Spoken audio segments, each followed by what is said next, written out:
Are we ready? I know I am.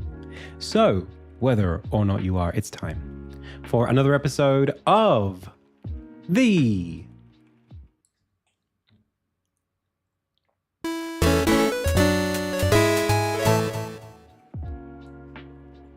IndieTales game dev live stream. Hey, my name is Adam.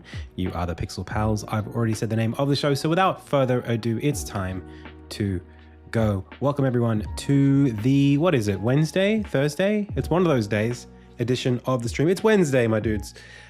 Today we're doing some more Insignia dev. I am happy to say we can basically just get straight stuck into working on this inventory equip system that I've been, that I kind of mocked up yesterday. I just want to try it out and see how it goes, to be honest. I want to say a big welcome to everybody who's here in chat on Twitch. Nobody here in chat yet on YouTube. Someone can jump in and be first if they want. Big thank you. Hey, Cybershell Rev. Oi, oi. All right. Big thanks also to Ali Al-Jabouri for the most recent Ali Al-Jabouri for the most recent follow, and Smack in the Box for the most recent subscription. Welcome. Okay, so let's get straight into it. I'm not even going to waste even 1 second, because I just want to do the work. All right. First, I should open up Insignia. I have a little side project that I've been trying to pick up. I was really excited to work on basically getting like a stream overlay in Godot so that I could like press buttons and have things animate around and particle systems and stuff like that. And I wanted to spend more time learning Godot. And then I got hard stuck at bringing in the webcam, because there just isn't a Windows feature. There's no feature in Godot that supports Windows that lets you import a webcam, and there's no external plugins that do a good job of it. And then Unity literally is 3 lines of code and you can get a webcam in there. So I'm building it in Unity now. So I had that project started this morning, and I think it's very promising. I think it's going to be awesome when it's ready. I can't wait to put like VFX in it and cool transitions. I had a really good idea, actually. Can I show you this idea while Insignia is starting up? So like imagine me, right, where I am exactly right now. And we've got stuff above me, right? Like text or whatever. And, you know, we're here in Insignia, and say I'm doing some work on something on the right side of the screen, right? So it's literally this right here, except you've got literally my face or whatever right here. So you got my face, and you've got maybe some chat panels or some sort of announcement or something that's playing up here. Well, you can't see what's behind this. What I could do if I was using a Unity project to run all of this is I could check the position of the mouse, and when the mouse moves over to this part of the screen that's currently being obscured by my face, the whole preview of the screen could shift to the right. Like I could make it, I could like whoop, and show you this part within the frame of the stream. Like that, just for a bit. Little things like that, where it's like, oh yeah, now we're looking at this. And then when I move my mouse away, it goes back to like that. Not quite like that, but you know what I mean.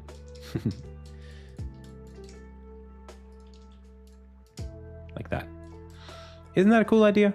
I got a bunch of ideas like that, where it's just like a more dynamic kind of setup to have more stuff on screen at more interesting resolutions and more interesting animation. Not interesting resolutions, you know, sizes that allow me to do more interesting stuff with them. And then things like particle effects and stuff like that.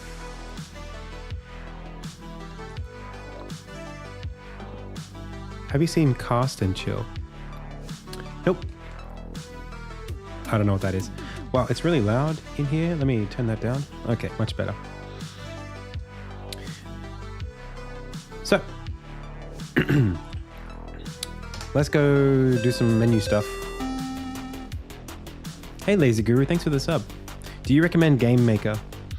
I mean, I don't personally, but I know that other people do.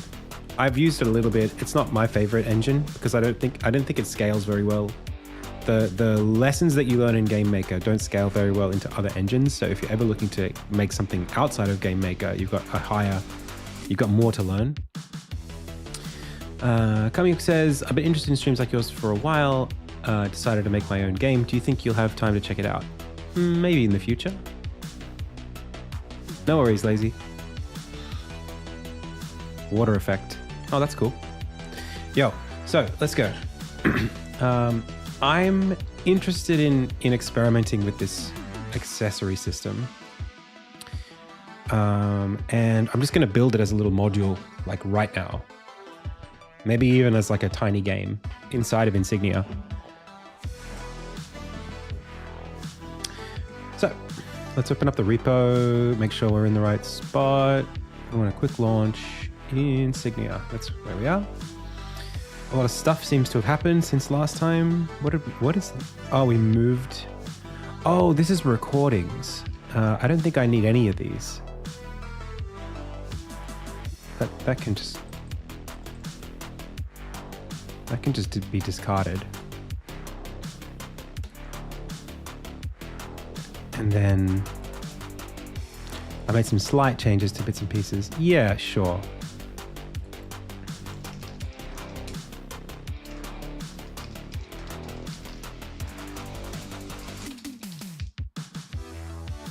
Sure.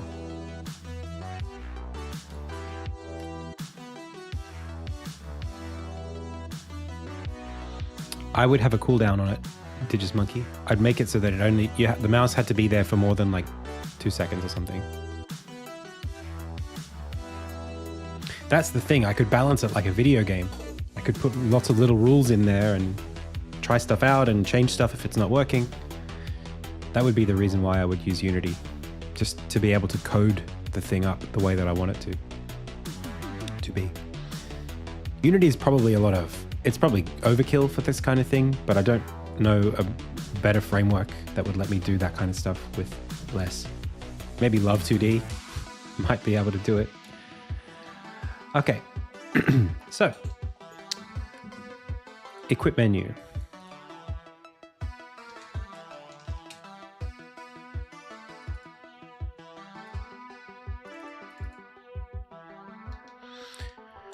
So it looks like I actually did get started on this. Let's have a look. Is it possible to get it going right now? Let's put this into 1080p. Let's go to a test area where it's not going to be too disruptive.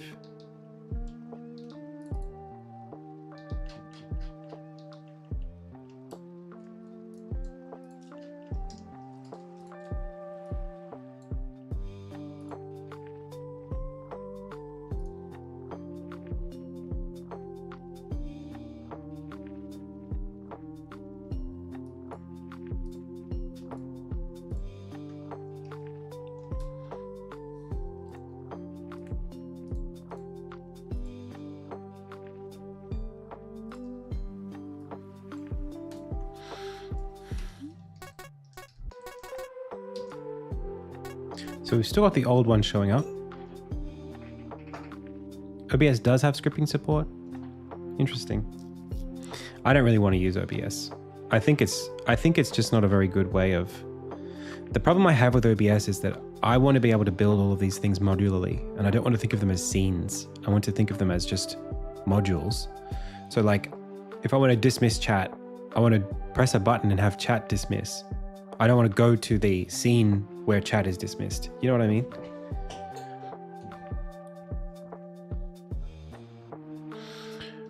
Okay.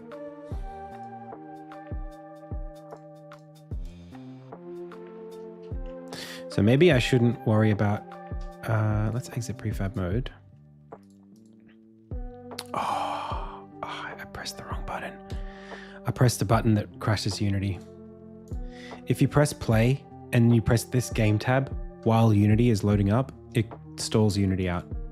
You can't, it doesn't work.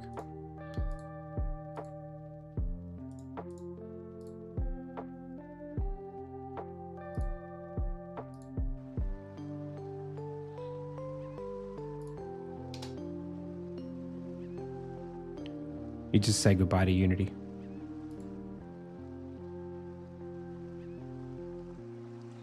Where even is Unity?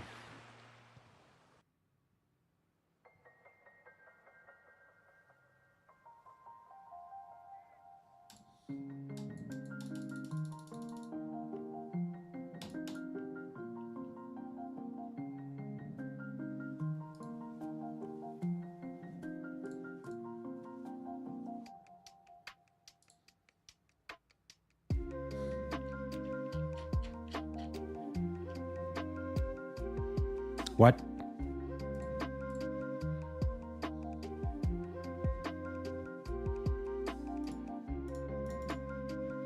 Where is Unity? Did I miss it?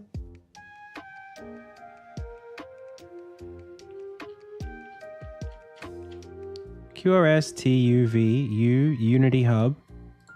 There's no Unity editor here. Huh?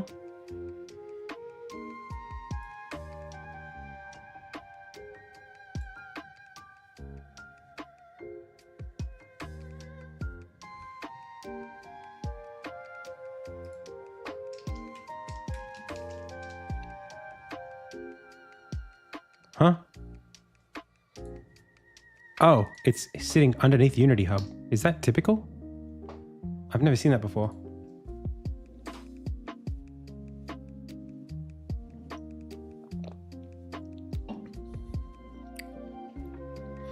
I think you should use the new versions of Unity for sure. Don't use old stuff. Outdated, you're going to have to figure out that it's not really. I mean, most stuff will still work. You have to be specific though, because Unity does change a bit. But I wouldn't have said that any of the tutorials just wouldn't work, unless you're like downloading tutorial packages that are built for an older version of Unity. Maybe that's what you mean. All right, let's try this again.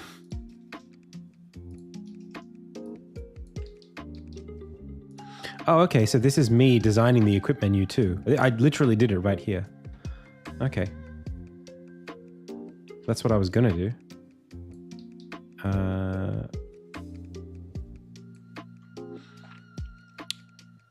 I need to be in the game context, I think, to test this out.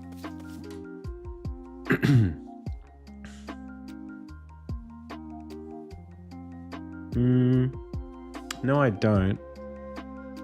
I could do it in like a system scene.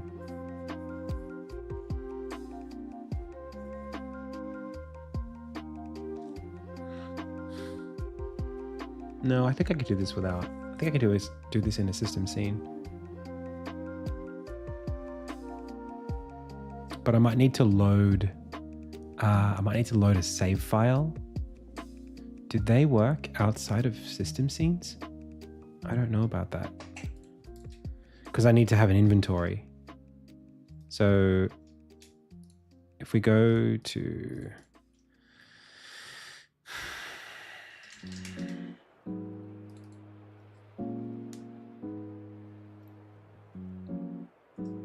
Hey there. Thank you so much, Michaelian. Michael Lyon?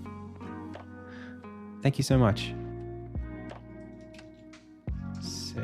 Progress state. When we load the editor progress state,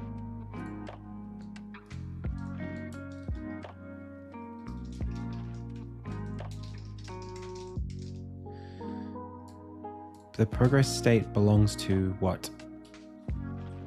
Well, gamesystem.data is the thing that has the progress in it. So actually, I don't think we need it inside of the engine.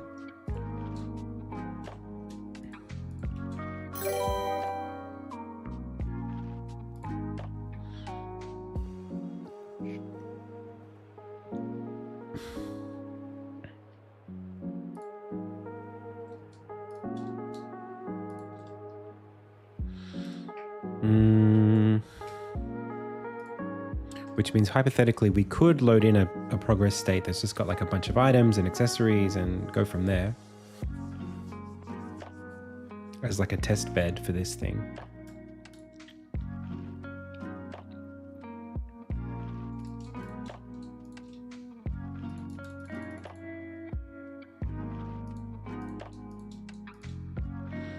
What's happening here with OmniSharp?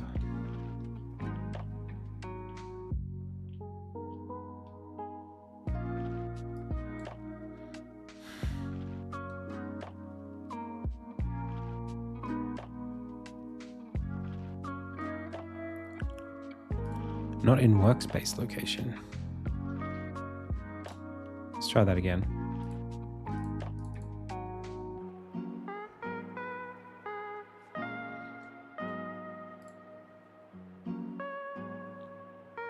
Server is running.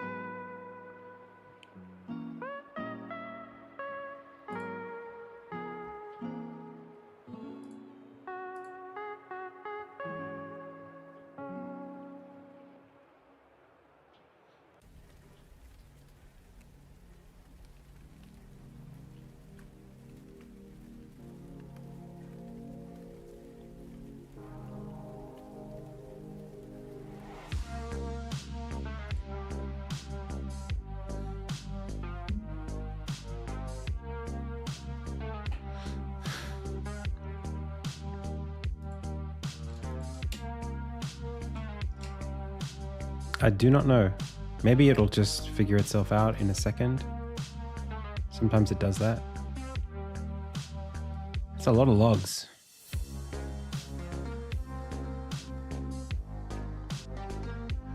Oh, there it is. Okay, just needed a second. OmniSharp moment. I love OmniSharp. I just don't know how much I can trust it. All right, so engine and then load progress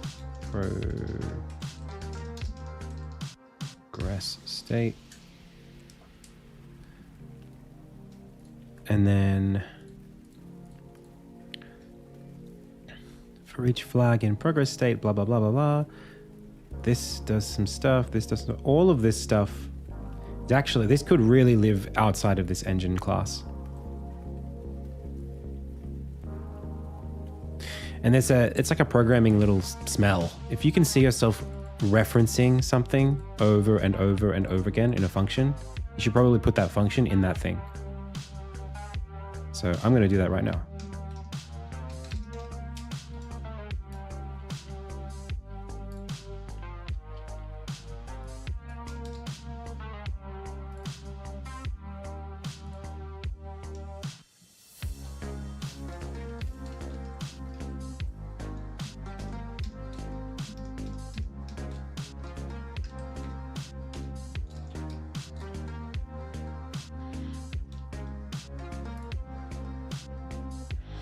And even this, all of the data, it's like, maybe we could go even further.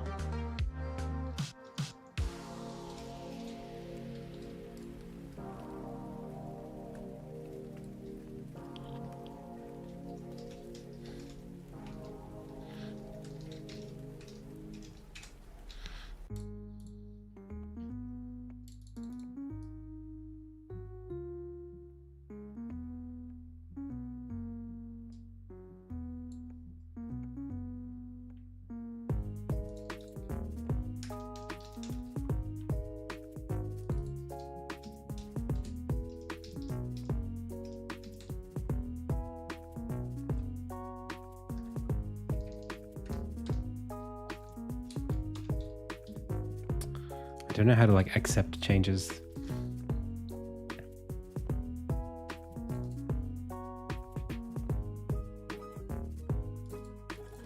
So this progress state, where does that live? Oh, OmniSharp's not operating right now. It's not giving me errors.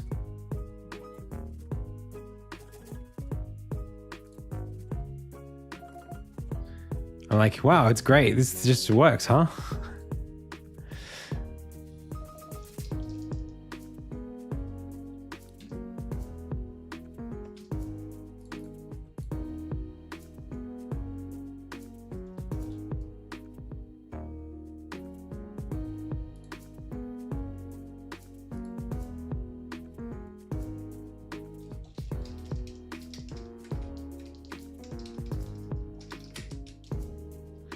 Like this should be giving me a big red squiggly line right now, and it's not.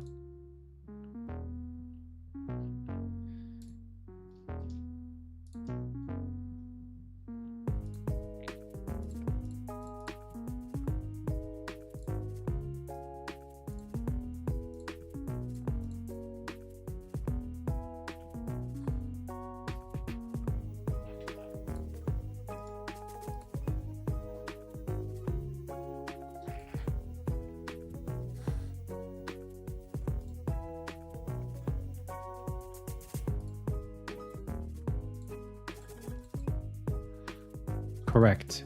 But why doesn't the editor recognize that this is broken?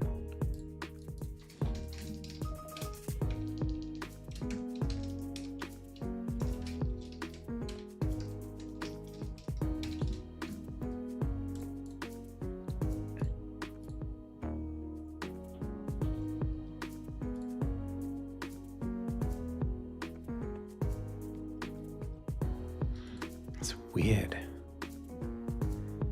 If it is null or empty, otherwise loading from this, and then where do we do it?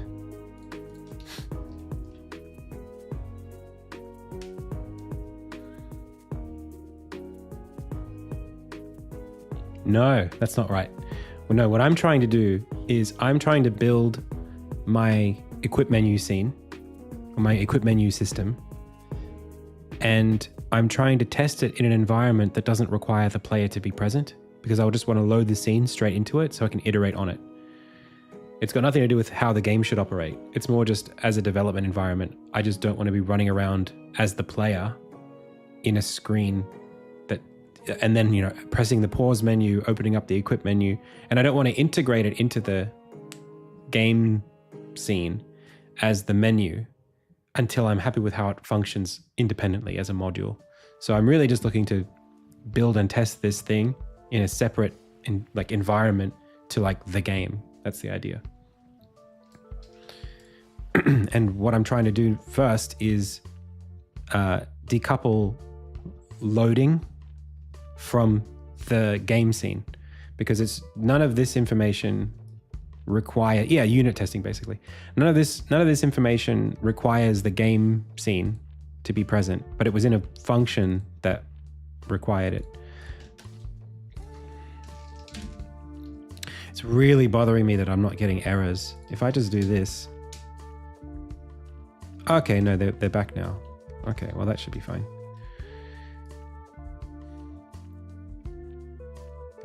The problem I have with this is that GameSystem.data gets created when?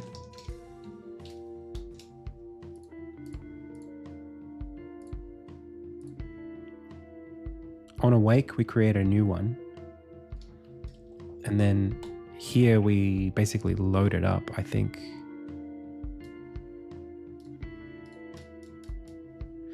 I almost feel like this if statement that wraps the whole thing could be gone. And we could put that back over in the engine context here.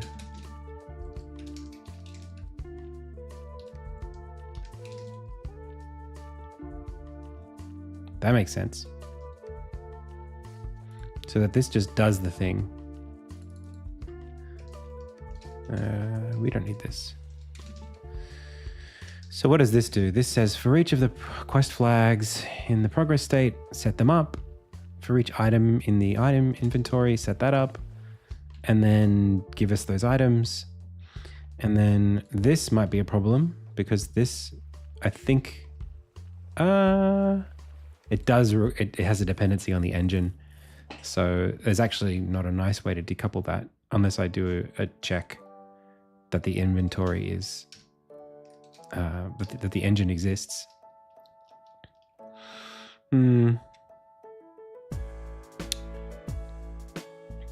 It's not too bad. I mean, let's go back here, look at the dependencies again.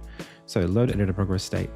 We're adding quest flag stuff. That belongs to,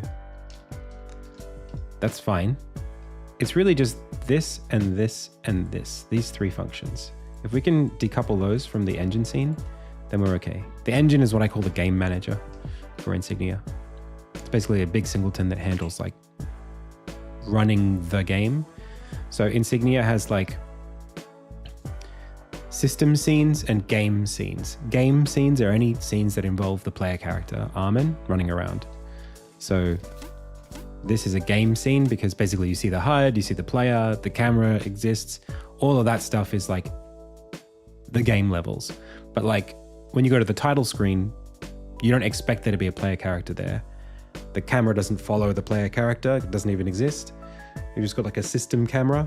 And then the stuff that functions in those scenes is mostly to do with like, it's mostly just boilerplate stuff. Like, oh, well, we've got the sound support. We've got support for navigating menus, and that's it. So the game manager handles everything that's a game scene with the player character, and we want to not rely on that for loading save files in this way.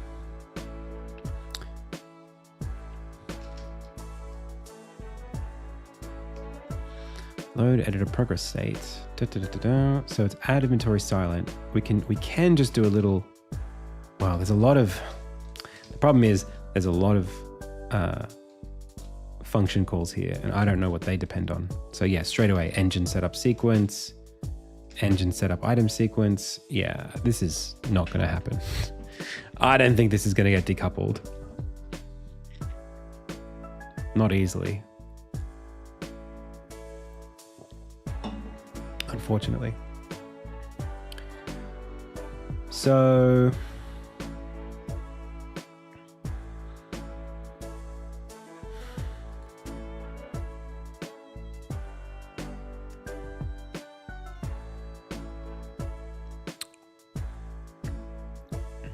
maybe there's a version of this function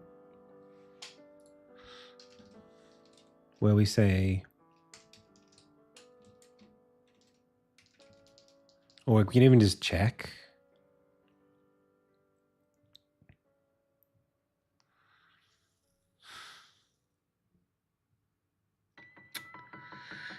Yeah.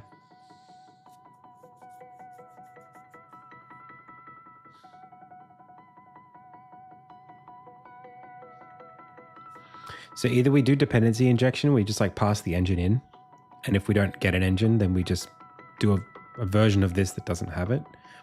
Or we don't call this function, we call a similar function that just doesn't rely on the engine stuff.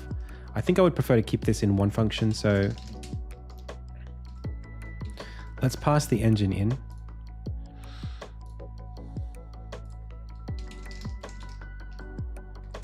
And we'll pass it in first. Pass it in second.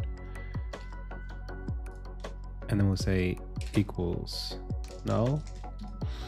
And then we could say if e equals null, then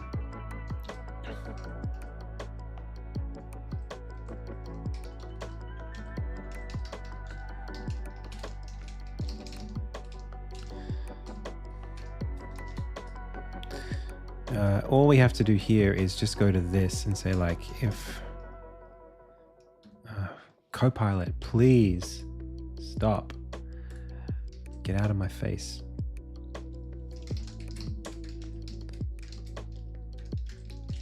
Oh, it's so much easier to think when it's gone. I think this version, it's so much stuff. Man.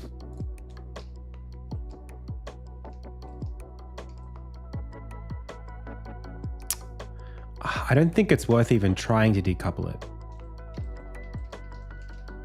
I think I'm just going to give up on it.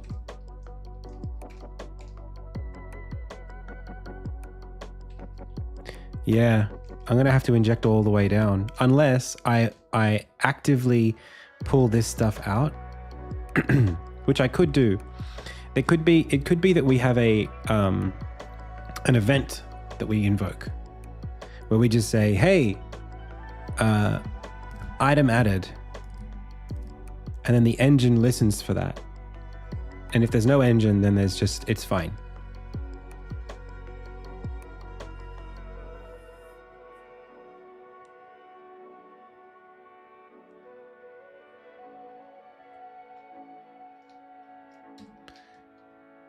think that would be the smarter way to do it. I'm interested in pursuing this. And it means I don't have to do this anymore.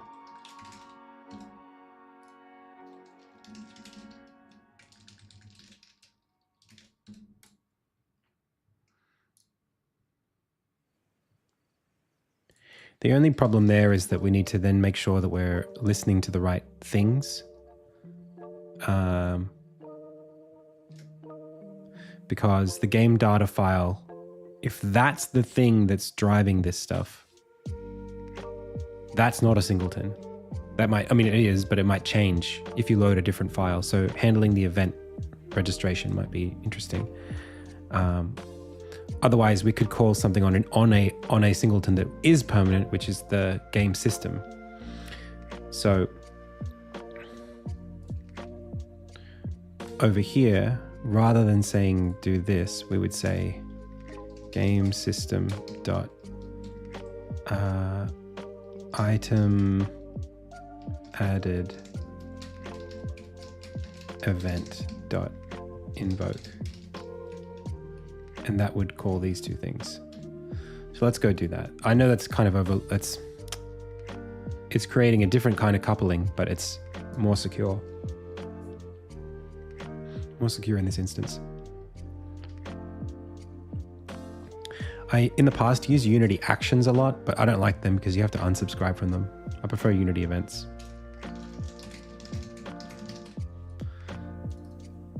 But, oh no, it's there. Wait, Unity engine.events. Public Unity event. Oh, okay, it's fine.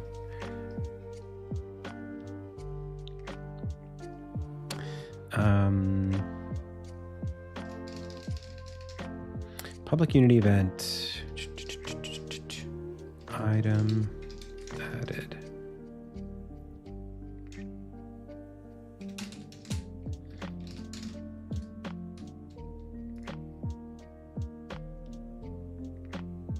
We'll just call it item added.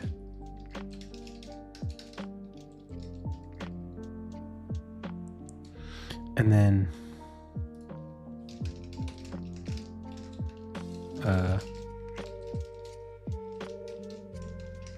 we need I think we need the insignia item that it is and whether or not we want to announce it. So the item is a insignia.item.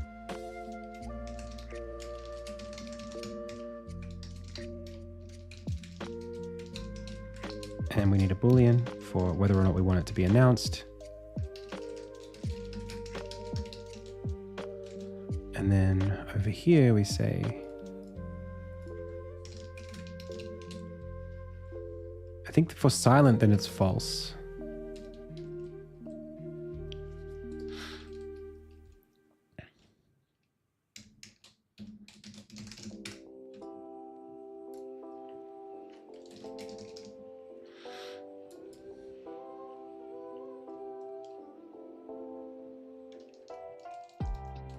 Wow, that is...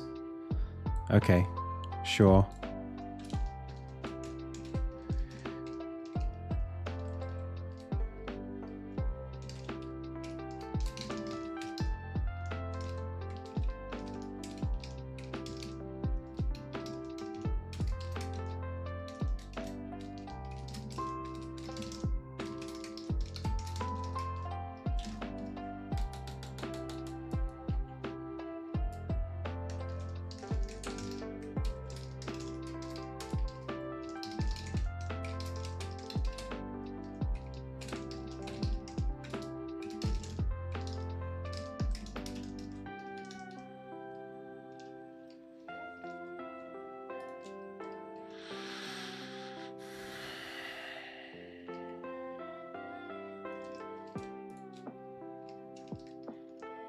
I think we just do this no matter what. Cool.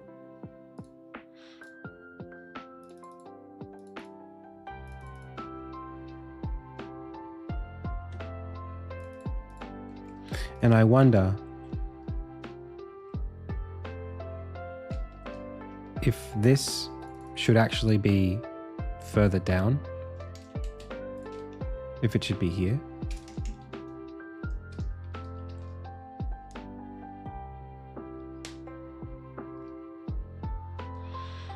Hey, would Insignia be able to wait out / create content until it got to the point where a finishing fund, like Almost Ready Games Fund, could push you across the finish line?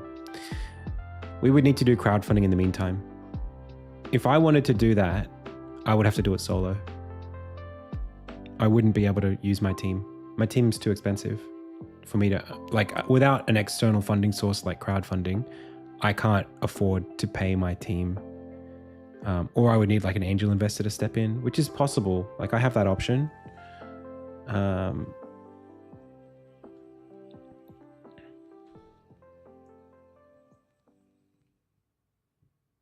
Hey, Hextech. A couple of years still. Yeah.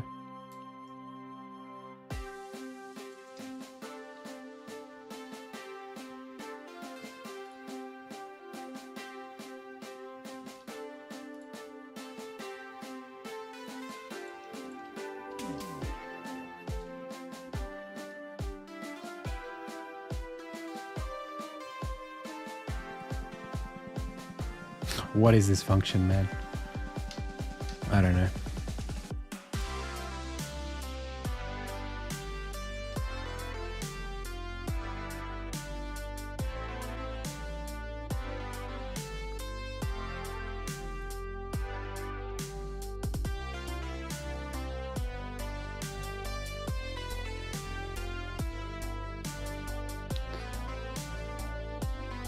This is Unity.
Hang on a second.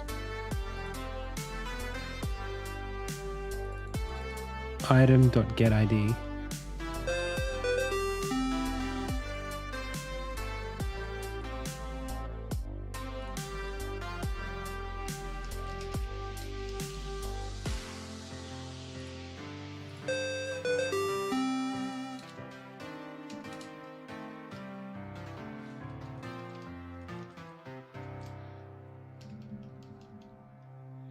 Hey, the Dude Mon, thank you so much for gifting those subs. 10 subs, thank you so much. Yo, yo. I appreciate it, thank you. Q design inspection. Item.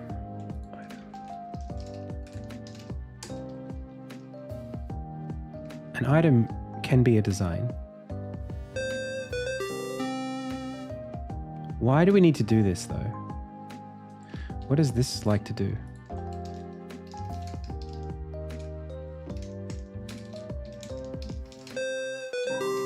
Why do I need to do that? Why can't I just do that?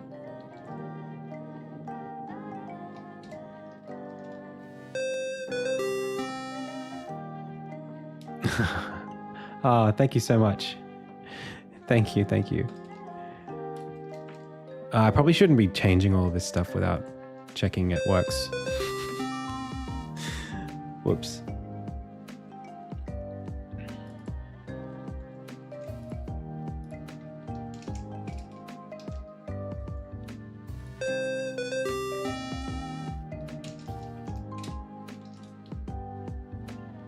Can you do that? Can you make a statically accessible event?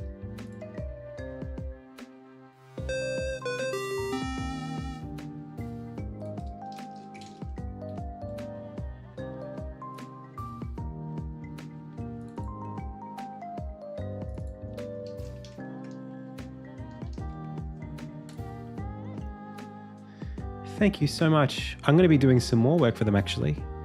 Prime, I was very happy to hear that Prime was interested in continuing working on it. And we've just been chatting about doing some more work.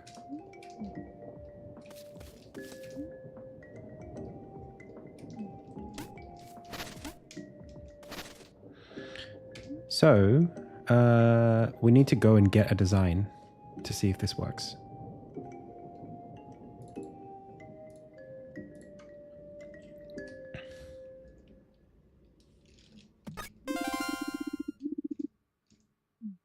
I mean, yeah, that worked. I don't know why it looked like that, but it worked. Oh, because we're in like 360p.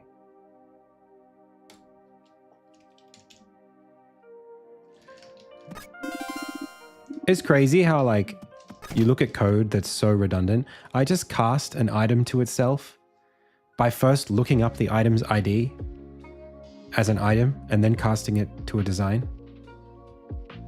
And I did that by first having the design. So I'm like, hey, is this item that's definitely a design? Please take this GUID and tell me. Okay, sure thing, Adam.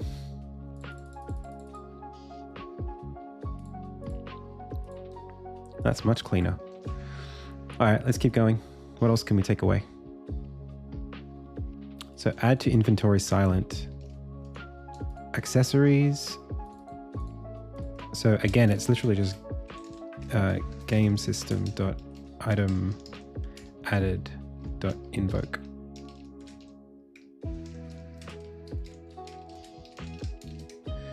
With the item and showcase.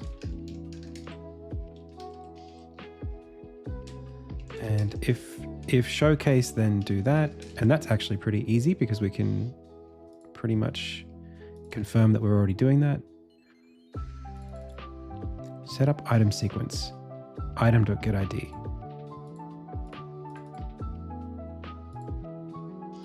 But this is interesting. Oh yeah, see again, why are we doing this?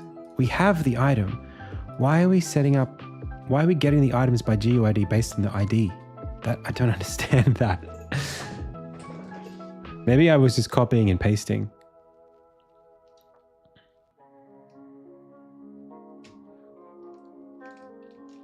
Very strange.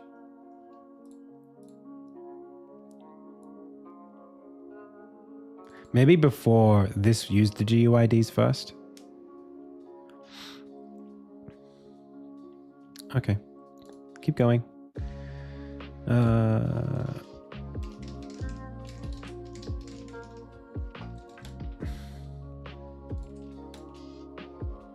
So we've checked this and we're good.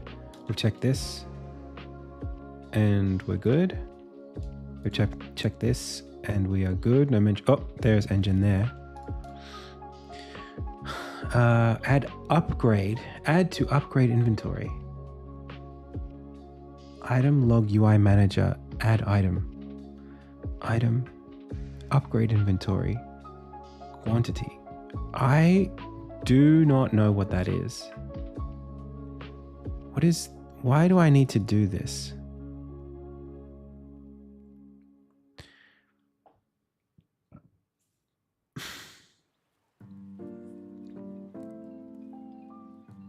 I don't think I need to.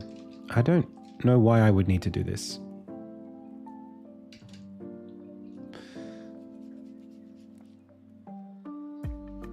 Have I ever thought about migrating to Godot? Oh, definitely impossible to migrate this game. Like we're years and years and years into development. It would be impossible.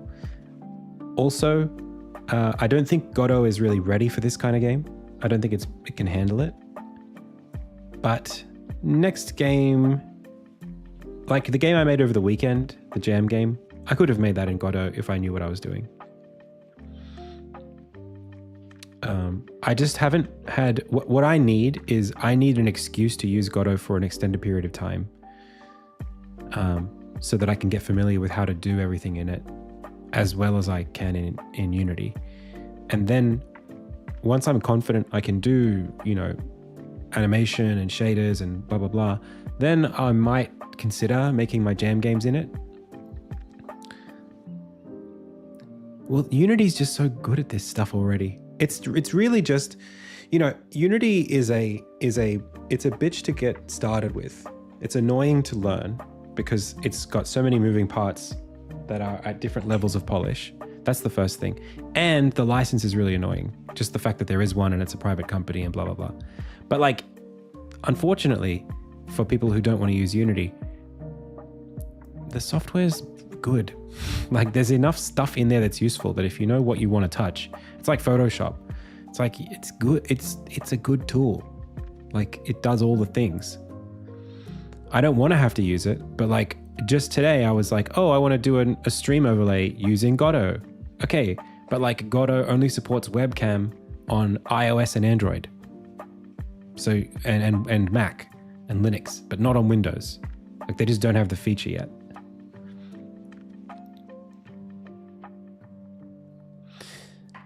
And like, what do you mean you don't have it? Well, it's just not written, you know? And that's it. Like, you just have to sort of wait. Whereas like Unity's had so many years of dev behind it that it's like, yeah, something exists. If you want to do something, it exists somewhere. And there's like 20 forum posts on how to use it.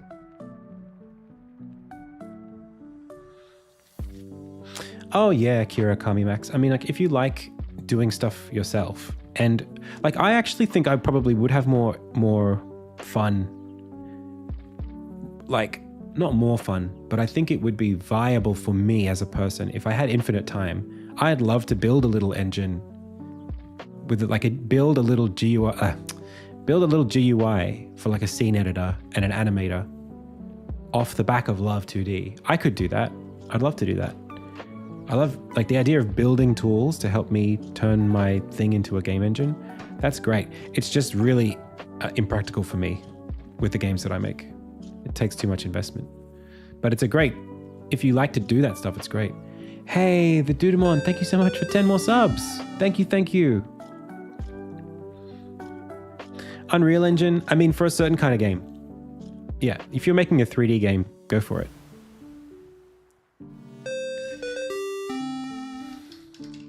All right, so do I need this? I feel like I already have this log UI manager doing stuff.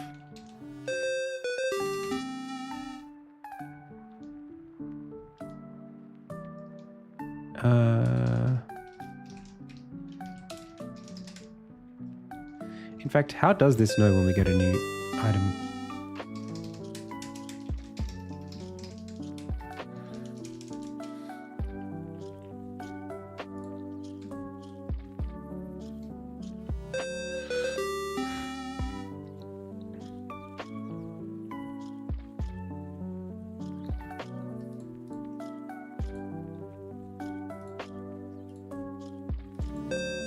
What is this doing?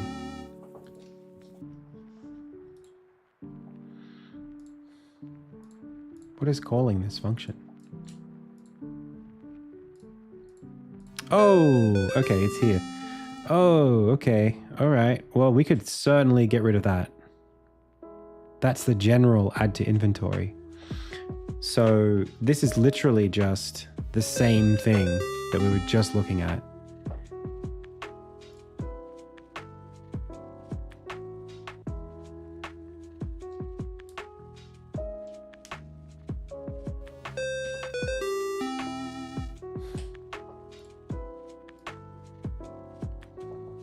Hey Smack, thank you so much for the gifted subs. We're on the hype train, let's go.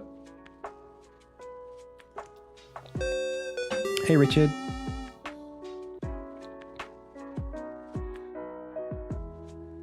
My game you can try on itch.io. Oh, Godot is amazing for what it is. It's just not quite there yet.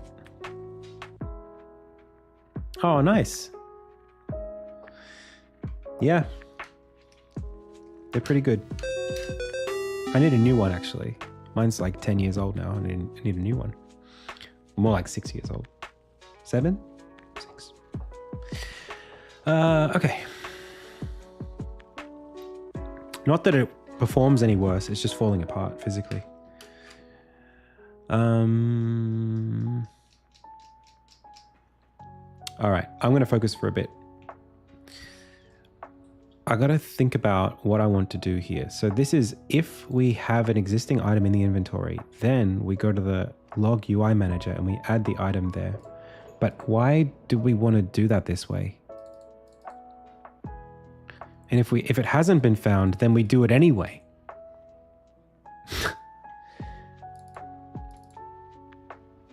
But this is like from what we have and previously what we used to have. What is this add item? Old quantity and then amount. Well, why is old quantity set to quantity and amount set to 0? That feels like we're going the other way. Man, this needs an overhaul for sure.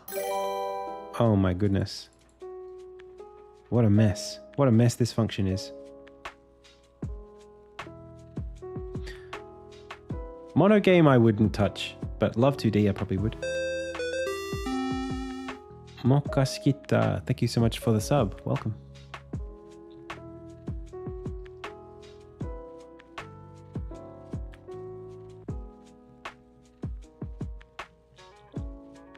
All right, I'm focusing. I'm focusing. Well, I don't need to fix this right now. It's no big deal because we're doing the silent version, which is part of just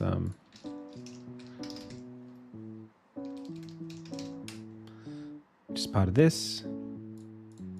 So this does a bunch of stuff here. Accessory, design, upgrade.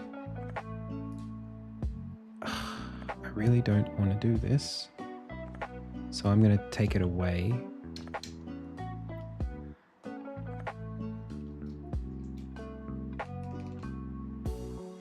Or do we just not support this?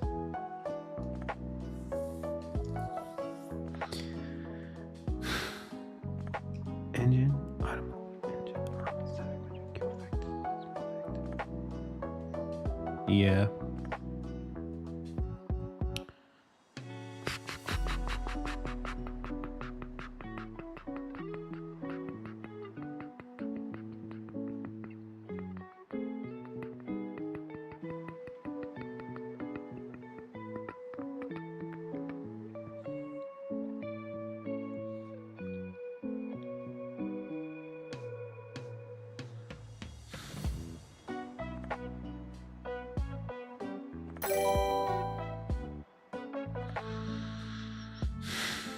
I see.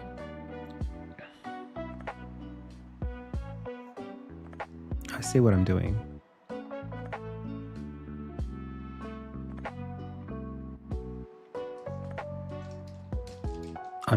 I do not know why I would need to do this.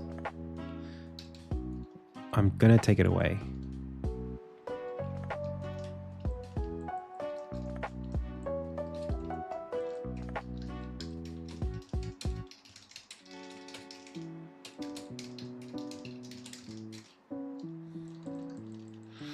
All right, and then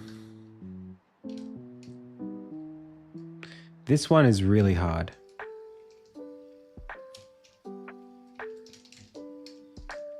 I think I'm literally just going to do that for this particular thing.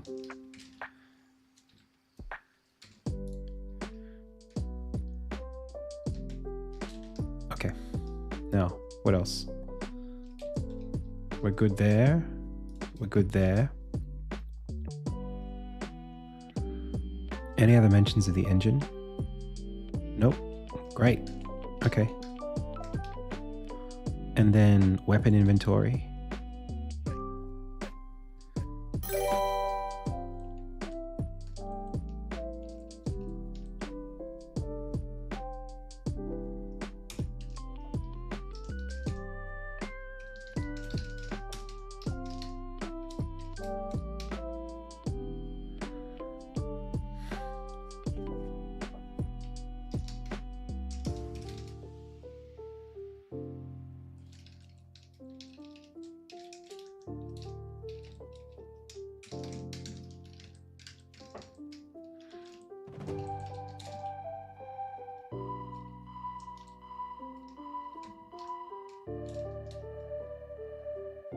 Not sure what new item is for.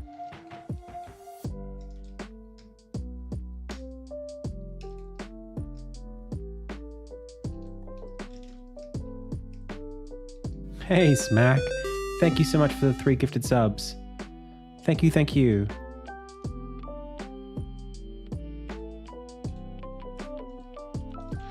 Okay, well, we did. We just uncoupled it.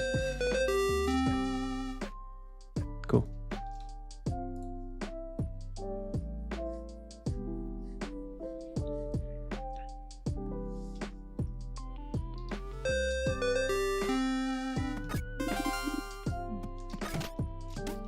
Yeah, still works.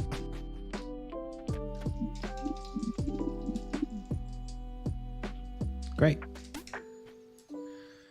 Wow, that was really surprisingly easy. So now that I've done that, we should be able to load a progress state outside of the game scene. So I can be in wherever, just some random editor scene. So what I want to do is make a new file, a new scene. This is sandbox. We're going to make a new template scene.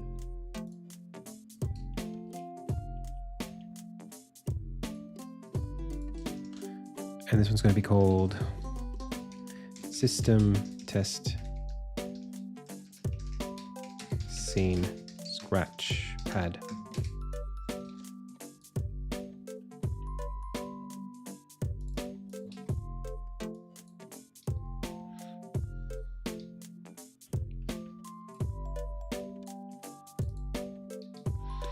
And it doesn't need Armin, and it doesn't need engine, and it doesn't need a zone camera, it doesn't need a door, it doesn't need level scrolling bounds, it doesn't need a main insignia camera rig, it doesn't need any of this stuff. It just needs a game system.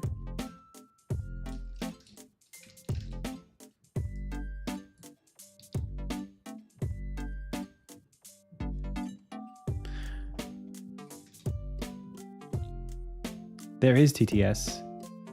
I can see you got to donate bits. I think it's 50 minimum. I can still see chat, but I'm not really reading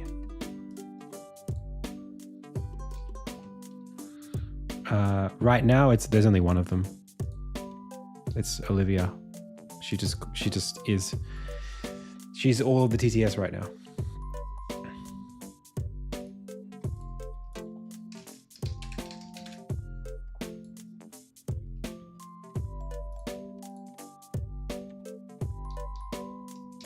I don't think you have to say anything. It'll just work. What is that?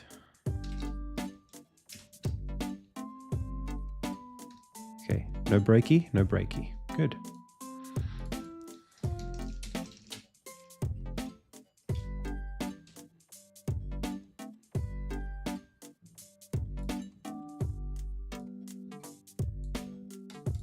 Please.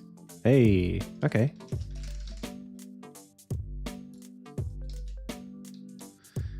Should link to Steam wishlist. I agree with you. It should do that. Any mods in chat? Lazy Guru, are you around?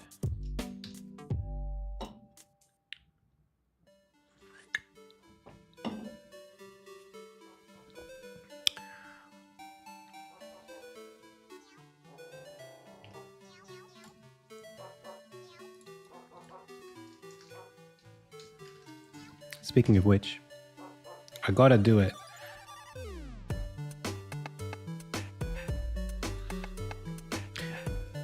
Insignia is available to wishlist right now. If you want to support what I do, this is the best way to do it.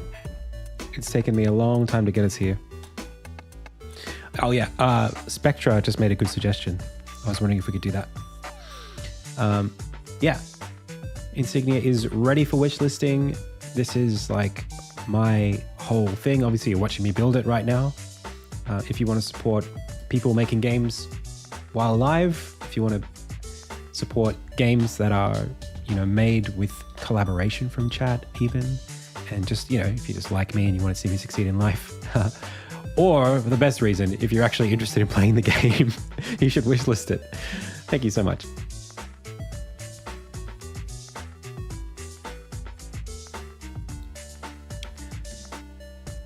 For all the reasons above, please wishlist insignia.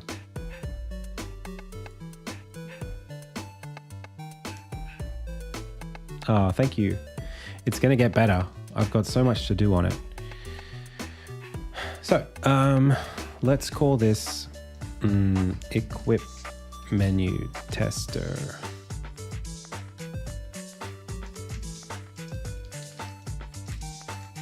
I need to have a folder called like throwaway scripts or something. Like scripts that I can delete. There's so many scripts in this gosh darn project. I think I have something called MISC, but even that is not, it's not very good. I haven't been managing it very well. Is there something called test? There's to delete. Ah, there you go.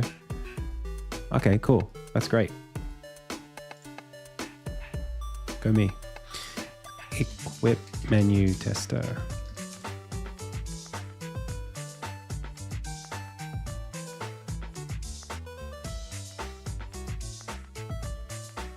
On the game's completion, we got to secure funding for the rest of the development first for the team. Then I can give you an ETA. Thank you, Kira Kami Max. Hey, Gabriel Victor. Okay. So the first thing we want to do is say game system dot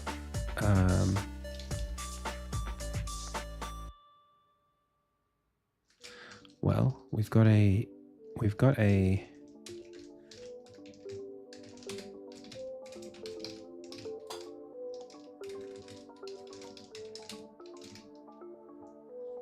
that's a thing, right? It is. Just OmniSharp hasn't caught up today.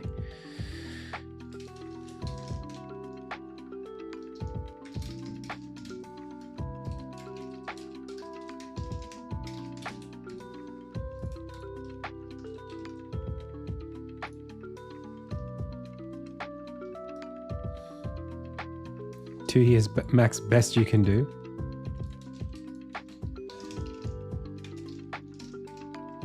I think it might be open menu.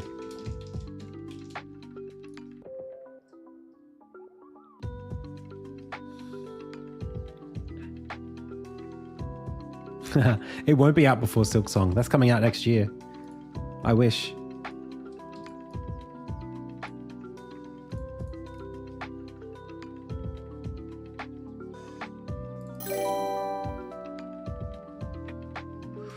Oh, okay. This is like super early on. There's literally nothing here yet.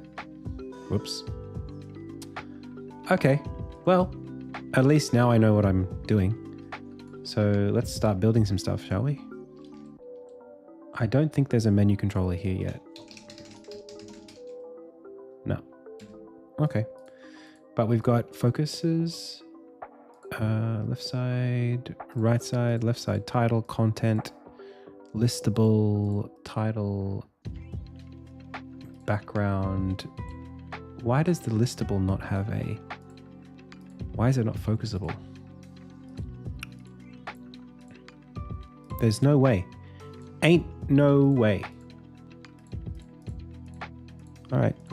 Accessories, title, accessory row, listable. So why do these not have... Why?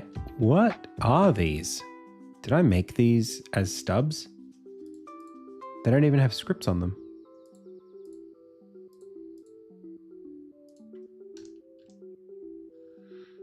Okay.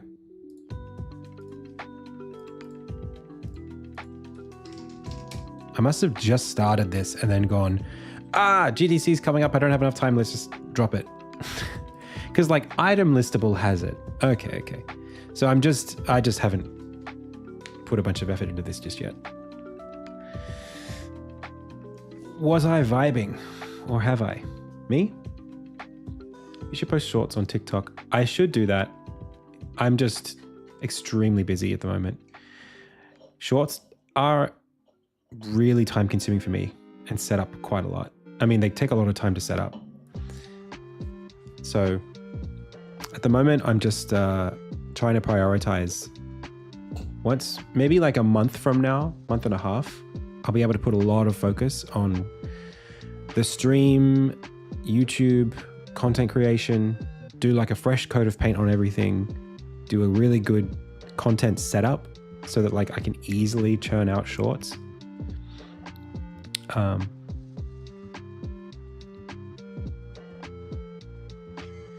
Yeah, it's just like really hard to explain that like I physically don't have enough hours in the day to do all the things that would be very easy for all of you to say, oh, you should do this. Do you know what I mean? Like you could say, oh, Adam, do you have a website for Insignia where you can get like a mailing list? You should have that. It's like, yeah, of course I should. I'm trying. It's on the back burner. Or like, oh, like yeah.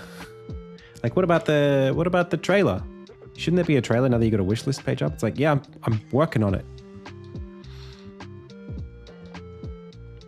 I mean, for now. And it's like, oh, Adam, you got these grants, right? That they owe you some money.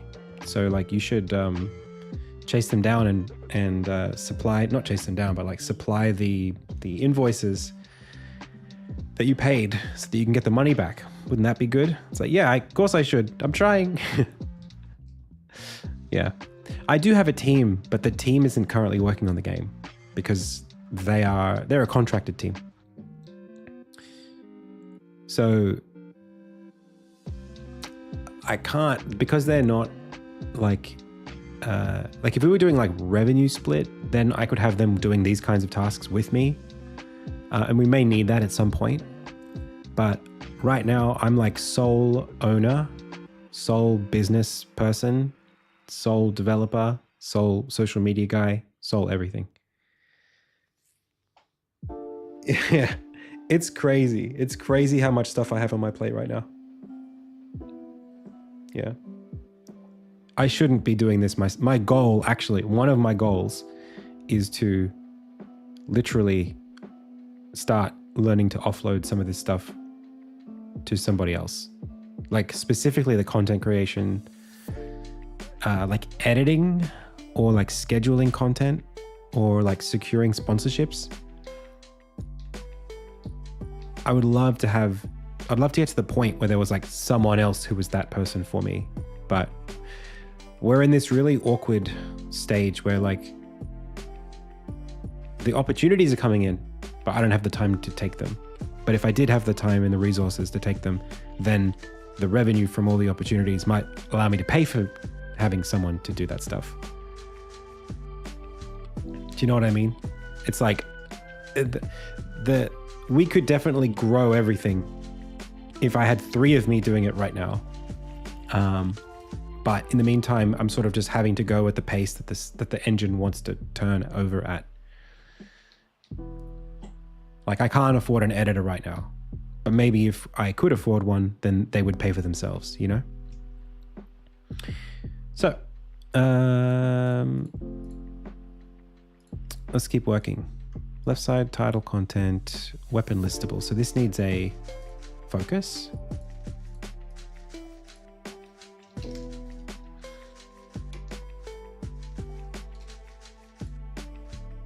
And it needs a script called weapon listable, I think.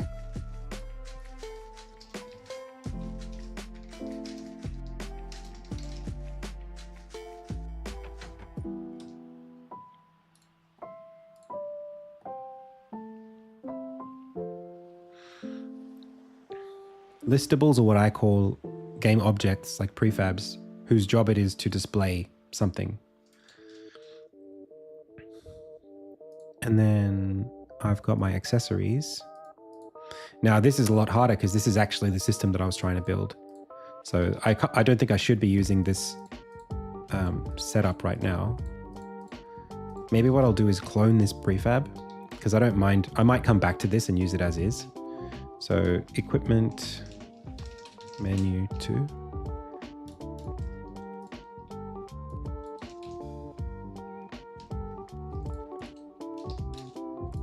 And call this Tetris.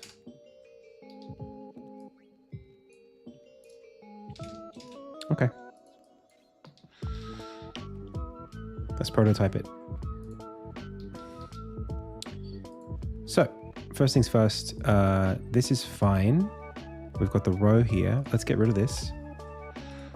And let's make multiple rows.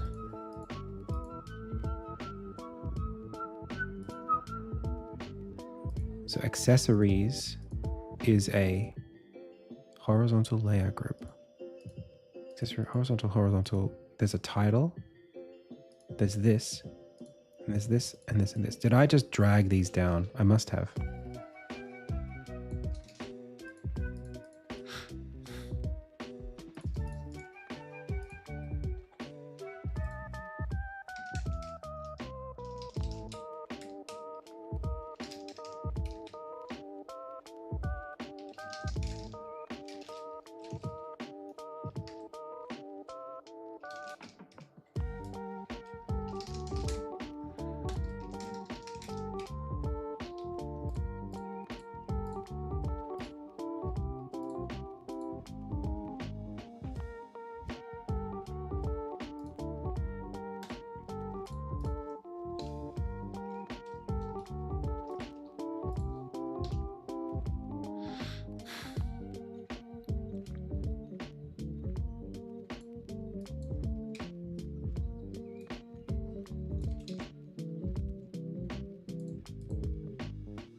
Okay.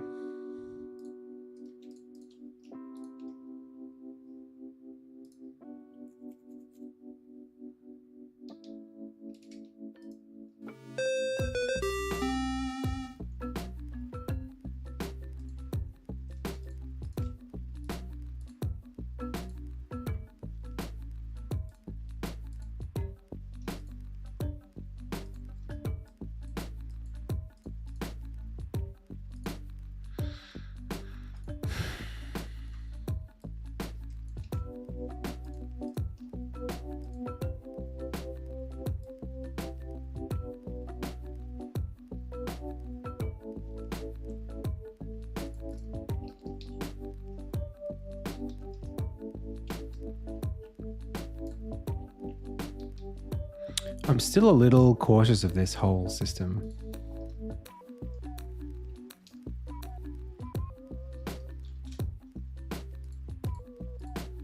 In terms of like, it feels a little cramped. It feels like, I'm not sure we're going to get everything we want out of it. Especially if it's not something that can expand. Hey, Dudamon, thank you so much for the sub. Is using Unity easier than Lua? Oh, I mean, it depends. It depends on what you're making. So the difference between Lua, like Love 2D and Lua, and Unity, one is that Lua is a language, and Lua is a scripting language. It's not super low level, as far as I understand. The thing that differentiates the two is that Unity is essentially it's an editor, as well as an engine, or at least it's an engine that comes with an editor. And Unity, the editor, has a bunch of features, right? It lets you author scenes, it lets you edit animations, it lets you very easily add components to objects in a visual way. It lets you set spawn positions of all your objects in the scene. It lets you mix music with like sliders and stuff. It's got a whole bunch of features that make it a GUI, right? So it's not just that Unity is Unity is a bunch of libraries. So like Lua is a language, right? Love is a framework that's built on Lua. Unity, the equivalent to Lua would be C#. Let's do it this way. So like there's Lua, there's Love. This is a framework. This is a language. You could call this an engine. for games, right? The equivalent would be C#. The framework, you would call that, I mean, the equivalent is something like, it's kind of like Unity, but it's also like Mono or like .NET. Like, this is kind of like the framework level language library stuff that it's kind of like built on top of C# to do Unity stuff. And then Unity uses this stuff with an editor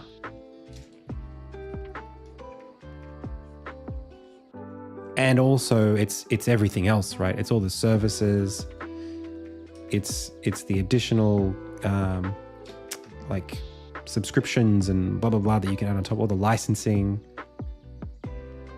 for things like dev kit, like libraries, that kind of stuff. All of that is the engine, or that is the product of Unity. So this includes, the editor with the scene hierarchy and all that stuff. So the difference between something like Lua is like Lua doesn't have all of the stuff on top.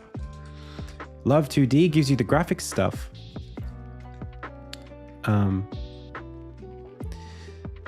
There's also the question of like IDE. So Cursor is an IDE. Usually Cursor is the thing that interacts between, it's like the IDE is this, the thing that sits here, IDE. This is your development environment. It's basically your editor plus whatever the functionality is to build something. So, right, it used to be that IDEs and code editors were kind of the same thing, like Visual Studio builds applications and it's a text editor. VS Code is just the text editor, but has so many things in it that you can kind of use it as an IDE. Like a text editor never used to have debugging support. That's for an IDE. But now in VS Code, you can like install a debugger for Unity. So these days, the role of the IDE has kind of gone a bit away in terms of using major engines, because Unity, the application, like this thing, this is the IDE technically. This builds the application. This handles the compiling, the editor, not VS Code. I don't build the Unity project into an exe from VS Code or Visual Studio. The engine, the actual application, when you say build, you press this button and then it does some stuff in the background that builds the application. So, I mean, even the, like the profiler and all that kind of stuff lives here. So when you use something like Love 2D, you're basically saying, well, I'm only going to use these things, and I'm going to bring my own, code editor or whatever along for the ride. And I'm going to build something out of just these parts. Now, that is a perfectly valid way to do things. There's absolutely nothing wrong with doing that, as long as you don't need a really big, fancy game engine application to handle all of the stuff. Like even this, right? Look at all this like layout that's gone into this UI. You could code this without having it be visual. But for me, like, I kind of need it to be visual. I could hard code it, right? I could do the art of this page and just use Sprite to figure out where the things should go and then just draw stuff in the right spot. Could do that. But for me, it's like, well, I kind of want to sit here and play with it this way. I want to see it because I'm just used to that WYSIWYG kind of editor approach of building things. But plenty of games don't have this. So it's about what kind of game you're making. Like Spelunky, I think Spelunky didn't have an editor. I'm pretty sure Spelunky's levels are like literally just text files.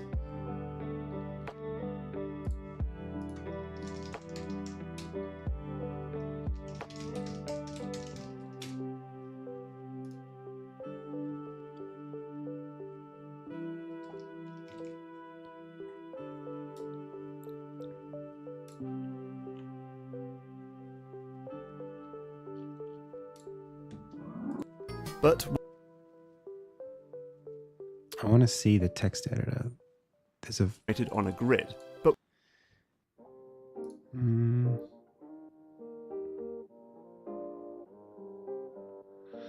like it's literally just encoding a 2D grid with text.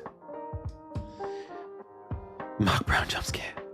I saw Prime there for a second as well in the recommendeds.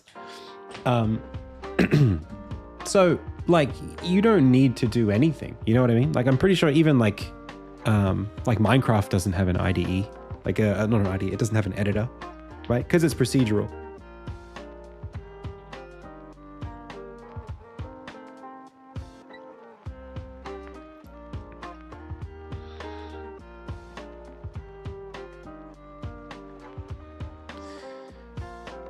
So yeah, any game that's like really, really procedural, a lot of randomization, where like there's no point having a scene editor because you're not really building the scenes out of it. You're mostly just using algorithms to generate what's happening. I mean, well, this is a different conversation. Asset generation can be done totally externally from the game engine conversation. So like I use, for example, I use Asprite for my assets. That doesn't know about Unity, doesn't care about Unity, has nothing to do with it. You know, it just spits out PNGs and ACE files. Same thing with Tiled. I mean, this is where it gets really blurry. Tiled is a level editor, right? It's a tile set editor and it supports you placing custom objects into it. If you're making your own game in Love2D, you can import tiled files that were edited visually here. So this becomes your Unity editor, right? You come in here and you place the spawns for all the enemies, you draw your tiles, that's your level, right? Just load that into Love2D and now you just press play and you get to see this. That's a perfectly valid way to do it. It's just that now you're bound to whatever this can do and you can't do much more than that. You can't like, it's not extensible the same way that Unity's might be.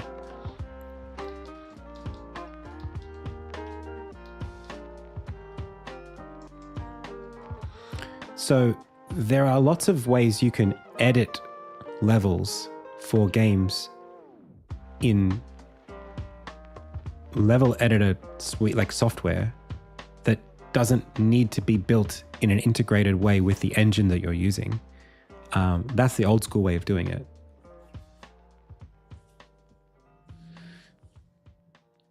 But again, Unity sort of tries to do all of it in one application. And there are advantages to that and there are disadvantages too. I actually use Tiled because I don't like Unity's tile editor.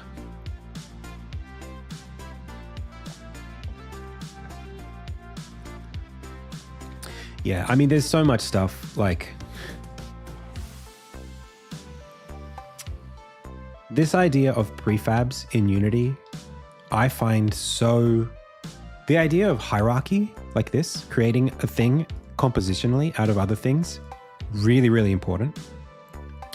And seeing it visually in the hierarchy, being able to turn things into prefabs, going in and you know, edit one thing here, see it change everywhere. All the concepts exist outside of Unity, but it's really handy to have them be here. It's really handy to just see it. I don't know. Hard to explain without going through a whole conversation. I've got a video about this actually, if you're interested. I talk about this exact conversation.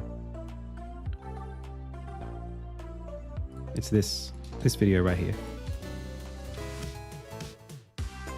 Hello from Arizona. I'm familiar with Arizona. I know all of the states, even though I don't live there.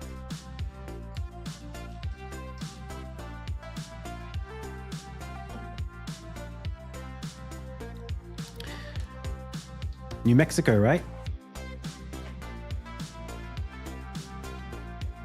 That's nearby. That's a thing. Albuquerque. That's around there somewhere.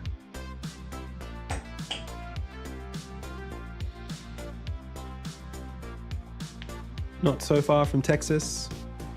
Oklahoma's up north somewhere. You got Nevada if you keep going a little higher up. California's on the west side, northwest. You're in the corner in Arizona. It gets pretty hot there. Same desert, less massive spiders. Phoenix. There you go.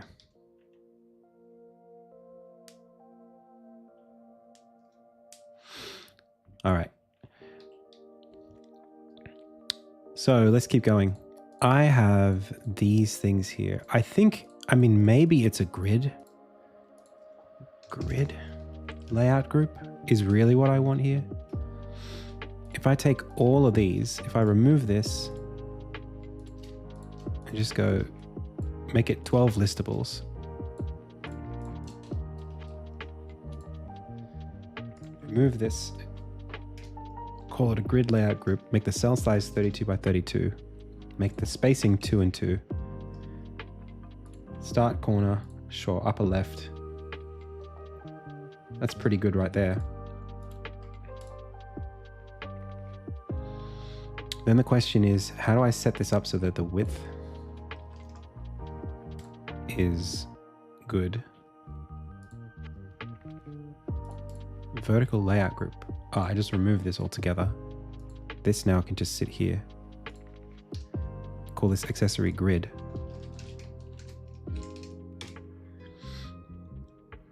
Okay. And then span that way. Now, that's a bunch of... It's 0 there. The height... I mean, if pos y is 0 there, I think I would want it y down, don't I?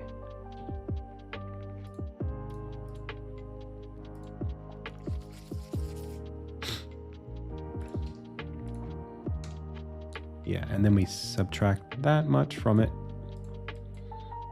Let's call that 18. Now, why is the center of this drawn that way? Is there really no way to do center aligned? Upper center. Perfect. Cool. Okay.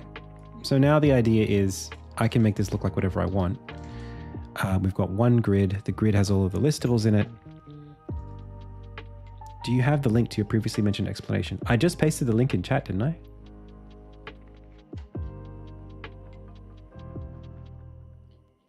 Scroll up a little bit. Oh, pardon me. Have you ever considered to use the UI toolkit instead of the canvas? Nah. That's the HTML CSS thing. The UCSS, or whatever it is. UHTML, USS.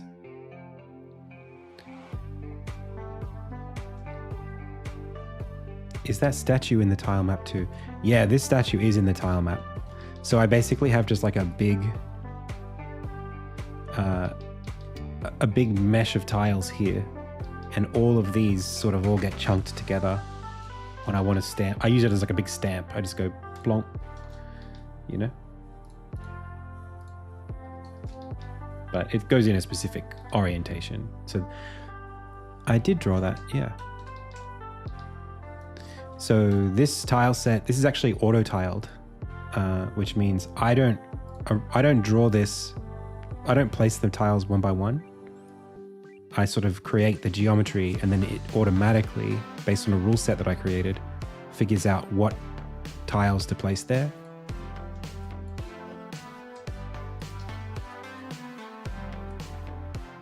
So it's got like an algorithm that I wrote, basically, with a bunch of visual stuff to figure out. Yeah, there's layers. So like this goes in front of that. This doesn't have any geometry in it. Yeah, it's actually kind of interesting how this stuff works. So this is the rule set that created that. It's like a visual algorithm. And it basically corresponds to find and replace. That's all it is. It's like if you see this, replace it with this. If you see this, replace it with this. And then you add more complex rules as it goes on, as overrides. And then it figures out what to do with that. So, like this whole map is drawn like that. That's what I put in. I've got a couple of videos on it on my channel for sure. So that's what I'm responsible for. Just saying, here's the geometry, here are where the walls are. And then it goes, sure thing, king. Let me draw all of this to make it work. Based on this lookup.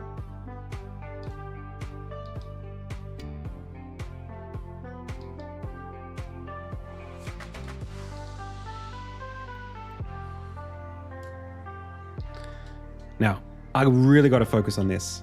Your questions are, it's not really wave function collapse. It's kind of a more straightforward thing than that.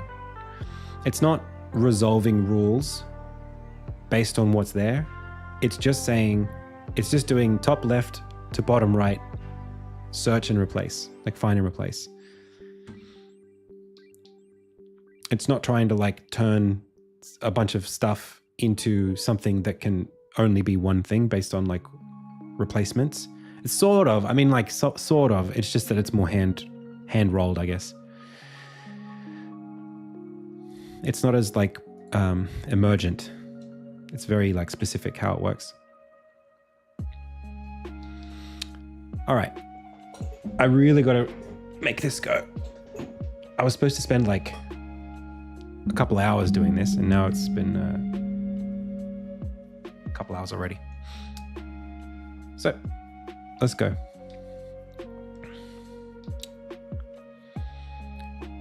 Now, what I want to be able to do is, I imagine algorithmically, what we would want to do is define each of these grid indices or whatever as the top left position. But even that doesn't work, because if we have this T block, that doesn't get defined in its top left. Now, I did provide an alternative concept like this one, where there are no T-shapes. In that way, it's more straightforward. The other thing we could do is just pick any shape, like maybe bottom right is the thing that it uses. The point is, I think there should be like one. Well,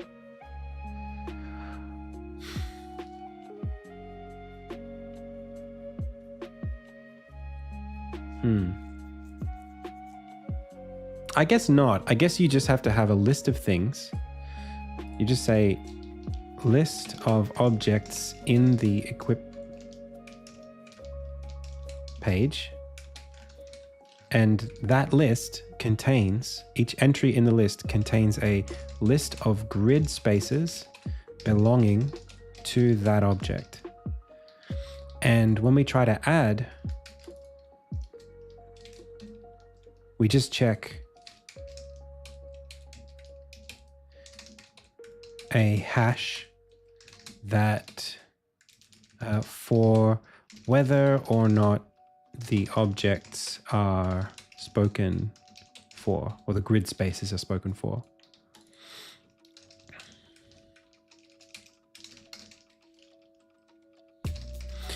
And alternatively, we could just, the alternative way to do this based on the lists thing is iterate through the list of existing objects in the proposed grid spaces for the proposed grid spaces. So I don't think that the grid should hold the objects. I think there should be just like a list that holds the objects, and the grid is just a visual representation of what goes, of which slots are spoken for by the objects in the list.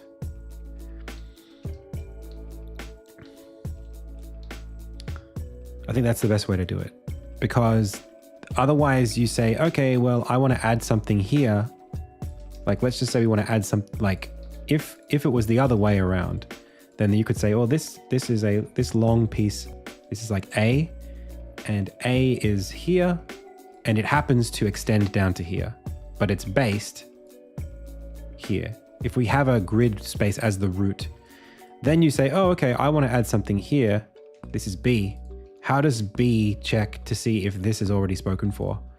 The easy way to do that is if there's just a list and I just say, hey, A owns this and this, like 0, it owns, 1, 1, and it owns 1, 2.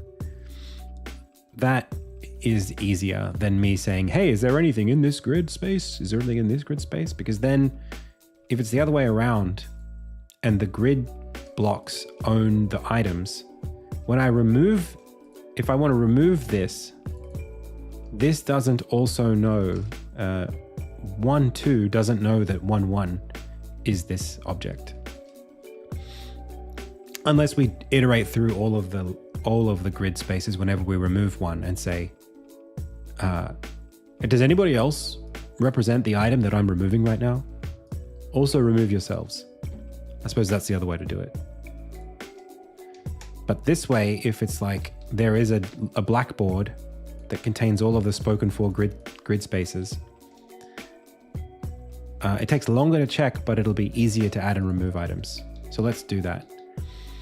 And we can have irregular shapes that way too, because this doesn't need to have a root object. It doesn't need to say, well, this is really placed in, 2, 1, because it doesn't need to be placed anywhere. It's just in the blackboard, in the equip page, and it is using these grid spaces. I think that's the way to do it. Okay. I'm happy with that. The only thing I'm not happy with, like still looking at this thing, is like, is that enough grid spaces? If not, like, what do I do?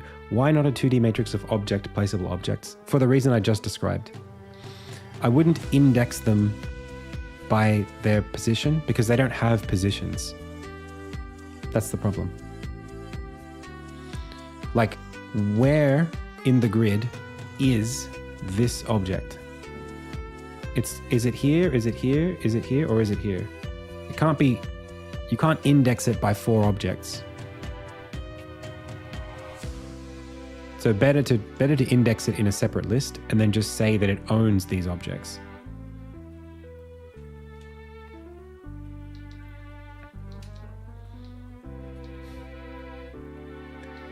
Like, it's not good. You don't want to index areas inside of a collection that's based on points. Do you know what I mean? If every object had a size of 1, you would do it that way.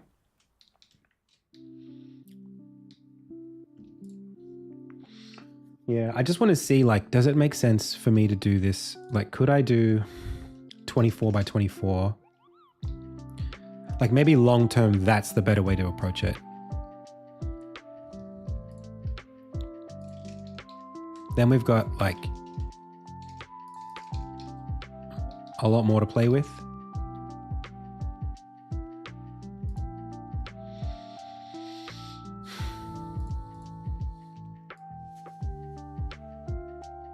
Up to this big. I mean, that's plenty at that point.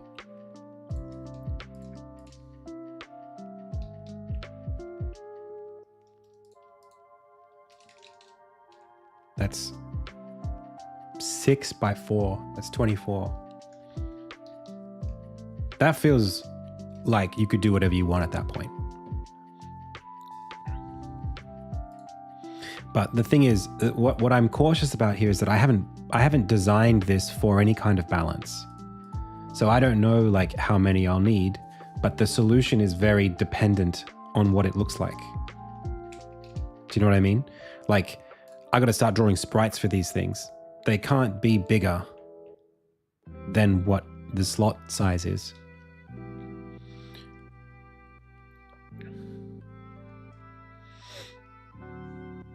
A little bit like Tetris, yeah. I mean, like, let's do a bit of an audit. How many accessories do we have right now? 1, 2, 3, 4, 5, 6, 7, 8, 9, 10, 11, 12, 13, 14, 15 in chapter 1. So already, I mean, I don't want you to be able to equip all of them, but you should be able to equip, you know, a quarter of the things that you have at any one time? I don't know. This is 15 things, minus 2, 13. Should you get to equip 3 of them? 2 of them? A 5th? This is for not just inventory, it's for like equipment, like gear. Yeah, that's what I'm saying. Yeah, we're looking at this as like you always design it based on the worst case. So this would be chapter 5. You have all the stuff in the game. How many slots should that be? That's what I'm saying.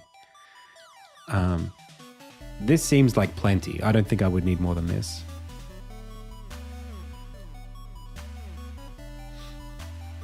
No, it's different.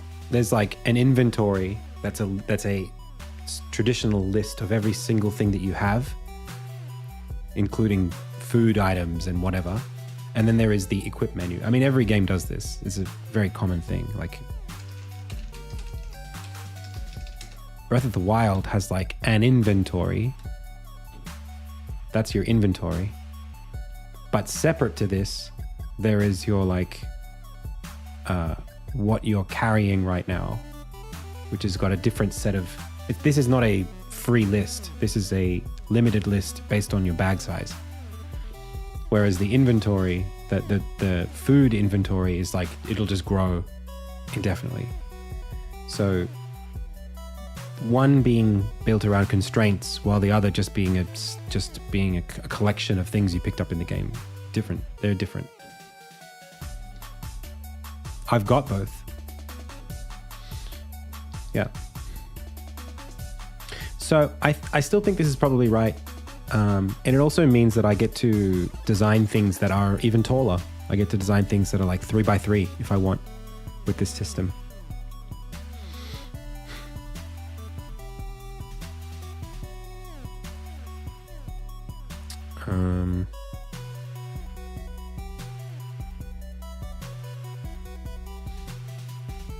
Yeah, of course. I'm just thinking worst case, how many do I need? I think 6x4 is probably even more than I need, but it's a nice visual for what this is. Like it fits perfectly. And then if I just press play, like does that feel, whoop, that doesn't look good. It always does this. Unity's layouts are like so what's the word? They're not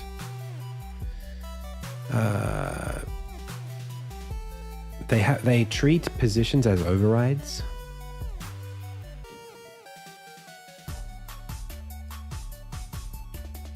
So they don't know the height of their contents at the prefab level, which means that you have to constantly be reverting stuff.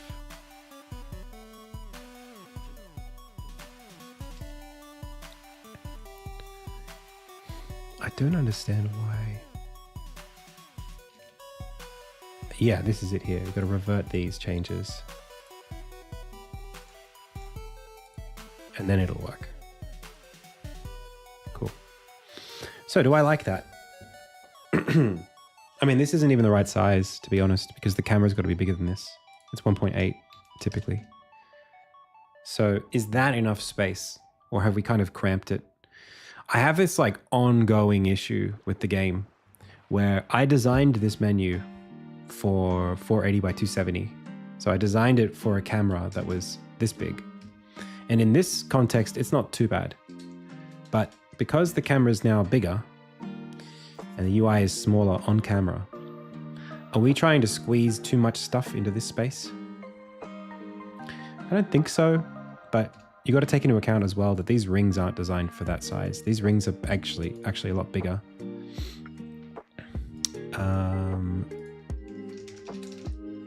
So the ring's size is 32 by 32, and we're drawing it in something a lot smaller than that right now.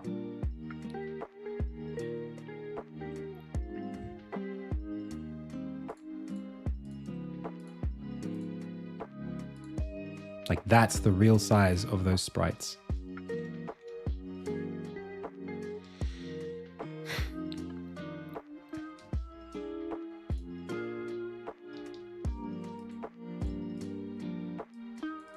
Also, this should be on that, like that. So now the question is, do I want more space to play with this? And if so, should the weapon even be here? Like that's the next question. Maybe we don't even show the weapon on this page. It feels like it wants to be there, but maybe it doesn't need to be. I think I just always assumed that the weapon would be a really major thing. Like, why not? But I don't know now. Because if this goes back to 32 by 32, now it's like a lot different, right? Now we've got like a bit more space.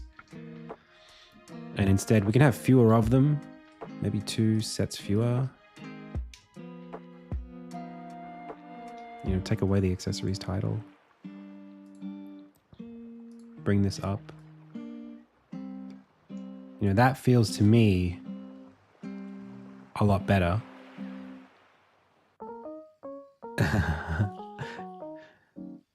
Diamond, okay.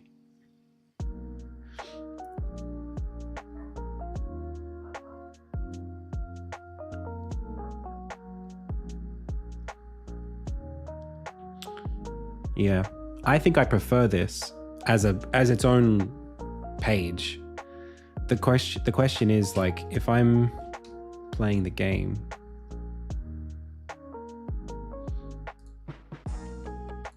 you know, back over here, and I'm running around, there's a slot here in the menu for equipment. If I click this, I want to see like, okay, here's all my stuff. Right now, in the old way, it was like main weapon, secondary weapon, 4 accessories. It feels like quite a diverse palette of things that you as the player are in charge of for the equipment. Whereas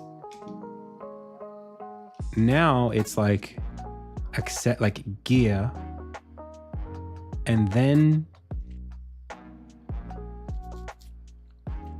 inventory, which is just like items you've collected, including the accessories. Look at this. See up here? What the heck? Why is it responding to my input? And then we've got designs you've collected, and that's a different inventory. That's 3 different kinds of inventories. And then quests, that's 4 kinds of inventories. Now, the sword could be in this menu, ensigns. We could put it here.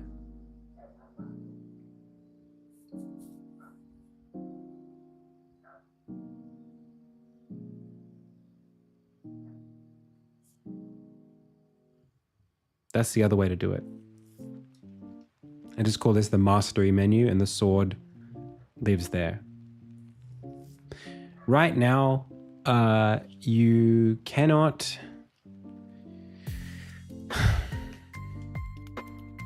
Right now, the system exists for you to be able to change weapons.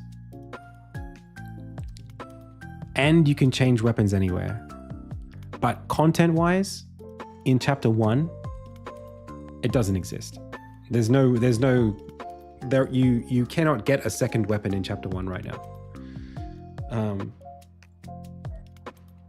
But the feature exists, like the system exists. I just have chosen not to utilize it right now. The question, I guess, would be, are we going to? Like, do we want you to be able to equip different weapons? I think so, but it doesn't feel like something you should be able to do anywhere on the fly.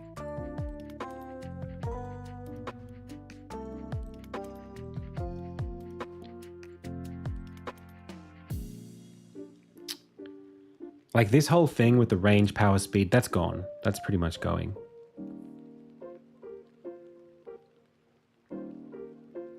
Is this EQ our main project? EQ? Not sure what you mean by that. Oh, the book. What do you mean by our main project?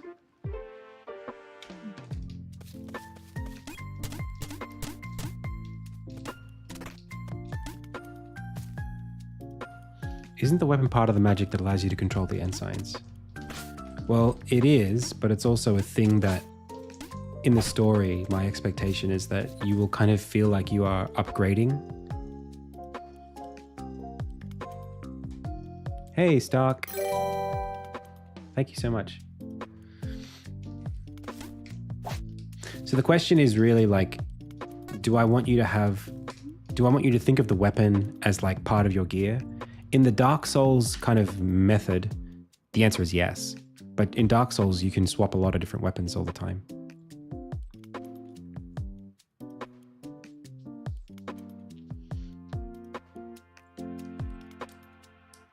So maybe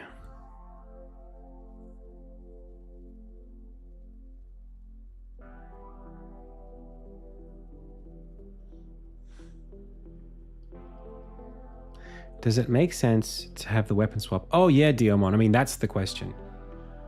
What's the main objective? The main objective is to design and implement the equipment system in a way that doesn't break other systems that I've built.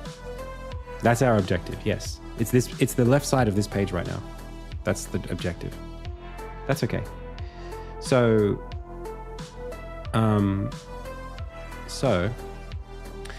the question Diamond is asking, which is it's a good question and it's an informed question, it's the same problem that Zelda Breath of the Wild has. Is the Master Sword Link's sword that he has? Like in Skyward Sword, that's how it is. In Skyward Sword, you have the Master Sword and you are making it better across the game. That's the whole point of that game. And it gets longer and it gets stronger and whatever. But like, you always have the Master Sword. Or at least from early on you get it. That's like one philosophy. And this game's very similar to that. The other philosophy is the Breath of the Wild situation, where it's like you're going through weapons all the time, you're changing stuff up, there's no true weapon. And so the weapons are part of your inventory because they're just things that you just go through. And Dark Souls does it that way too. Yeah, this game currently is not like that, but it has a lot of the blacksmith. Well, this is the problem. The game is a blacksmith game. So there's like crafting, but also it's a platformer and the combat is informed by the weapon. So having the weapons change, if the combat changes and the platforming changes as a result, that's too many dependencies to keep the game consistent and fun. I don't want the heavy greatsword to affect how you platform through the levels. So right now, I've leaned in the direction of never changing this object, in which case, why is it in this menu? That's where we're at right now. We're asking if we should even show this here in the first place. Alternatively, which is what you're suggesting, I think, alternatively, the sword is just another thing that goes in here. That's another way of doing it. I mean, why not? We could do it that way. It's possible. It's just another object that goes in the thing.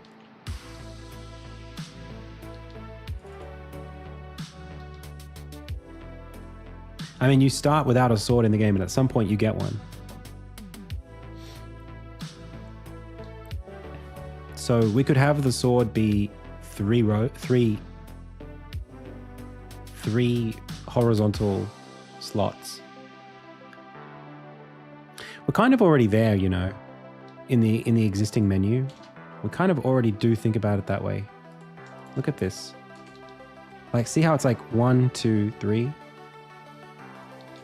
We're kind of like in this same, we're already in the logical spot of doing that. It's just that the sword becomes a little bit, you know, it's like an immovable thing that blocks your UI once you're at this point. Because it's like, well, not immovable, but it's like, you're not going to not have your sword equipped. So it's like the sword and what?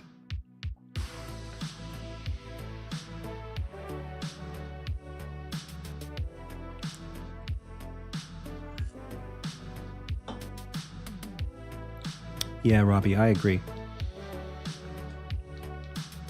It's just like, do I want the sword to be part of this game? That's the question. Do I want the sword to be part of the equipment Tetris game?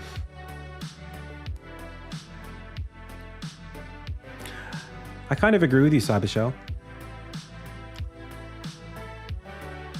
But I don't know.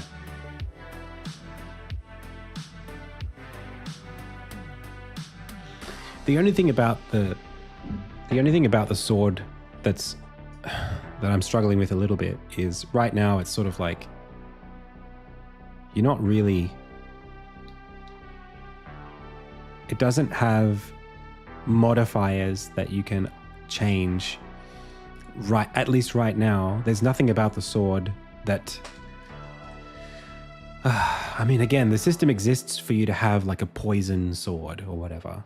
Like a silver pommel, or like a keratin handle, and that changes some properties of the sword. It's possible to do all of that. It's possible for me to have a buff that makes the sword do something different on hit. But right now, that's what the accessories do. So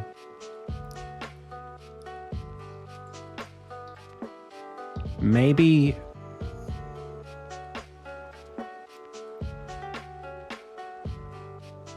I mean, we could dedicate 4 slots to the sword. And they represent the sword, but they represent enchantments that you can place on the sword, like slots, like materia slots in FF7. What Strobbins is saying. But that's sort of doing the same thing as what we were just talking about. That's kind of just doing like, it's kind of just like doing this anyway.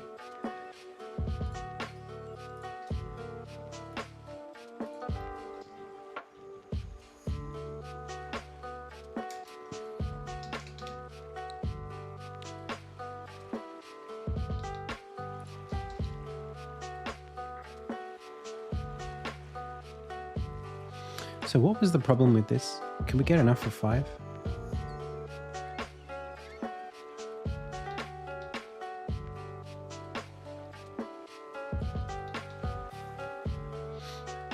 How did I do it such that it was perfect before? Oh, I did it 4. I never had 5. I feel like we could get 5 if we widen this thing out.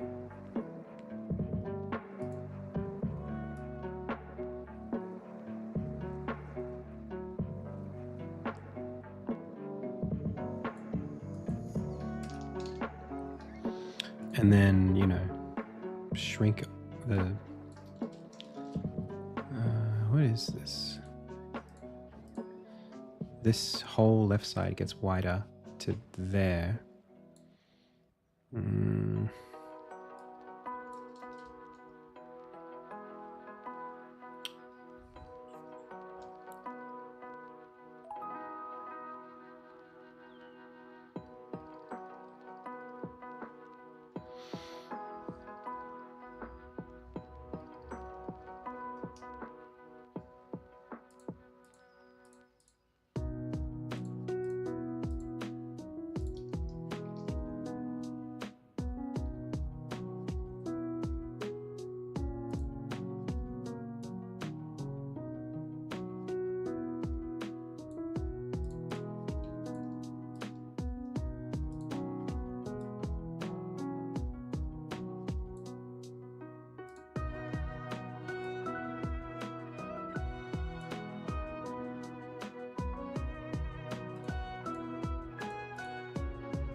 Does feel a little cramped at that point. But 4 feels okay.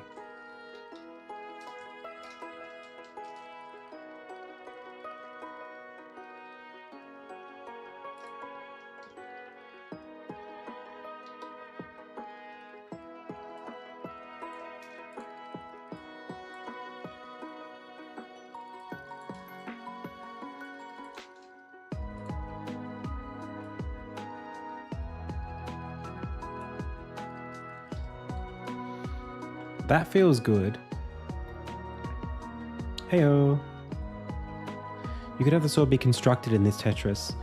Like, so you have the guard, and then you put a blade and handle and pummel on it. Yeah, the thing is, I wouldn't want you to be able to separate them. That's the only thing.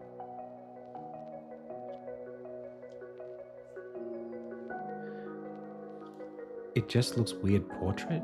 I don't know what you mean by that.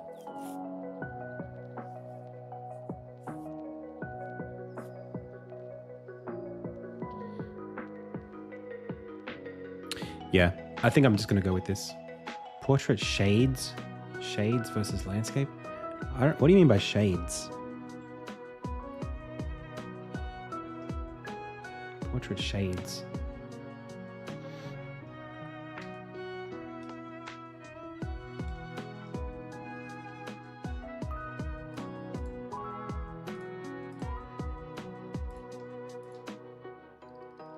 Oh, shaped. I don't think it feels weird. I think that's like, what else was it? How would it be landscape? That's right, Dudemon. These would be the only slots that control what you're wearing. I think it's fine. I think I can see it. 4 by 5 also feels good to have 20.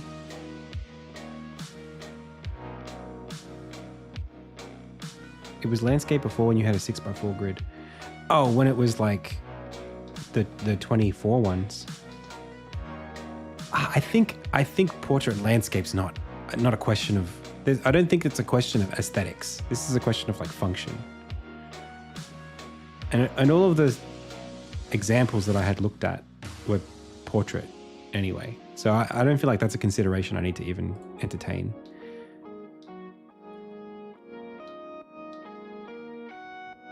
I'm more just thinking about practicality. I'm not thinking about what like, you know, subconsciously like feels aesthetic or not. I'm more just like, how many grid spaces do I get? How many will I want by the end of the game? And how big should the spaces be for me to enjoy drawing them so that it looks cool when you're sharing this with your friends? Like, hey, look at my equipment. And then finally, where does the sword fit into that? That's what I care about. Those are my considerations. I think having the sword fit into this is fine. I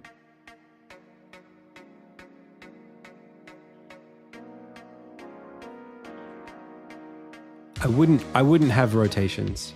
I don't think so. That's right, Dudemon.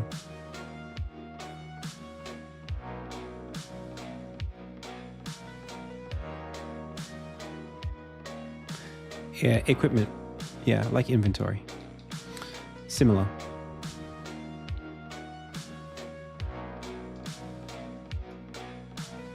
Okay.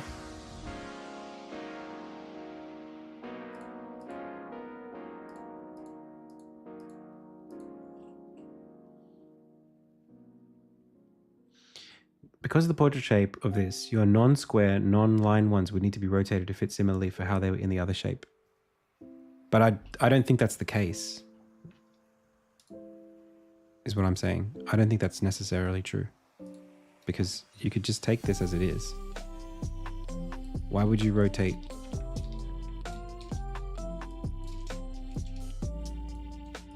You don't have to rotate this. There, it goes.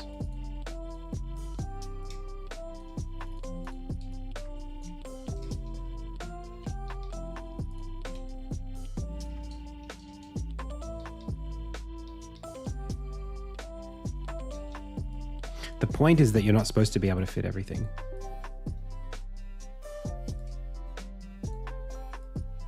Would it be able to shift? You would have to shift it.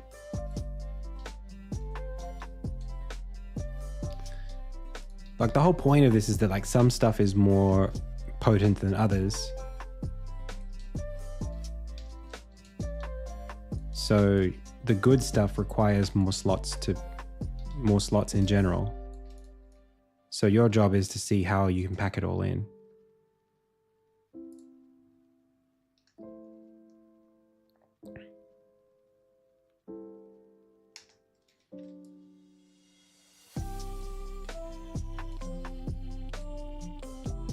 You know, like that's good. And that's a pretty good mix of everything.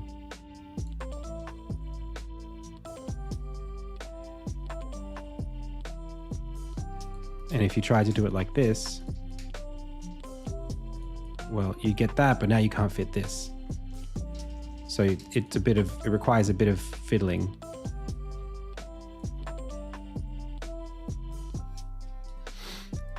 Yeah, I guess so. People have mentioned that game. I haven't personally played it, but it sounds about right. And then the thing that you do is you can make the game set up in such a way that you have two items that might go well together. So you have like an item that's specifically this shaped. And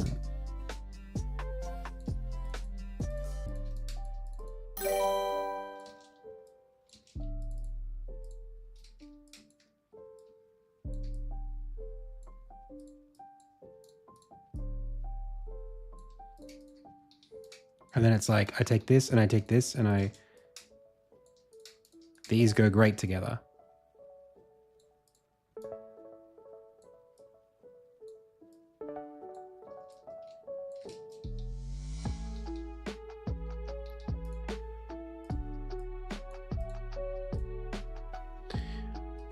I don't think I would do rotation. The only thing about this that's a little difficult is what happens if like you just want to do like 20 of these, like literally as it's drawn there. Like, should I let you do that?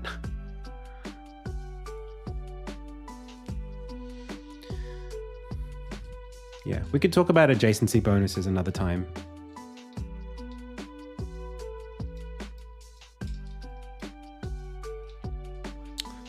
All right, I'm gonna take a break, and then when we come back, we'll get building.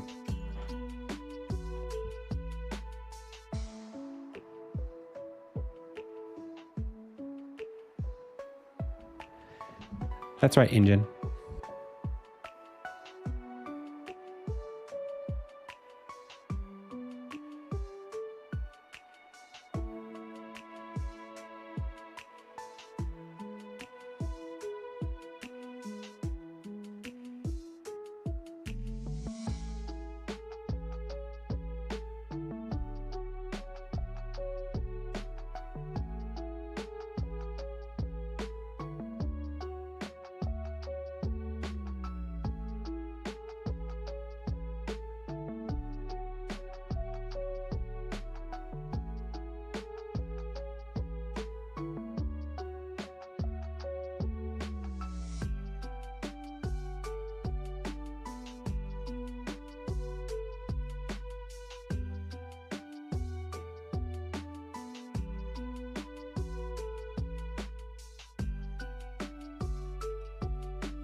Yo.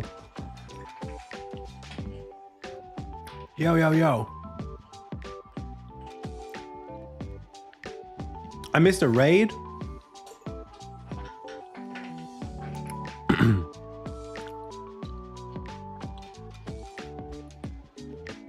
All right, let's do this thing.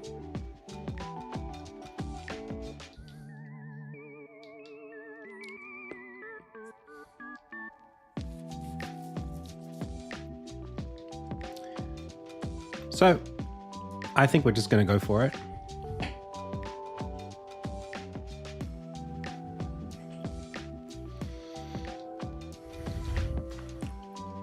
It's a little ambitious. I probably shouldn't do this, but it's fun content, so let's do it.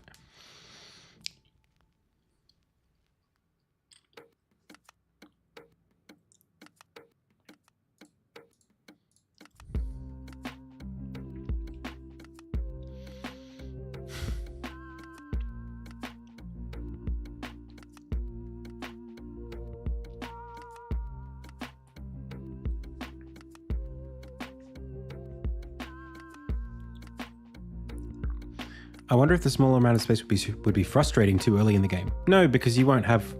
No. You just balance it so that the player has enough stuff to do what they want to do at the start. You give them a little bit, you give them a little bit of space. When they have more stuff than they can fit in the space, you wait a little bit of time and then you give them what they want.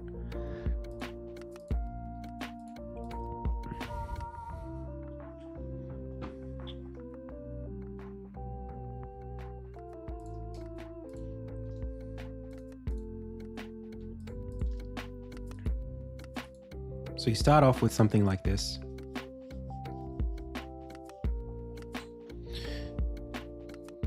This is the only char weir.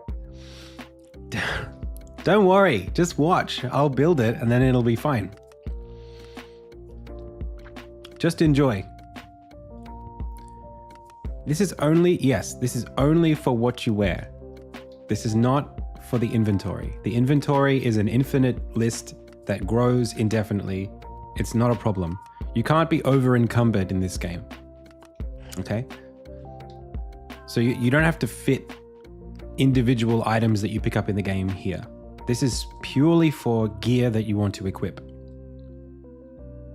Now, I'm going to go into focus mode. And I'm going to start building stuff. So, there's a few things here that we need to tackle. Let's build a little to-do for it.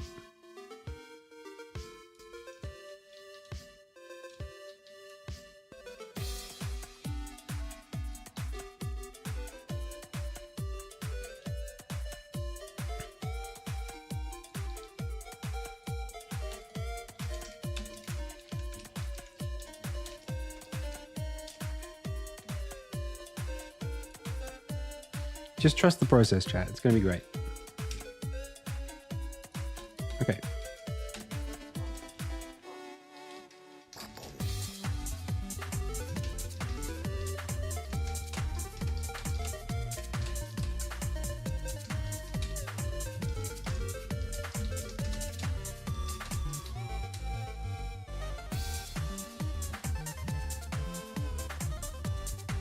Oh, shooter, that's awesome. That's so cool.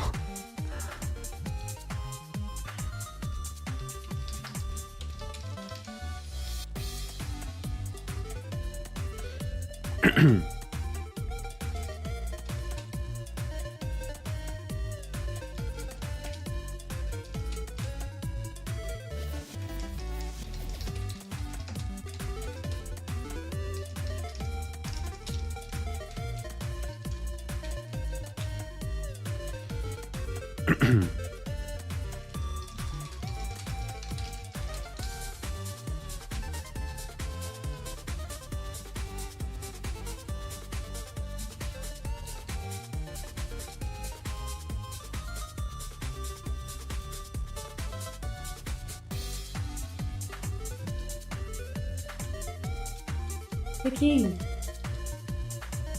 The king. Thanks, Kirkwood. I heard that.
PAX East. I don't have any plans to be at PAX East. When is that?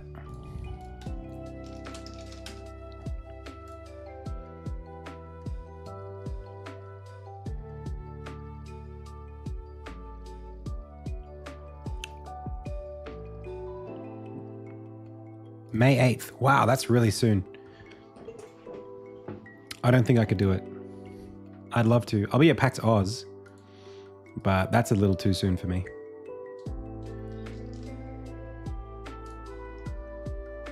Hey pals, if you haven't done so yet, please wishlist Insignia. Be awesome. Thank you, thank you.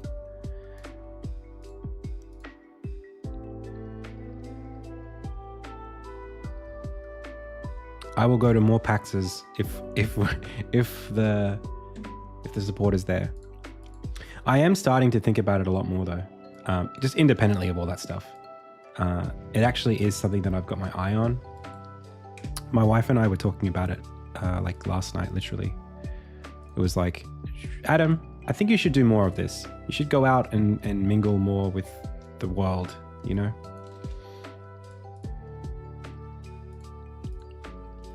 Now that you've got this like presence and you're doing everything relating to the game and blah, blah, blah, it's like, you should probably get out there and do a lot more of it. If you need to go back to the US, like, do it. So, yeah, it's like, you know, we're figuring it out for sure.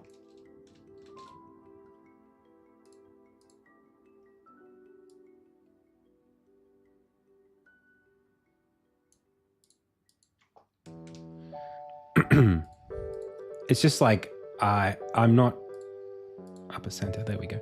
I don't know yet in what capacity I should be doing that. It's quite expensive. Like, you can't be doing it all the time.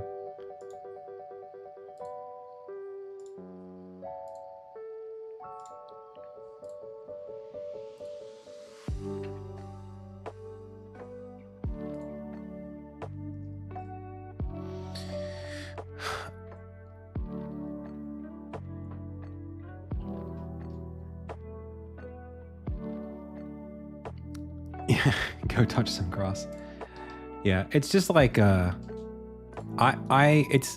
the networking thing for me. It's like, it is important, but also like, because I'm a YouTuber, it's good to just get out there and be involved. Like, I have a public face. I should be doing more public things. As long as it's not slowing down development on the game. All right.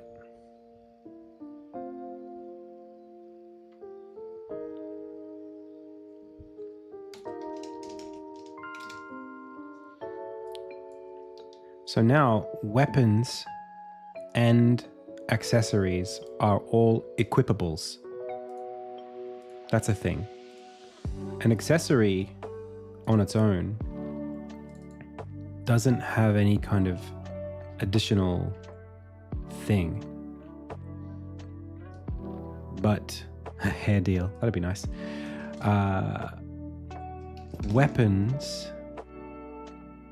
Oh, this is hard because we've got weapon inventory. What weapon? A weapon is a serializable object made of 3 items. The weapons themselves are not scriptables, but we might need to get to that point soon. Maybe for now we can have an accessory that's called the weapon, and when you have the accessory equipped, it equips the weapon. So it kind of just tied 1 to 1.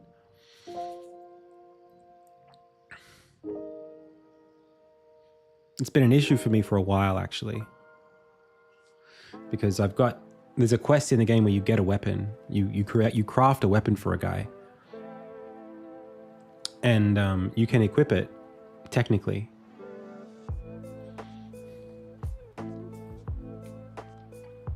So maybe I just let that happen. We'll start with accessories first and we'll work on it. We'll go from there. So let's go to accessory. They are items. They have conditions. They have costs. They should also have a public grid. What do we call this?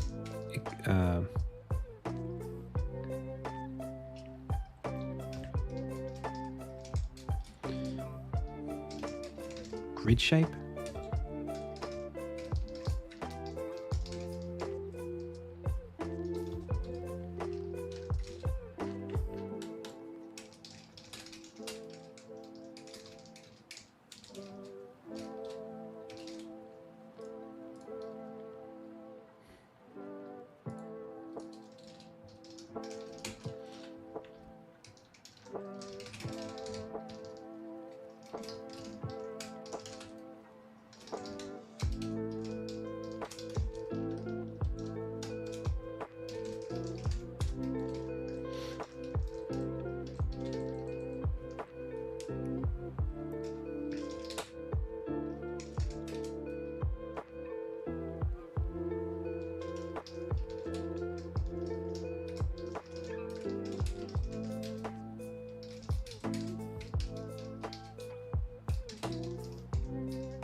Turn it into like a jagged array.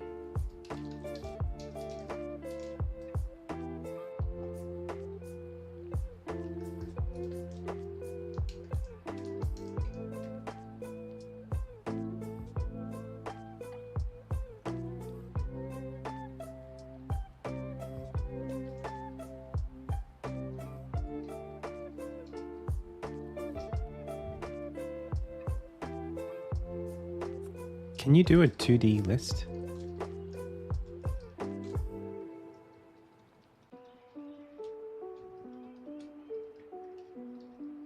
Well, I want to be able to increase and decrease the size. We could just hard code it. But I wanted to be able to have a little button clicked so it goes tick, tick, tick, tick, tick.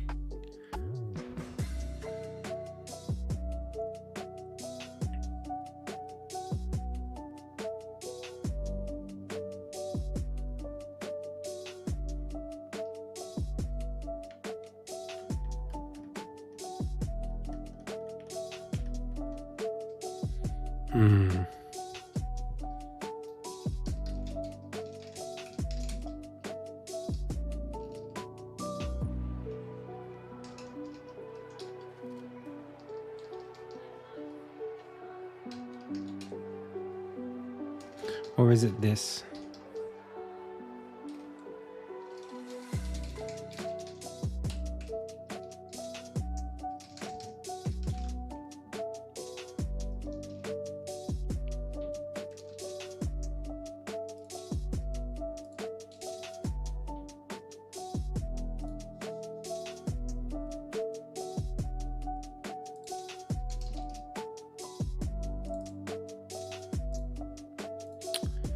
I want this to be hard coded, but is it a struct? But then you can't have an array. You can't have.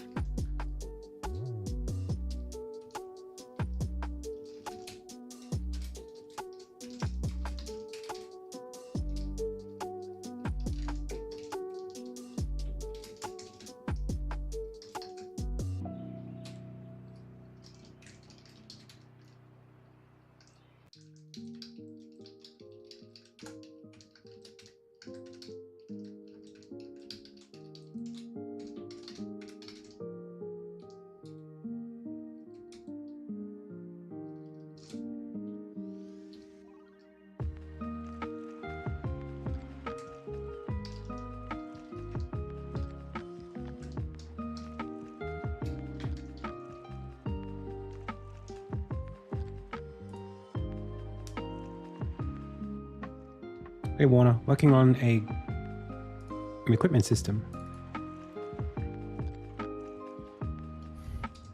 But is that not how that works? Or is it 4-4? I can't remember how to declare these. They're kind of an exotic thing.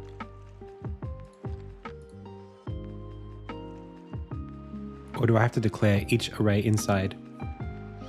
There's a difference between a jagged array and a 2-dim array in C#. I can't remember which one I want to use here.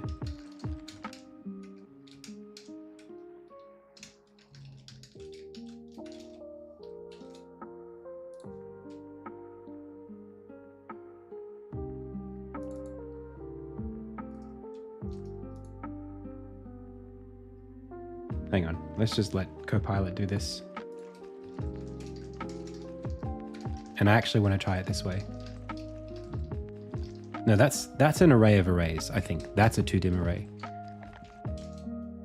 Oh, okay. That's literally what I wanted to do. Oh, you don't put the brackets. We got it. It's okay.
Okay.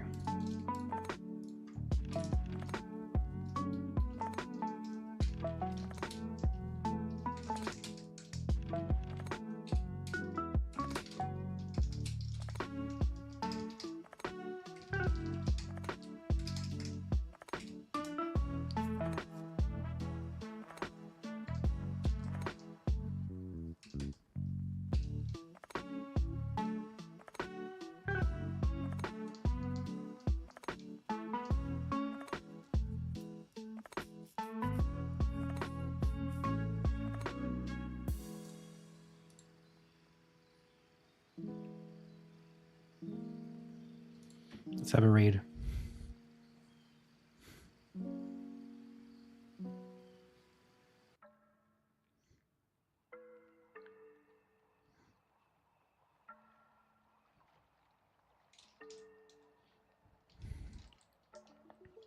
I don't think we need to do this. The size of each cell based on the number of rows and columns positioned or width and height is basically the entire thing. We don't need to do that.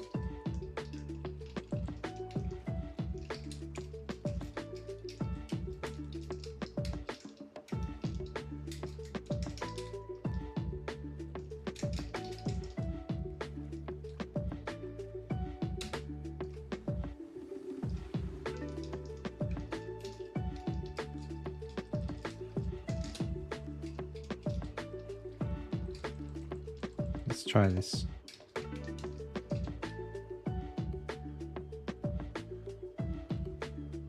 Grid size equals new vector. Why do I want to do that?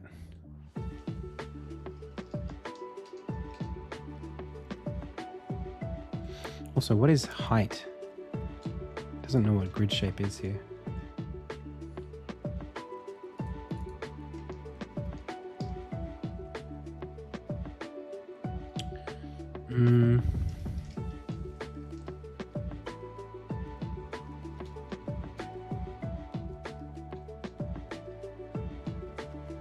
Killing it. It's okay. I mean, you highlighted the message. Nothing wrong with that. How many monitors? I got 2 monitors. All right. I'm just going to do this myself. Let's just see how it goes. There's no point being upset about it. Now, the property height.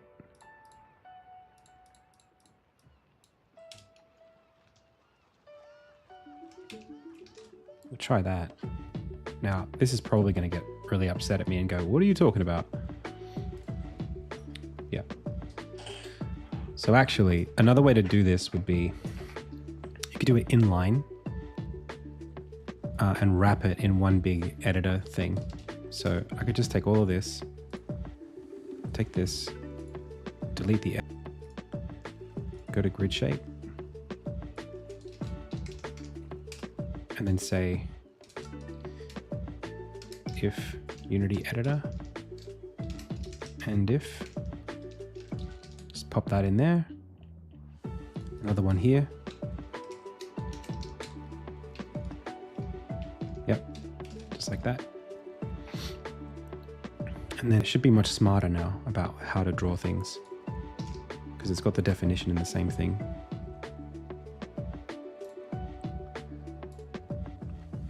It really should be smarter.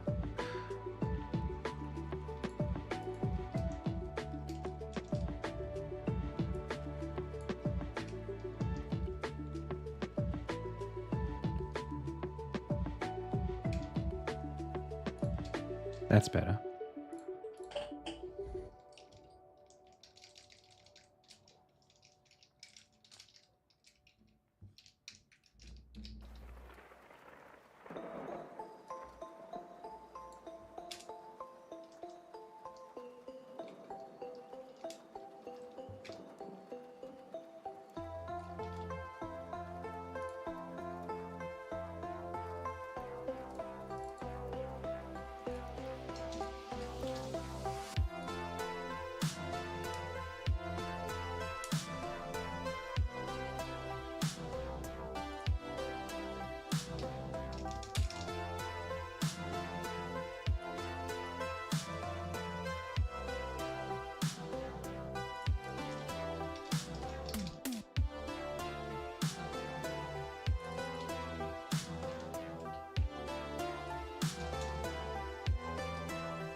Oh, the game is Insignia.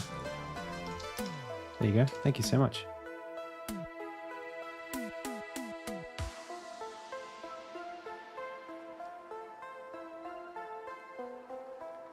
This music is from Sacred Grove. It's from Legend of Synthwave.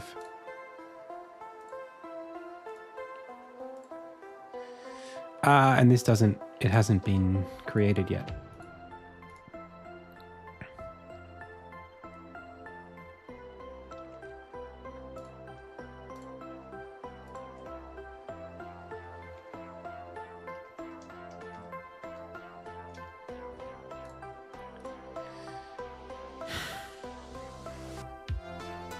It's frustrating because I don't want to use a collection, but collections need to be instantiated.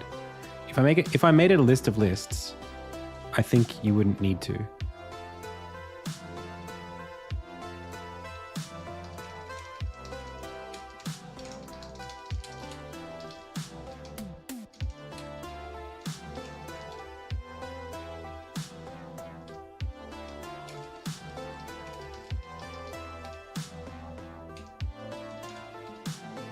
Yeah, except we want to use 4.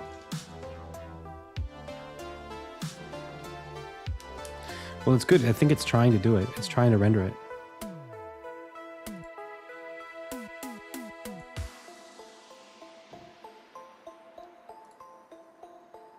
The value of shape cannot be retrieved as a struct or class.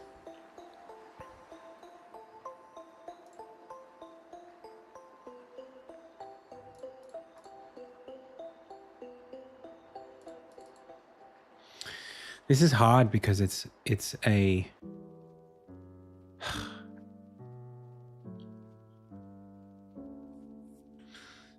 let's have a look.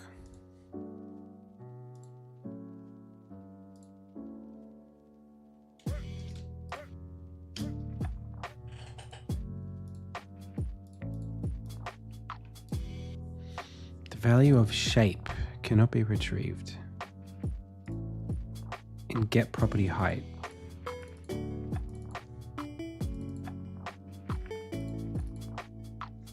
Why can't we retrieve this?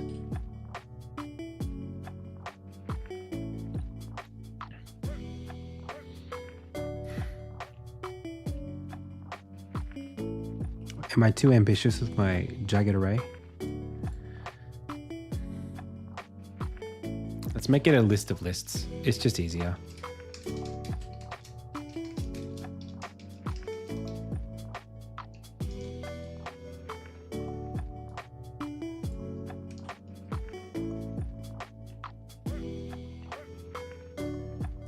We can even make it a struct. We don't need this.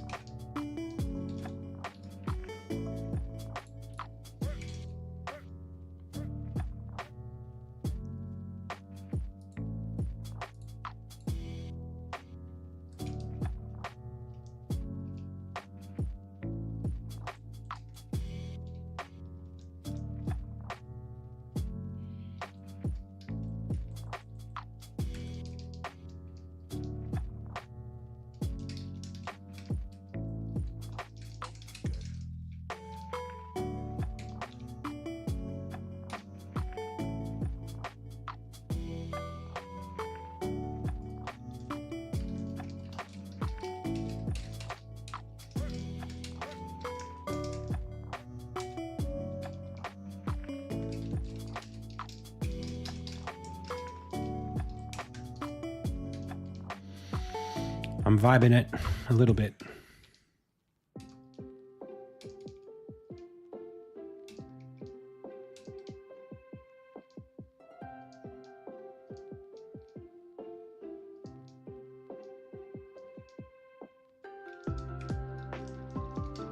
That all looks right.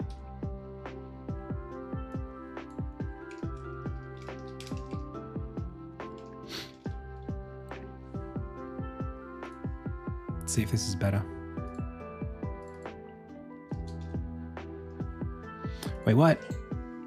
Feature struct field initializers is not available in C#9. Oof. Struct Field, is it this it doesn't like? Yeah, I'm not sure that's going to fly without it.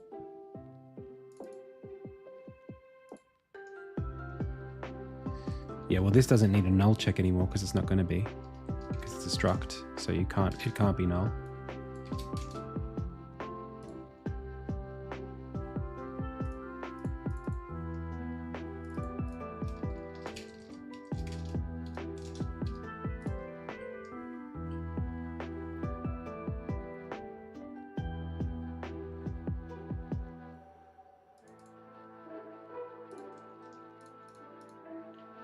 And we're back here again.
Oh, yeah.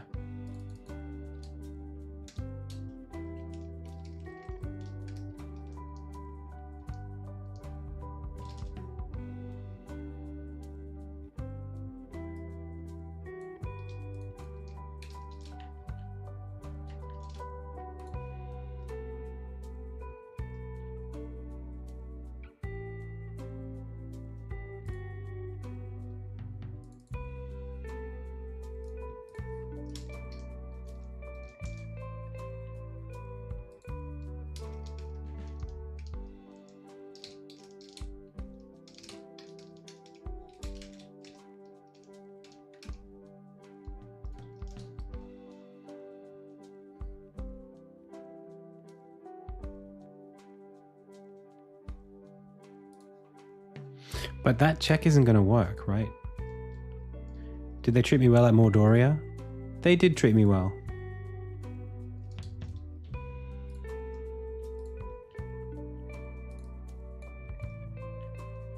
Very well.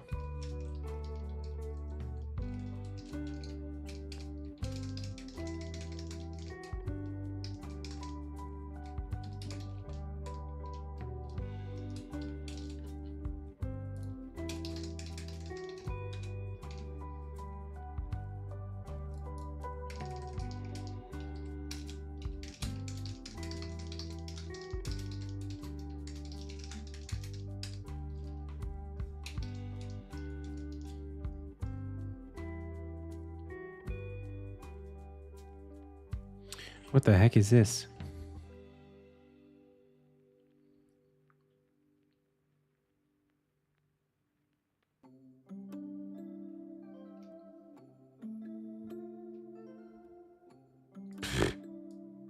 It's fine. You know, I don't think we need to do that.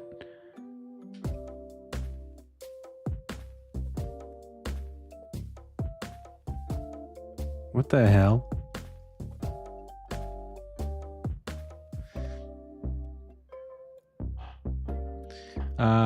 Yeah, it was fun. It was fun being up in the sky.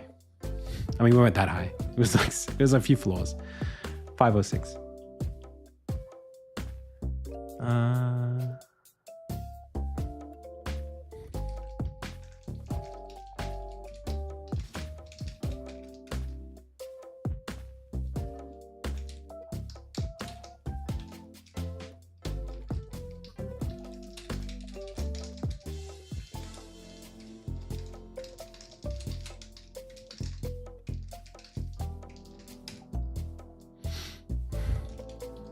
Whatever, dude. Whatever you want to do.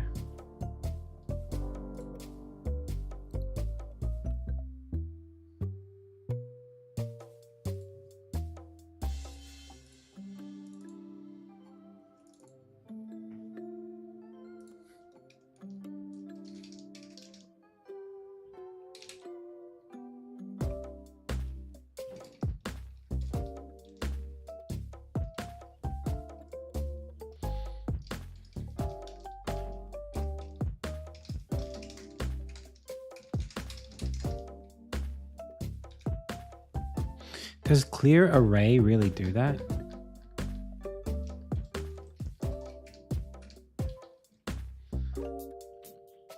I want to instantiate the list properly.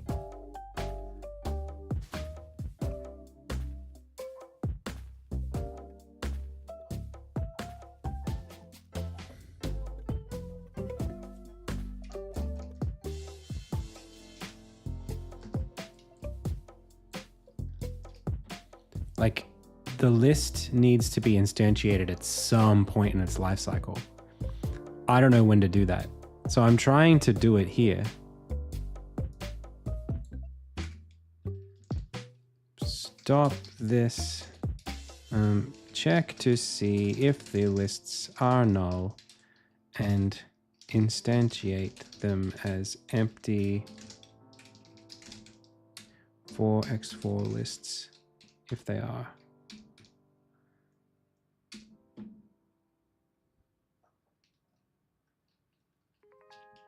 Yeah, I don't really know. I mean, like, this is what it's coming up as, but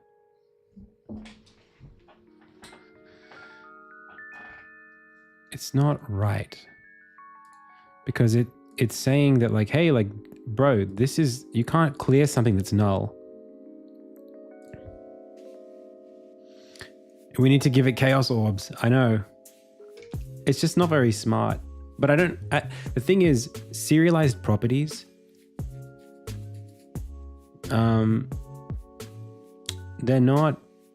they're sort of different to like Unity, just like normal objects.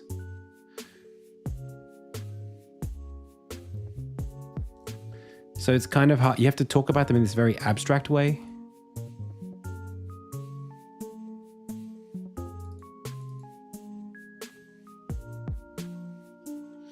Yeah, I think that's what we have to do.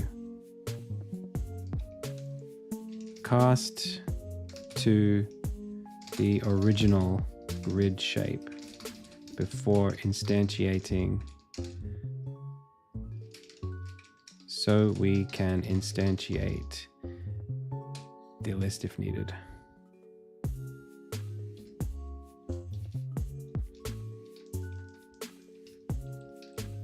I don't know where I got this idea of 5 from, but let's just say.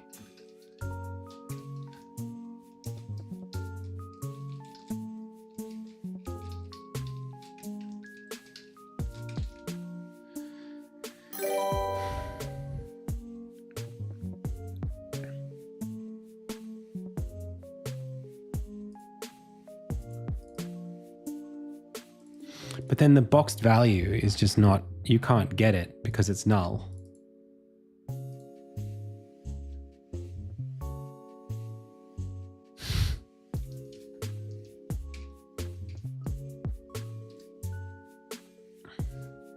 So how do I make it not null?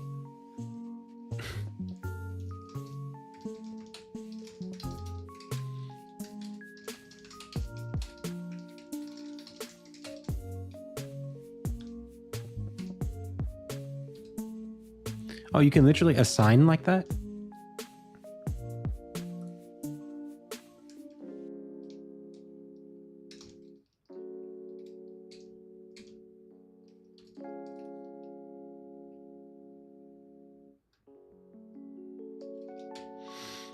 This is the thing. I'm a little bit of a novice on this kind of serialized property stuff.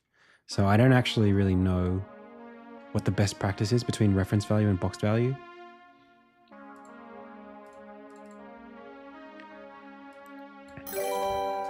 Typically what I've done in the past is I make editors for this stuff, and the editors don't work the same as the property drawers. The property drawers deal with all this like serialized blah, blah, blah.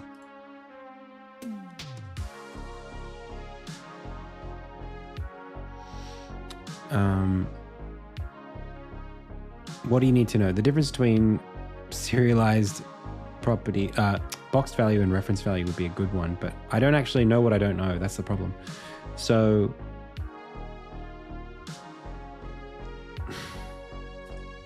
let's ask. Let's just be reasonable people.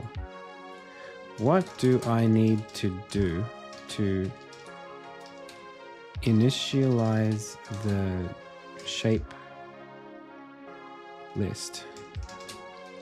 What would be a good point in the grid shapes life cycle to instantiate the shape list? How do I do that from here if it's always being seen as a serialized property?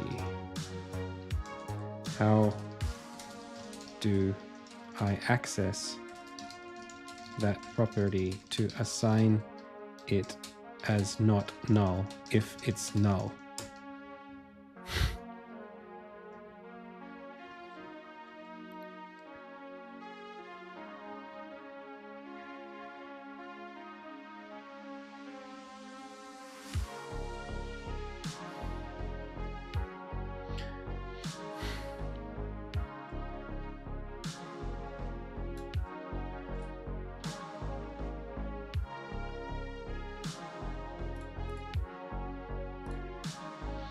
So when we check instantiate list, if it's null or its array size is 0, but like array size is going to fail.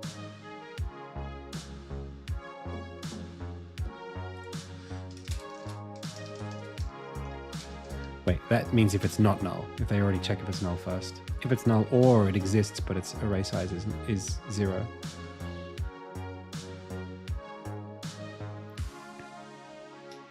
I mean, that looks fine.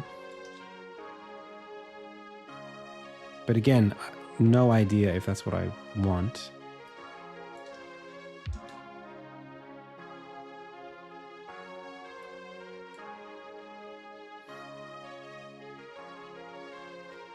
Yes, which is what we're doing pretty much.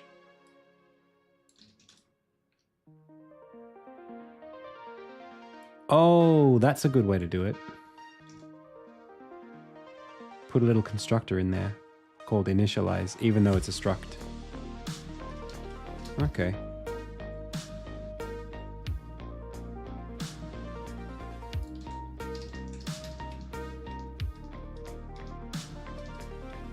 Okay, but what's calling? When are we calling initialize?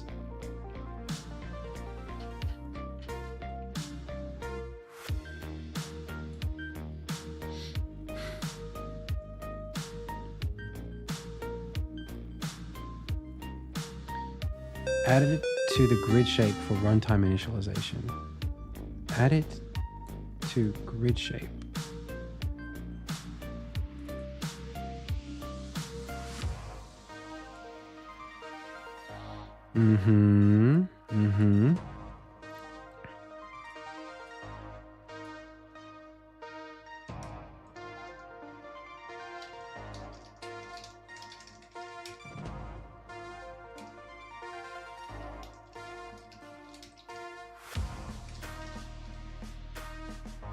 All right.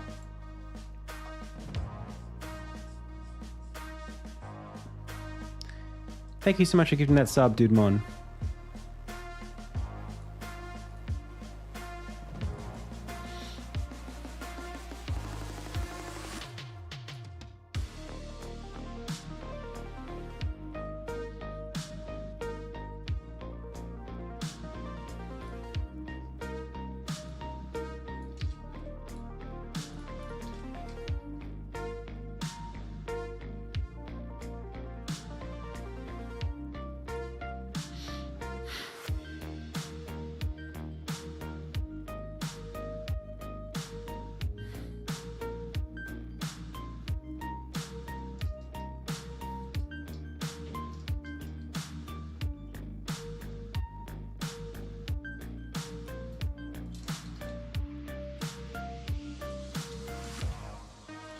Why is my formatter like going out the window?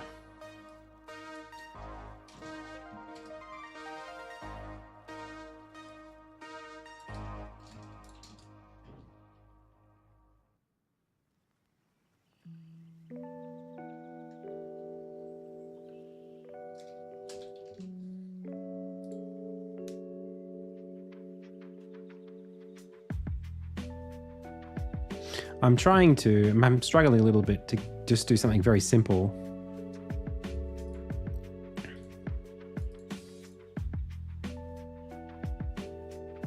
This is so weird. Null reference exception. How do we get null reference exception if we're checking for null first? So what is array size? Like, how is it null? Doesn't make any sense. Like, we're literally checking first before entering whether or not this is null. In which case, what does array size do that could be null?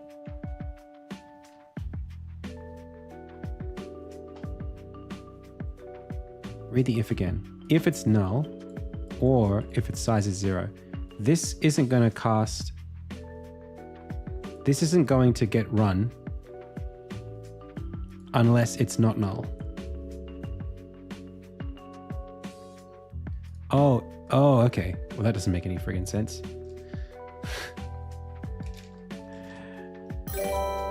Why would it write that? No. If it's null, hang on a second. I'm reading. If it is null, do this. But then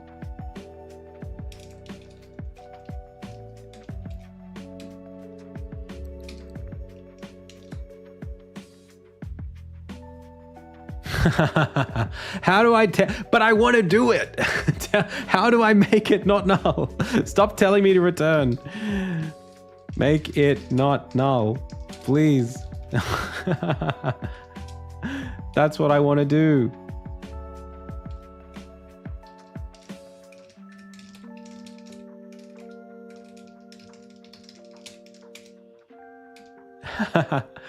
Okay, there's no way to do it. I don't think there's a way to do it. I must be crazy.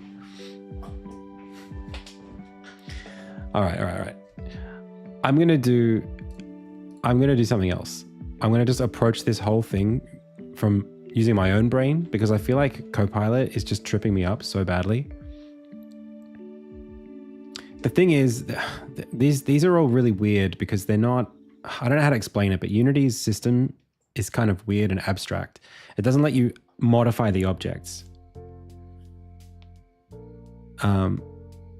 This isn't mono behaviors either. This is inside of a scriptable object. That's what this is for. So the scriptable object doesn't have a runtime. There's no update method, and there's no point in the life cycle of the scriptable object other than when I create it. But these scriptable objects already exist. So I've just added a field that is a struct that needs a point of instantiation to its thing. The only way I could think of doing this, actually, I've already got an idea for it. I think I've figured out how to do it. We're not going to do this anymore.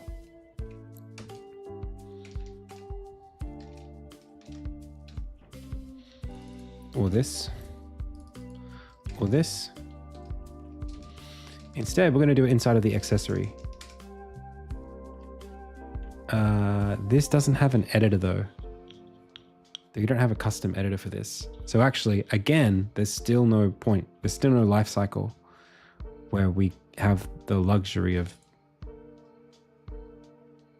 writing some code. It has to be on the inspector drawer. But the inspector drawer doesn't let us edit it if we're inspecting it.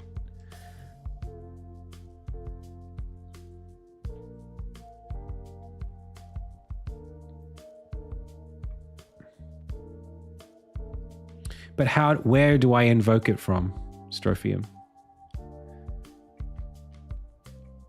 From which context do we invoke this thing on the scriptable object?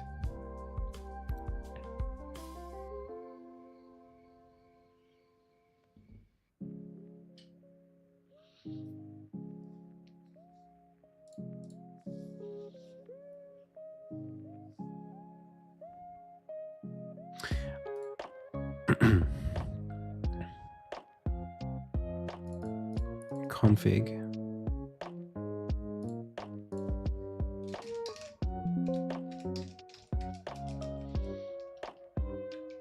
Yeah, but on enable belongs to...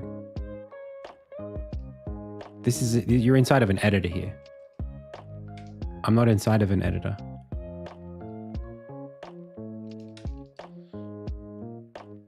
And are you dealing with... You are dealing with serialized properties.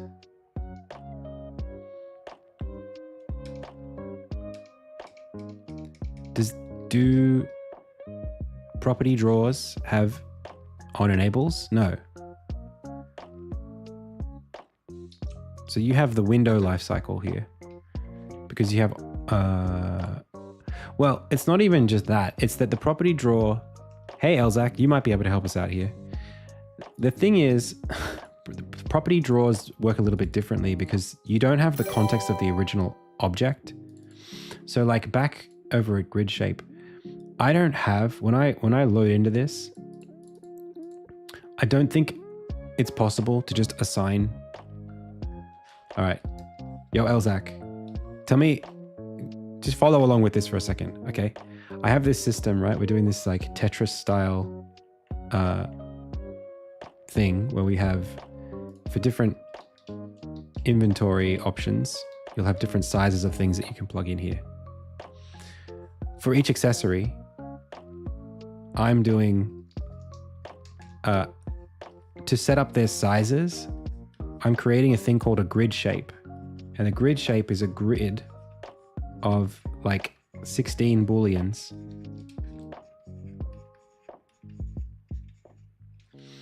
Which, I mean, we could do this as a bit mask if we really wanted to, as a 16-bit mask. Maybe that's the right way to do it. But anyway, oh, maybe I should just do it that way. Even just to... Anyway, so what I was thinking of doing was like a list of of booleans, and I was going to have like checkboxes to say how big it is, starting from the top left. So like this would be that.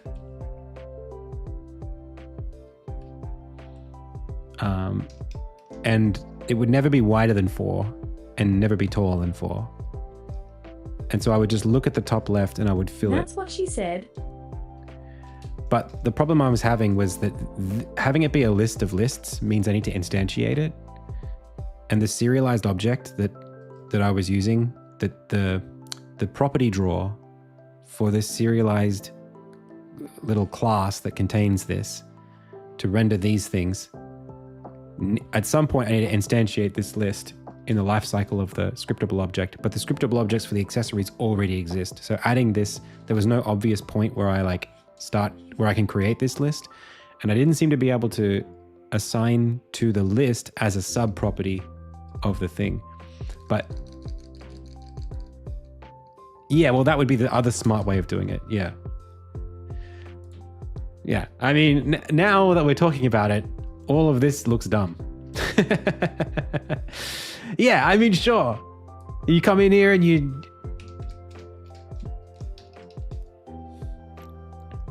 Yeah, if I know it needs to be 16, but you can't... I don't think you can set... My whole hope here was to not have to instantiate. So maybe bitmask is the right way to do it. Array that is Boolean. Yeah, but I tried that. I mean, talk me through it. What am I doing wrong here?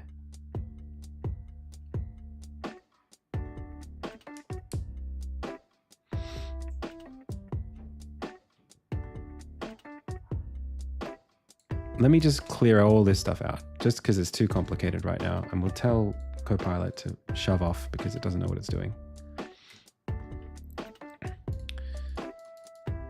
So it's an int, right?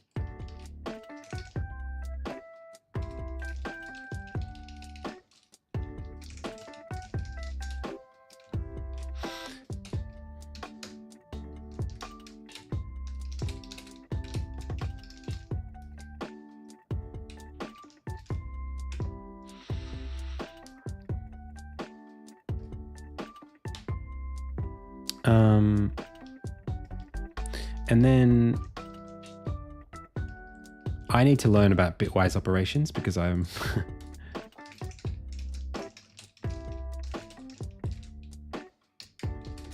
I always forget how they work.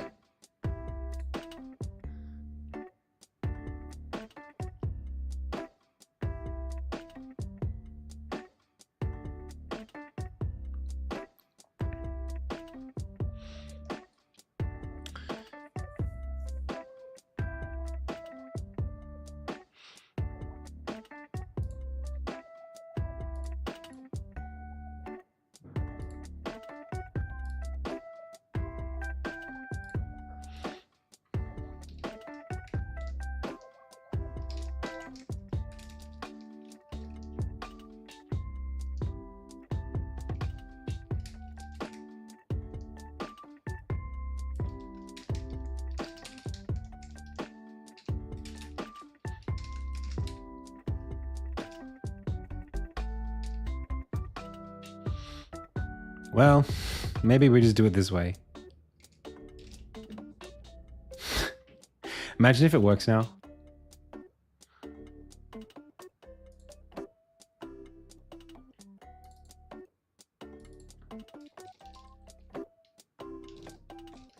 I don't really need a label field.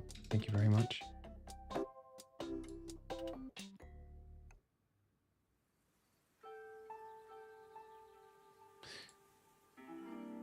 Oh my God. Well, that's what I wanted.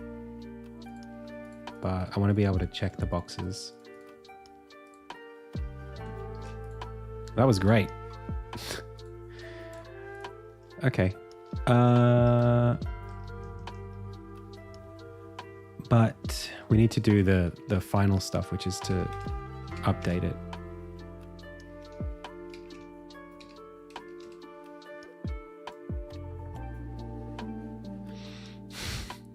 It's silly how, you know, when you talk it out, that's exactly what I wanted. Okay. Nice. Cool. All right. Well, we did it.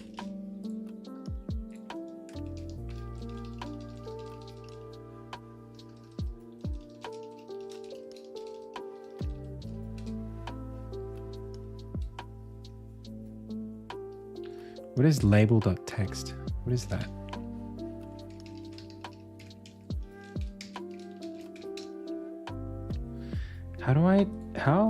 What happened to, like, OmniSharp? Why can't I get code completions for this stuff? Has something turned off?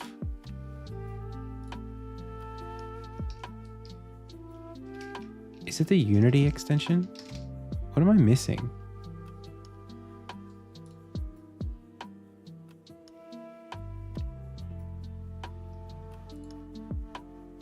Usually as I'm typing, I'll be able to get information about everything. I thought it was the Unity. I mean, when I enable this, I always lose OmniSharp. But maybe I'm just wrong. Maybe I can have the Unity one and OmniSharp can work. I don't know.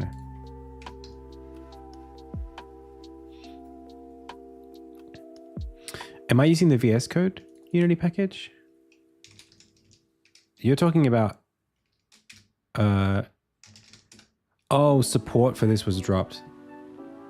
I think that's true. But then, what am I doing wrong? What do I need to install that I haven't? That would give me the code completion for this, or even I should be able to control click on this and go to the definition of it.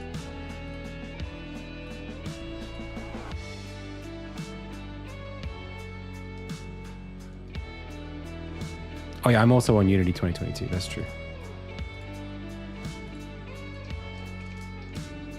Oh, there it is. Okay. Wait, something's happening. Nice, it's back. I just needed to... Wait, but now OmniSharp's gone. What?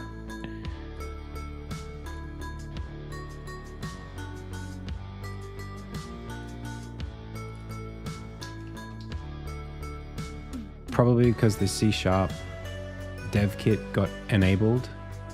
I want C# on, but I want dev kit disabled.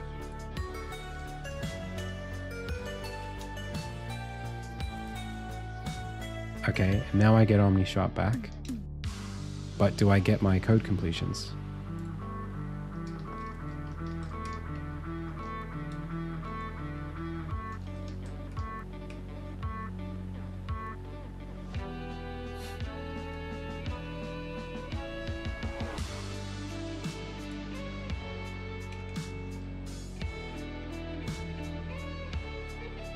Absolute madness. But I was doing this all like in the jam, like yesterday, 2 days ago. OmniSharp has been deprecated. It's C# extension now, and the newer version of it is constantly breaks, so you might want to install an older one. But I like how do I get? Okay, I'm open to uninstalling OmniSharp because it causes me problems anyway.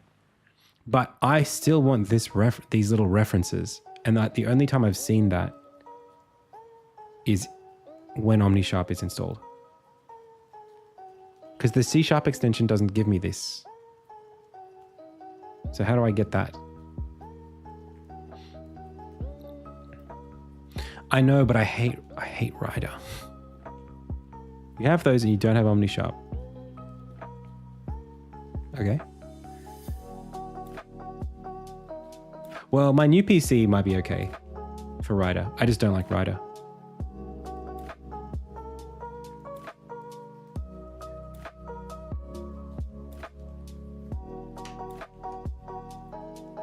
C# and Unity extension. All right. Well, the only other thing that I want for it is the formatting. I want to be able to do new line, same line curly braces. That's what I use OmniSharp for right now as well. I'm pretty sure that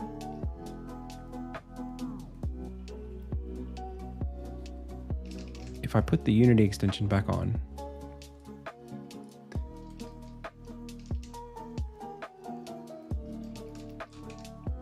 and then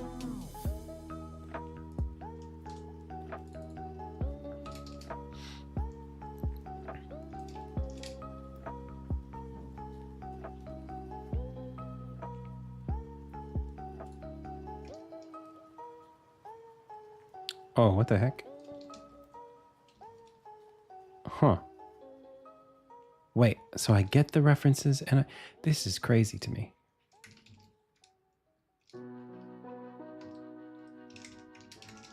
Okay, good. And then just, you can tell me what to do here. I forget how to use this.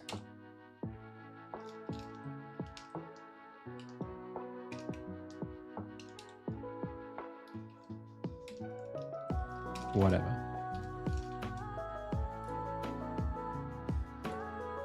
When did this happen? What was OmniSharp doing for me then all this time?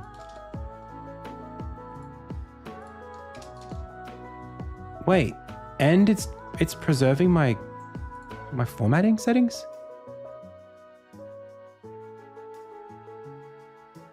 I don't know what the hell's happening. I don't know how it's working.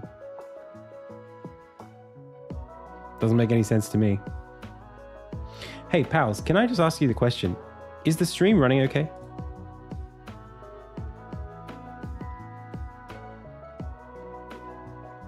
It looks like the kbps is really low. Looks good? Looks good to you? Like the stream quality.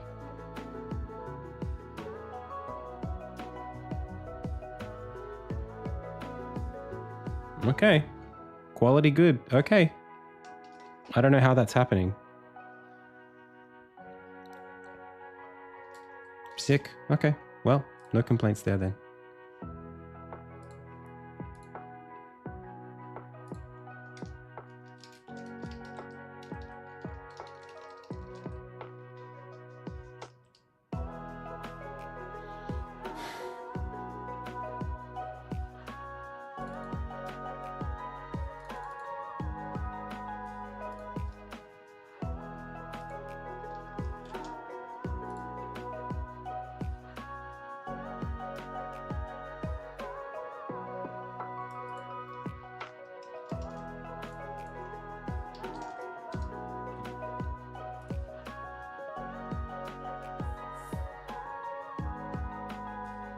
Yeah, I know, but I've had it set up for a long time as like 6 megabits per second.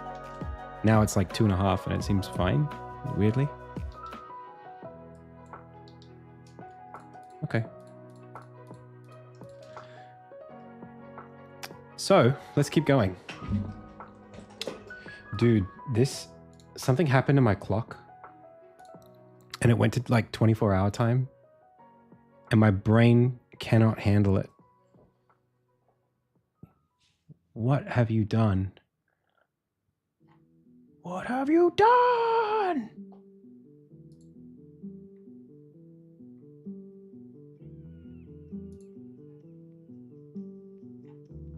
Uses more power.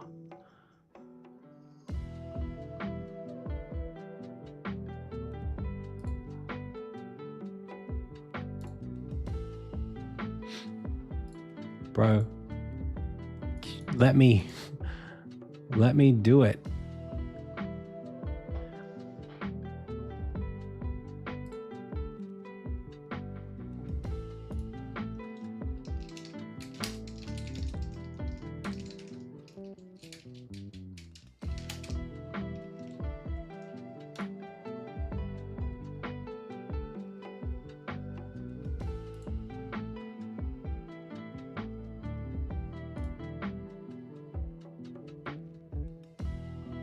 Whoa.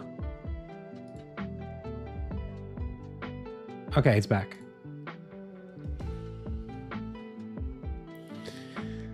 Oh my God. Okay, let's do some work. This is just the worst. Let's keep going. Left side, let's prefab. Let's apply all overrides. And let's go in here. And then we've got our grid. Let's make the sprite none for now.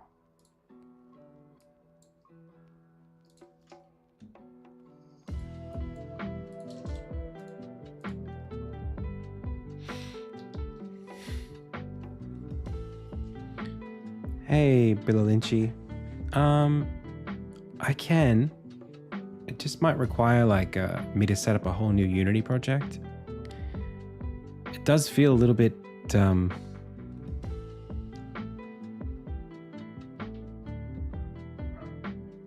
don't know. If you like. Yeah, I might have time.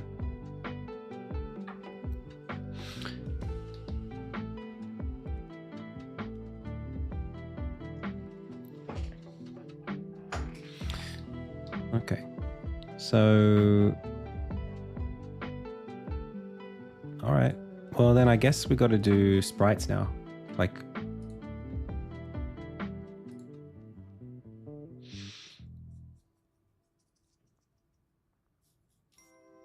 this honey ring is like the full sprite. So, accessory, preview.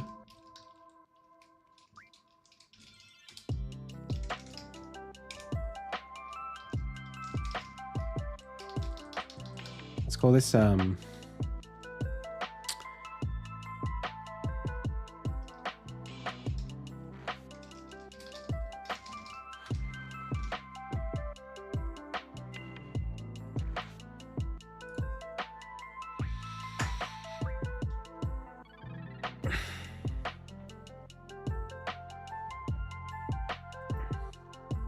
okay. And maybe I could show more or fewer boxes based on how big the sprite is as a multiple of like 24 or 32 or whatever. But let's do a few now anyway.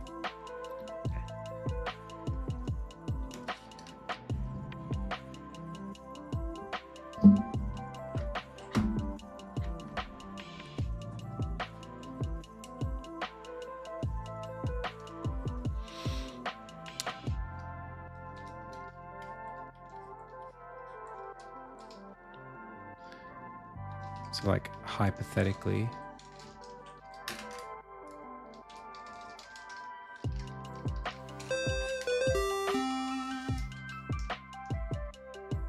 hey, thank you so much for gifting that sub.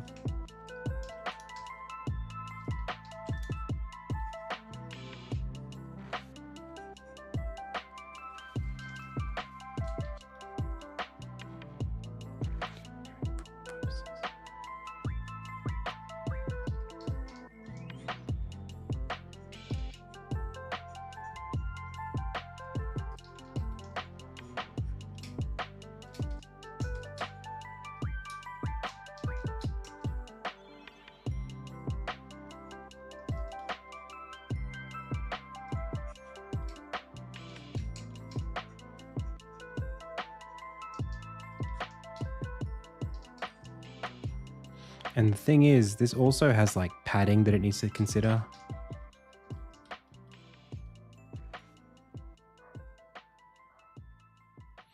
Oh, that's not a bad idea, Elzak.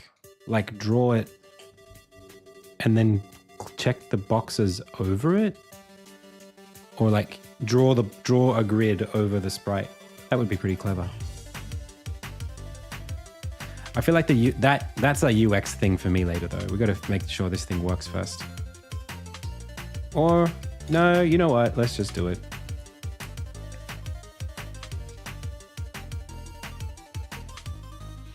Oh, but now I need a custom inspector for accessories.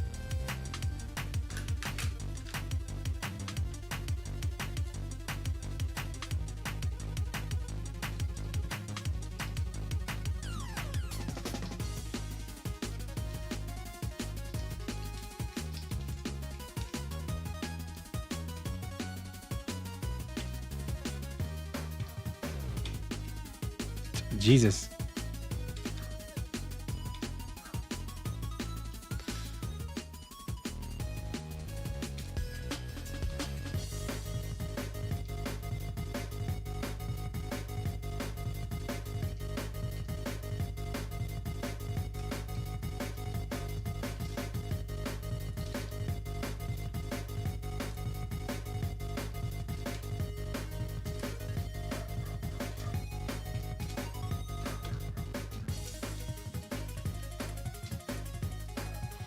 Then I didn't need the custom property draw.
What's wrong with that?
Better. Oh, just the parentheses around it? Okay.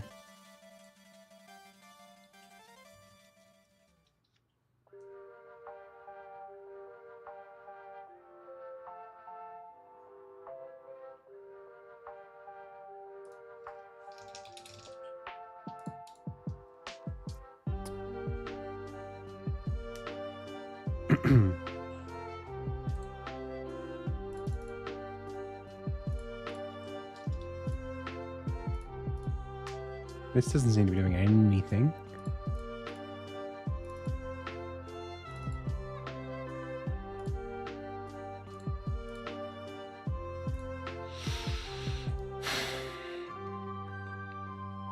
Draw text at rect. Rect is GUI layout to... I don't think this is right.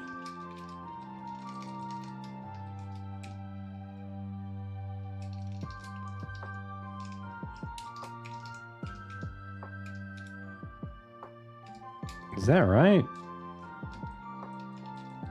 Don't I want like the window or something like that?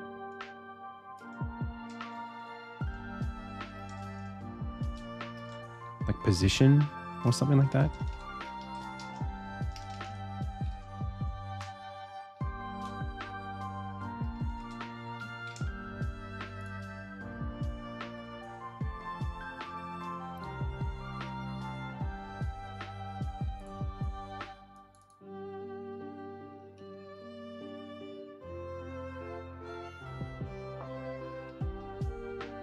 But then why? Oh, this is just the width and height or something? 32 times 4. Hang on.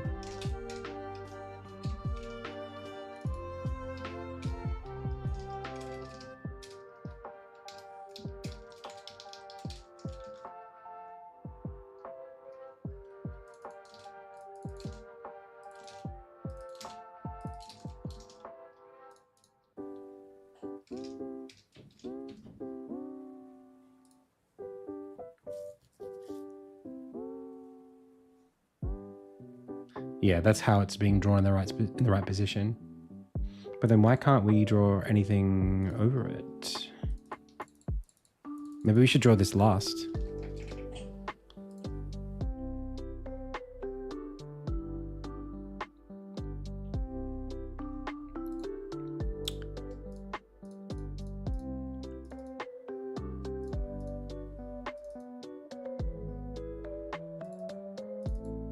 I mean, that all looks pretty right to me.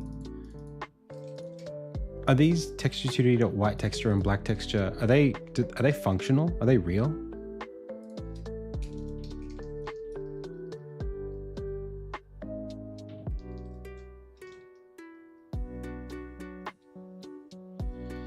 You need to draw it before the next editor GUI layout draw call.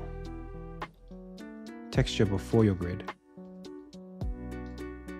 Don't I want to draw the grid behind it and then draw the texture on top? Because this is just going to draw a big checkerboard on top of my thing and I won't be able to see it at that point.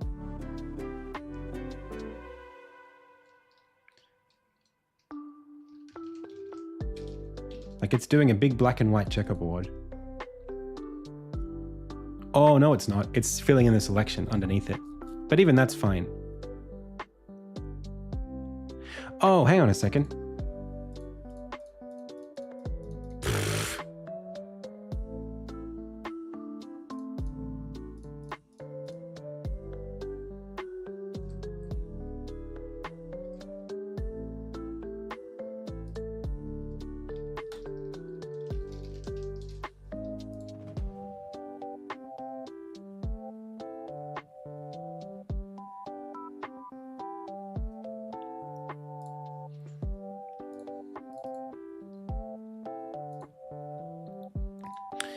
So, my question is, why is this being drawn like that?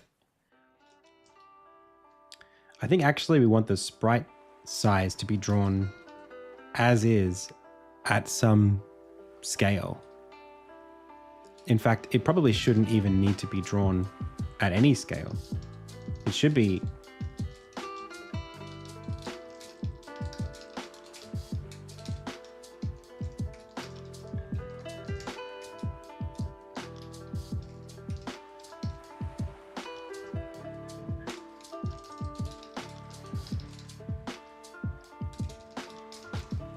You should just draw the texture as is.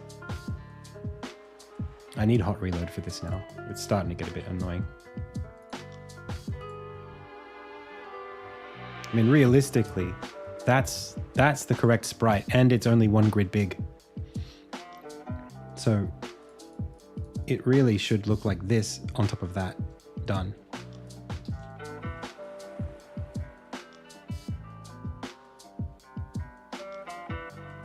Now, I think what Elzac is saying is that GUI.drawTexture changes the rect when you draw it. Is that right?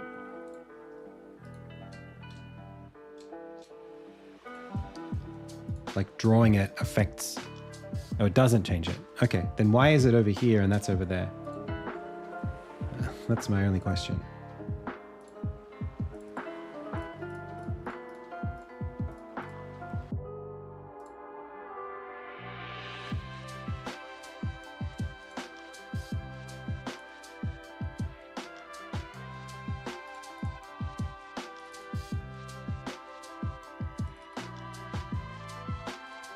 Well, that's in the right spot. That's where I would expect it to be.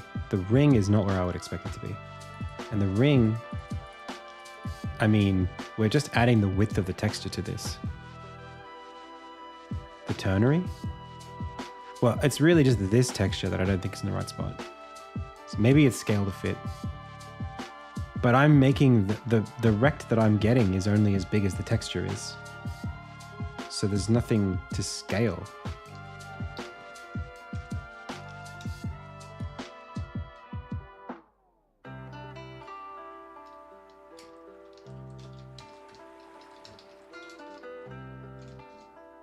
What is this 1.0? Image aspect. Alpha blend. Can I just not do these things?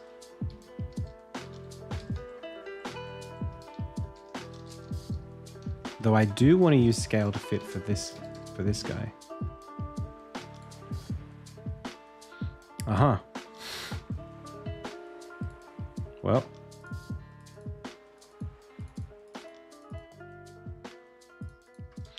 if I just say 32, what does that do?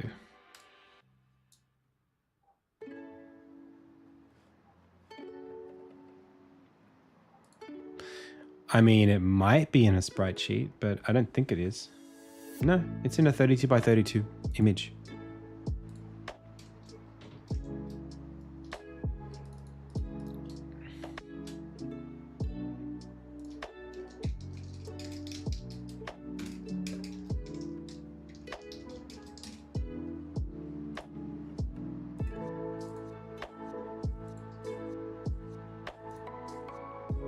Wait, 621?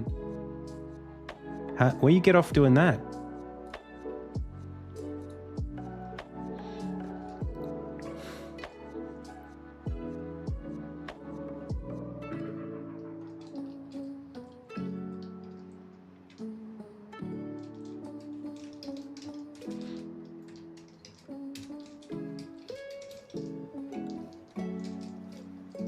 I think it's like editor GUI layout dot.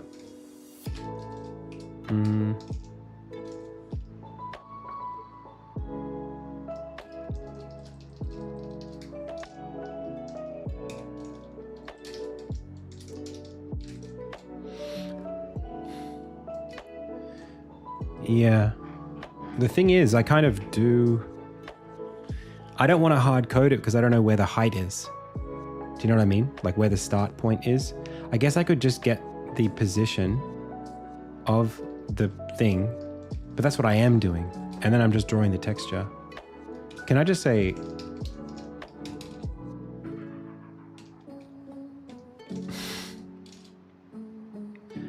Let's just be aggressive about it.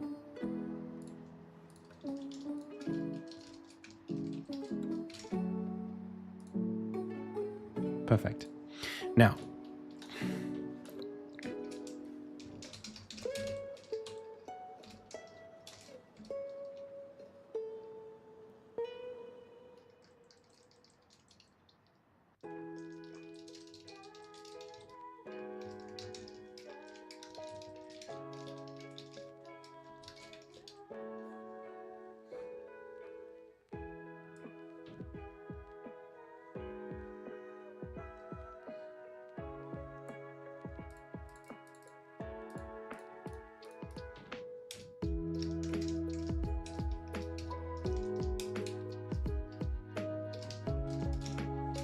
Can I do that?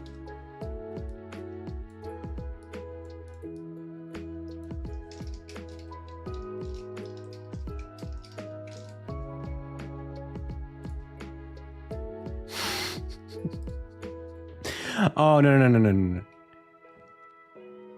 It needs to be equals.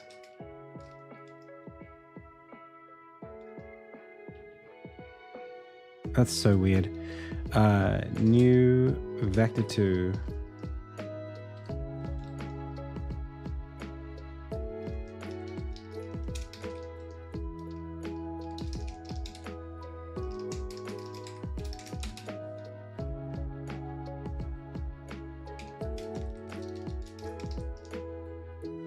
Is it texel size? Is that actually what I want? I always get confused about texel size because I always thought that was a different metric.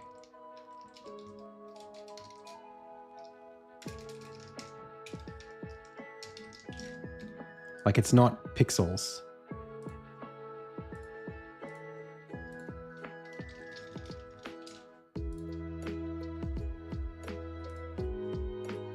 Go, go, go.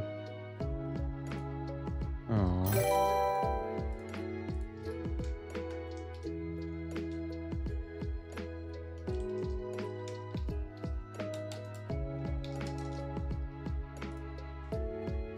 Oh. Okay, well, let's do it. Let's do it by hand.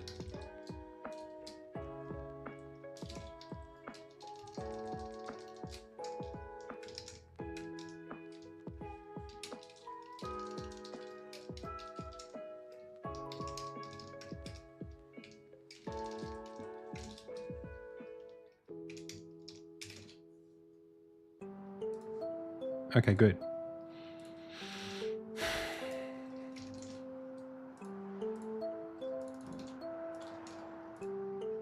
Good. Yeah, you can check it out at on itch. Okay.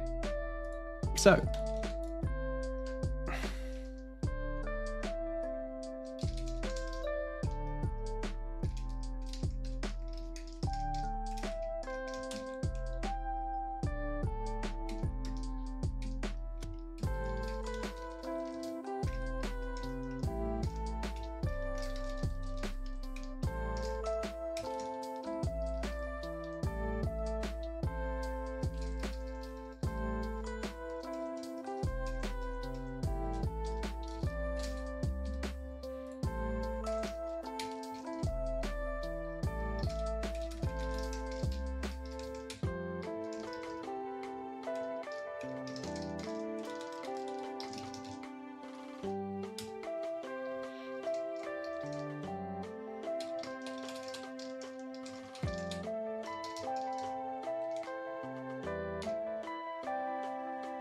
whoa.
Now that we're here, we don't actually need to draw the inspector for the thing. For the grid shape. because now I actually want to draw fewer of these blocks based on how big the sprite is.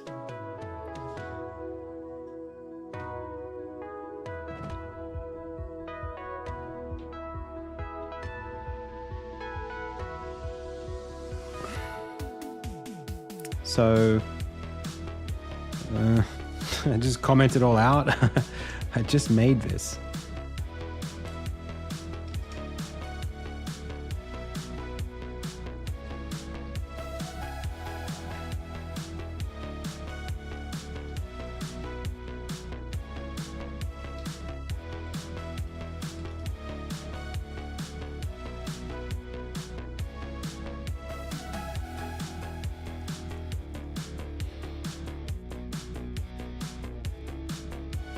Texels is just pixels per unit.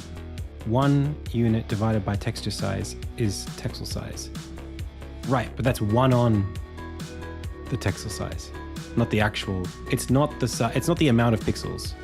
It's 1 on the amount of pixels, right?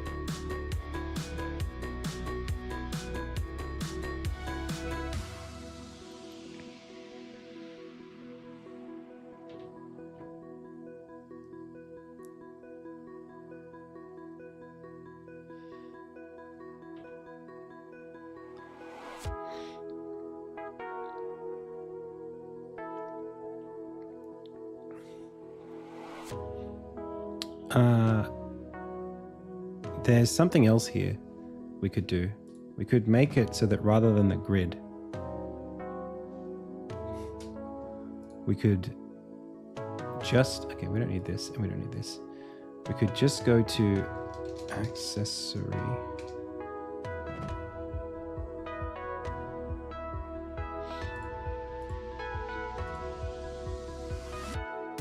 Could we make it clickable?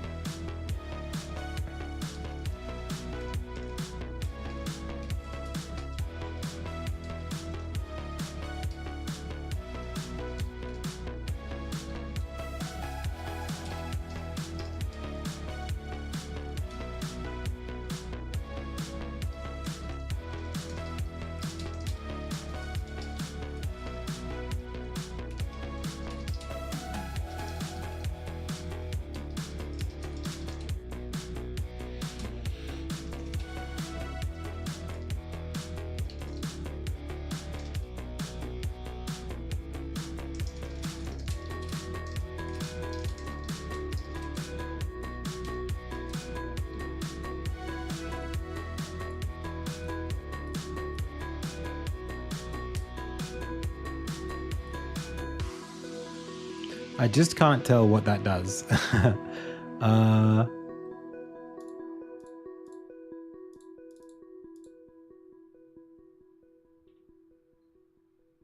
It's not GUI button.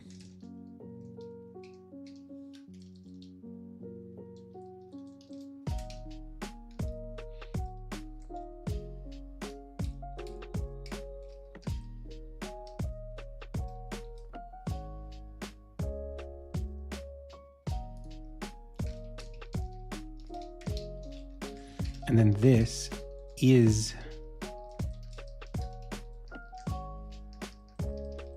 this.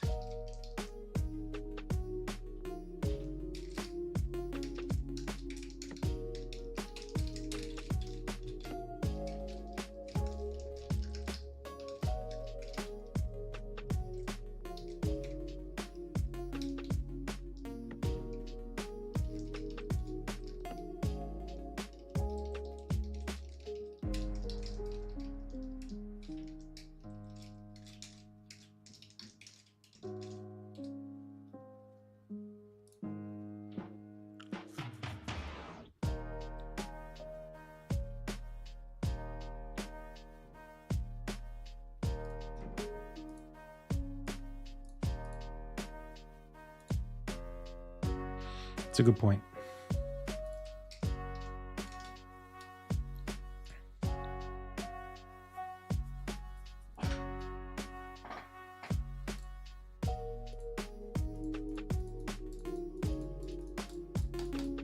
Can't seem to update it.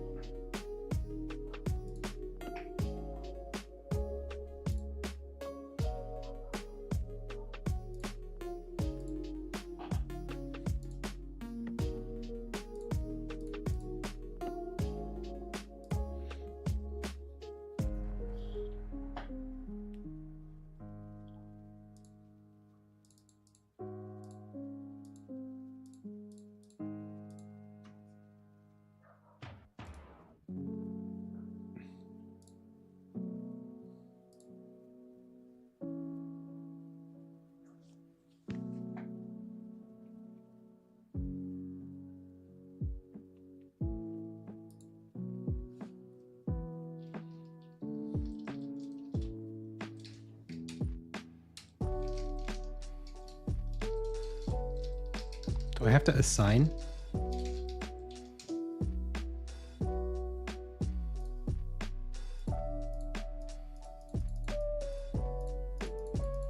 No.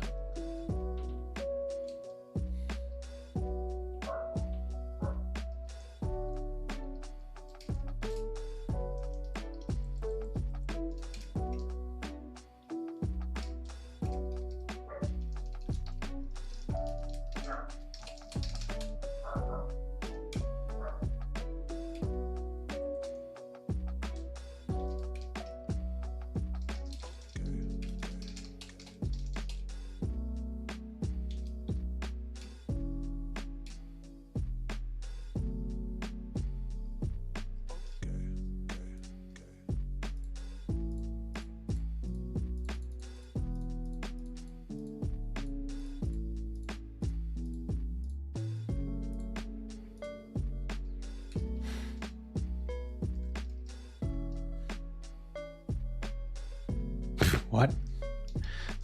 What?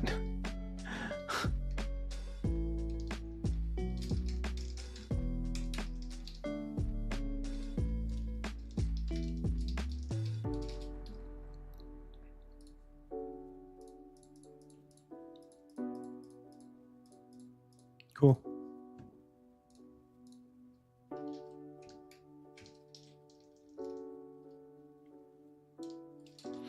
It's fine. I mean, it works now. I mean, we don't need to be more complicated about it. You can't click these because they're outside of the bounds. If I make it a bigger one, we're going to check that later. Let's go do another accessory then, and we'll make it right now. So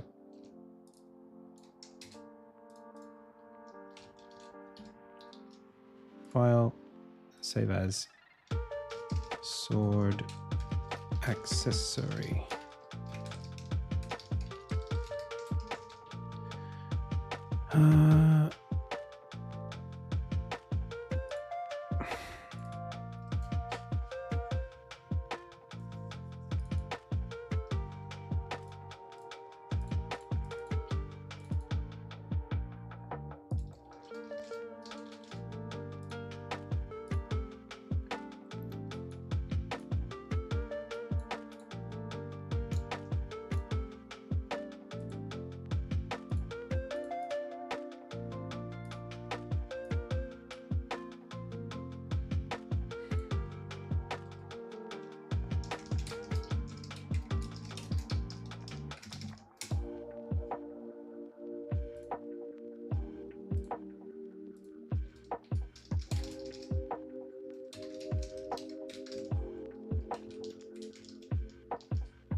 Okay.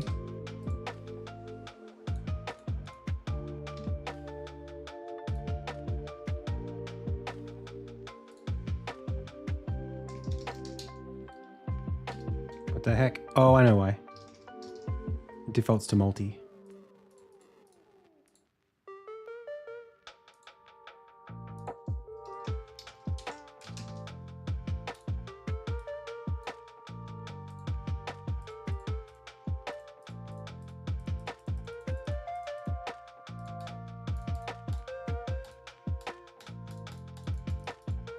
Strange.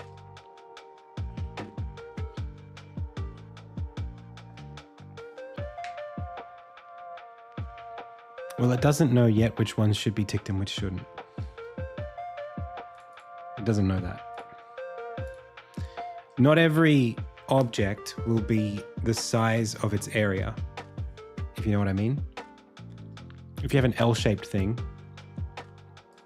you can't just say, well, it's 4x4 because the size of the sprite is 2x2. So this is sort of right. We're just not seeing it here.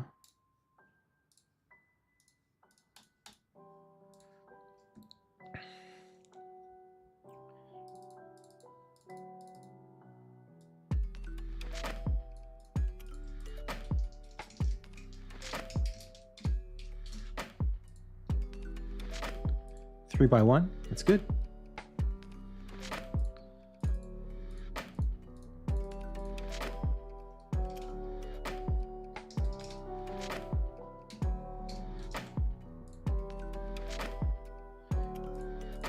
That's 3 different rectangles, right? Oh, but they're not being offset, I think, by the size. Wait, times equals scale. That looks right.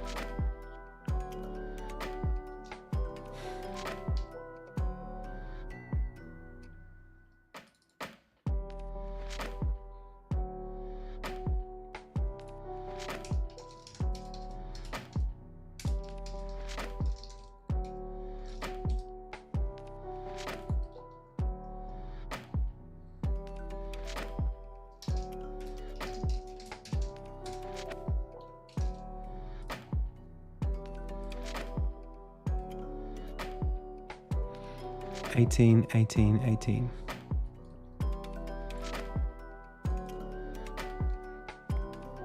The position only moves 1 pixel, yeah.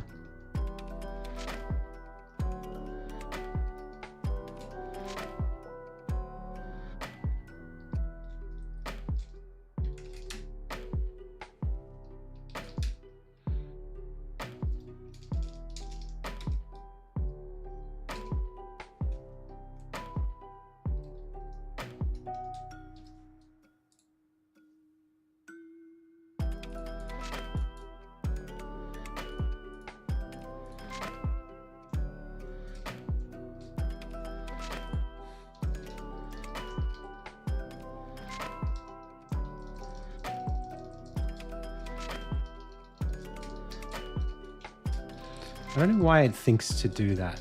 I don't know why it thinks it should be doing that. It should be I, J, scale, right? Am I wrong? Okay, I'm wrong.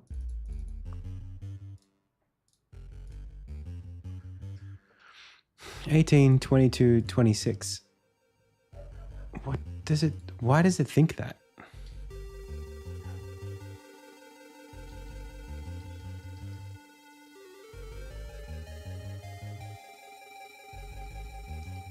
I mean, we could multiply scale in there already. Wait, why are we multiplying J by cell? J is the cell. We can multiply by scale. In fact, we could multiply this by scale and be done with it.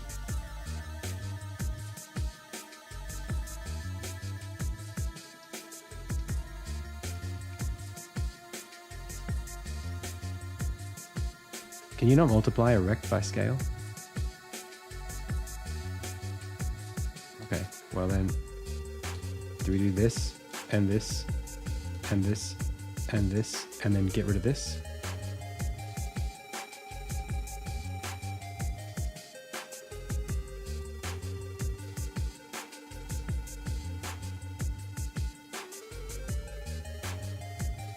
Nope.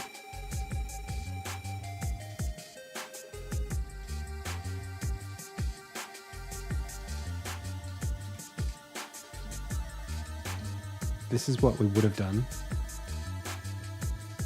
Why is this so hard? 18, 18, 18. Well, this needs to be I. First of all. And that needs to be J. No, not double, you doofus. What is cell? Let me go back to this. Cell is 32. That's fine. We're not doing that. That's not what we want here. 18, 22, 26. Am I crazy?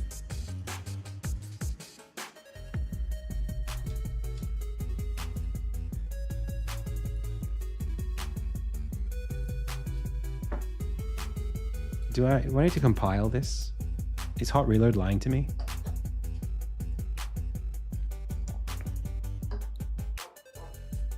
Wouldn't be the first time. Well, we're assigning this here. So we can add, we can plus equals here, no problem.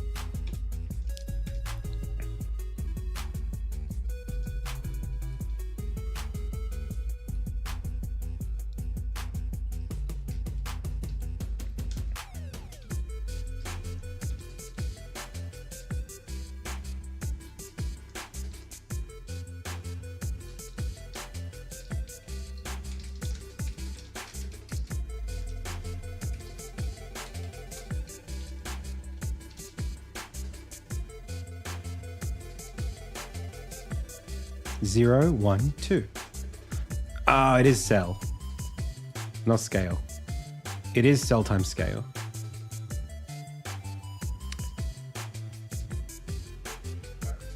Yeah.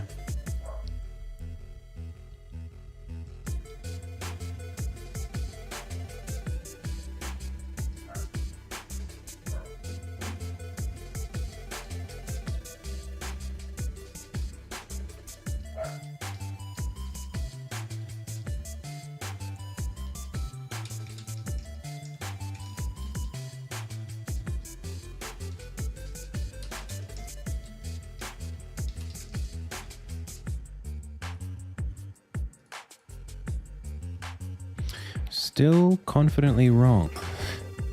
Still wrong.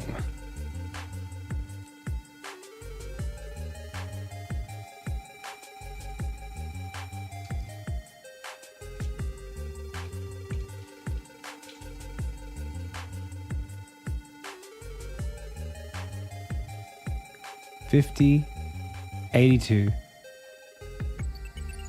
$18, $50, $82. That's correct. But we also need to multiply that by the scale, which is what I was trying to say.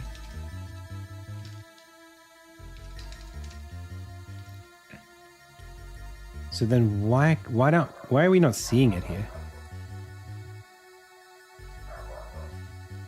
Like, these are 3 different values. They look good. They look good to me. I don't know why the y-axis is adding by 1. Oh, we don't need to do that.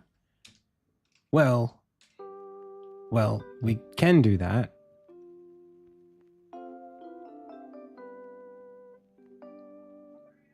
Oh, hang on. Wait a second.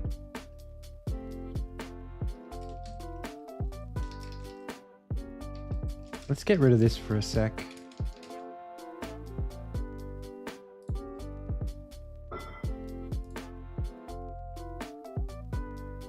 That's correct, that's correct, that's correct. 18, 146, 274. Why are we not seeing that here? Where is it?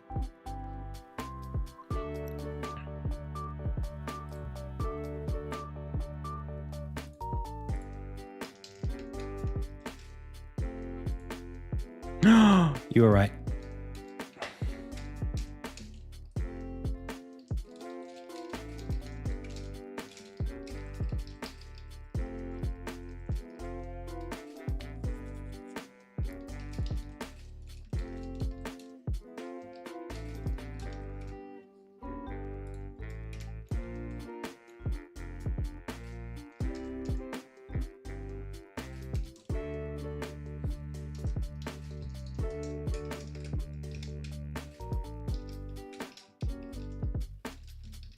I just assumed.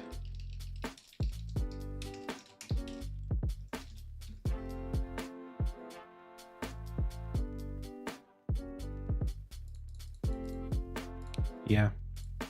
So why is that returning false for those values, even though they're true?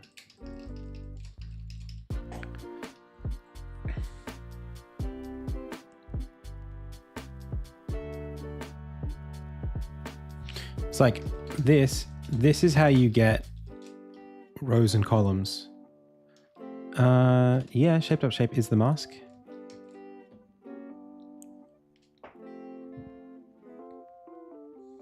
So like I is how many is the x. X times 4, so 0 plus y would go that way. Yeah, I mean that's correct, right? Hey, free code.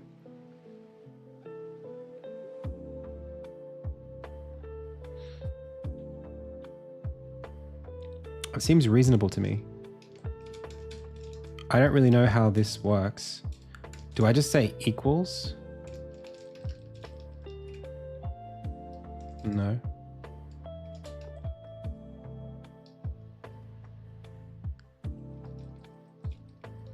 Wait, is it?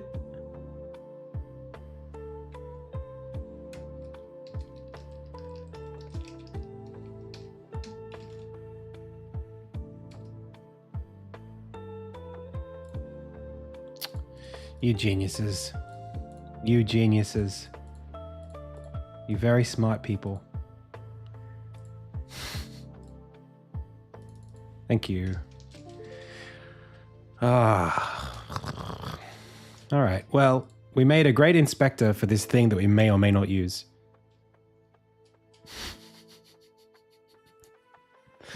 Thank you.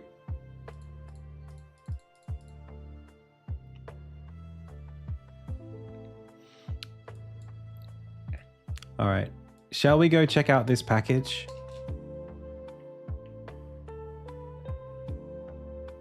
For Bilal?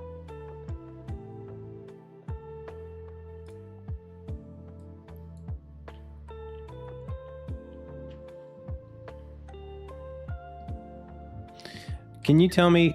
Let's try and Bilal, if you're here, can we try and like constrain this review into something that I can do in 10 minutes?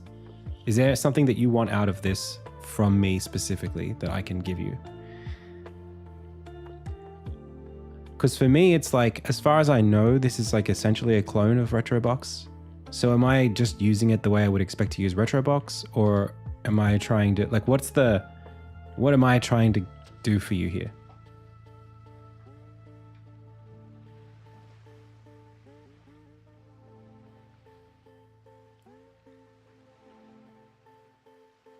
Hey, Daimi. Oh, thank you so much. Thanks for watching.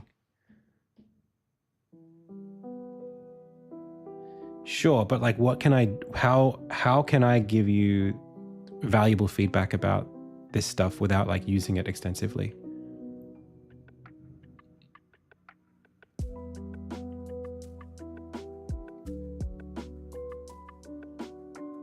How do you see me in the next, let's say 10, 15 minutes?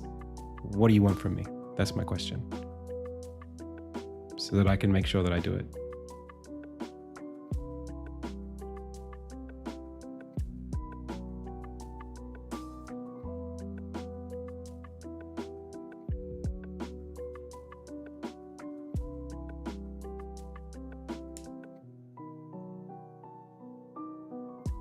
Is it usable?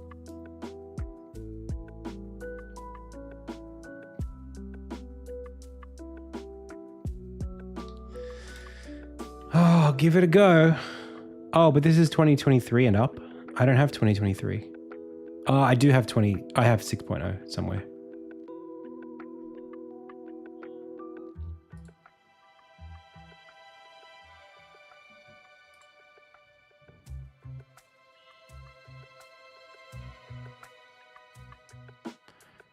So if I pull this, if I clone this, I should be able to, does that include, I'm assuming it includes the package.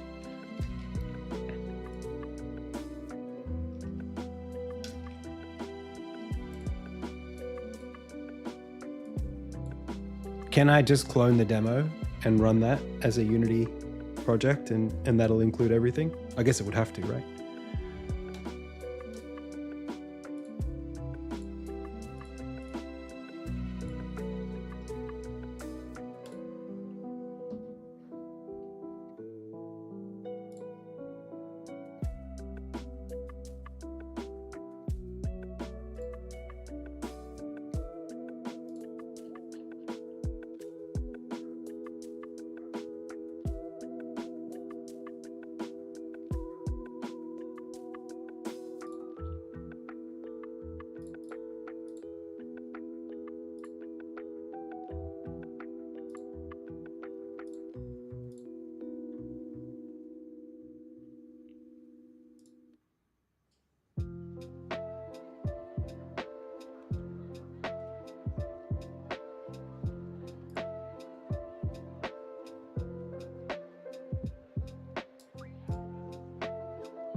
Yeah, there it is there.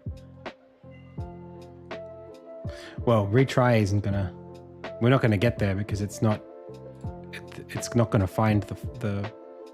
Let's continue anyway, and then we'll repoint it.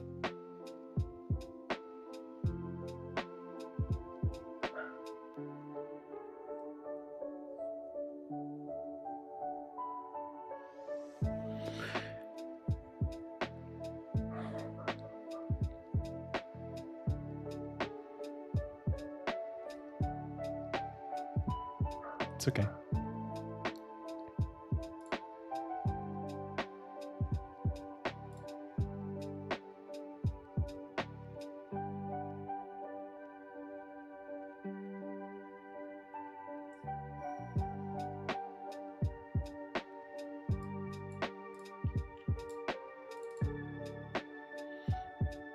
So how do I repoint that stuff?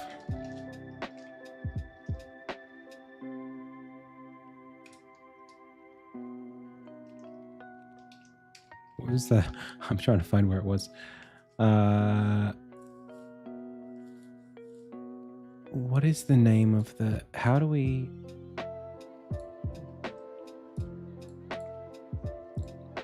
Urcam.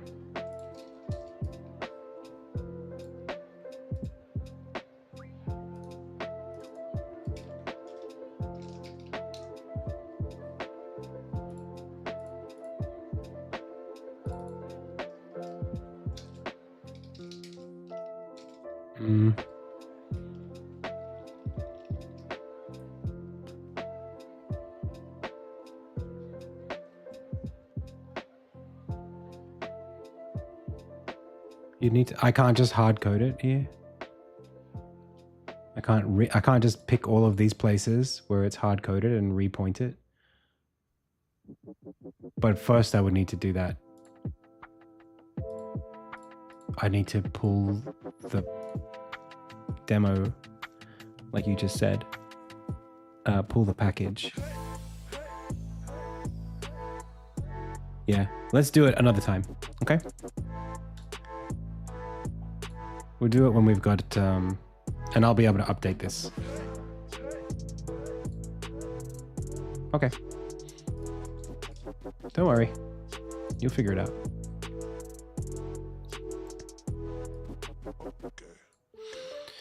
Okay, so this is working, and that's great.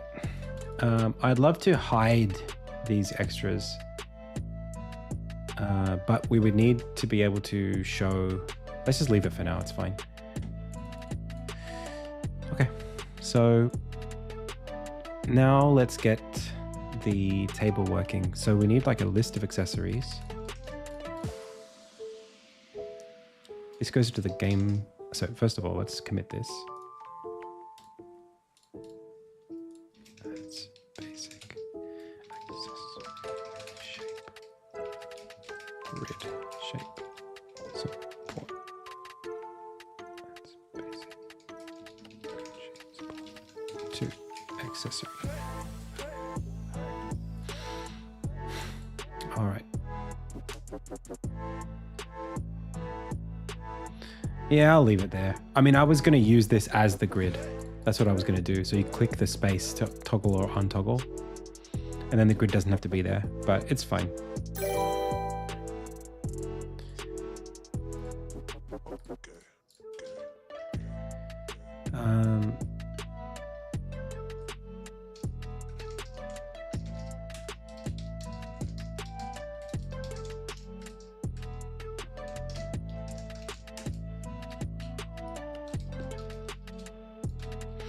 So the accessory inventory, right now, the problem with it is, I mean, not a problem, but what it is right now is just an array. It's a list of strings that tells us what's in the inventory. The next thing we need to do is assign, either have an adjacent array that reflects the indices of, well, it would be a hash table of strings, right? It would have to be, has to be the strings that are in the inventory against the indices in the grid.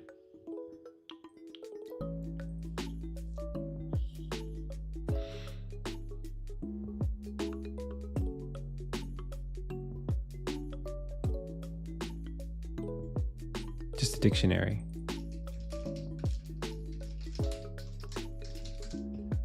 But that's not right. It's not well.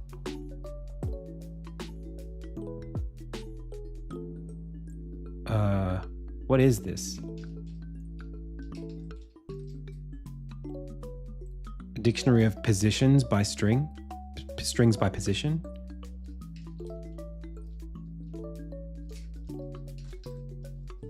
Let's turn you off for now. Shush you. So coming back over here, we say, hey, these are all the positions that we have available. That's not quite right, is it? I mean, we want to be able to assign. How does it get used? It's interesting. It's an interesting challenge. So like, I know how I want to store it, but it's a question of how do I want to add and remove to it? Like if I want to add this to the grid, I guess I should be able to place. What's the UX is the question. Is it you pick a spot, i.e. or e.g. this 0, 0 spot, and then it always goes right down from the right down based on the grid size of the object? Or do you pick any grid and it flood fills into the direction that's empty? Or there kind of needs to be an origin if you select an empty spot before going into the list. Like this situation here. Yeah, top left to right down makes sense. I kind of want there to be a very easy way to just like bloop, just like move things over. Just to switch, like to zoom around basically. That needs to happen. Yo, I'm gonna take a really quick break. I'll be back in just a minute. One sec.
Okay, we back.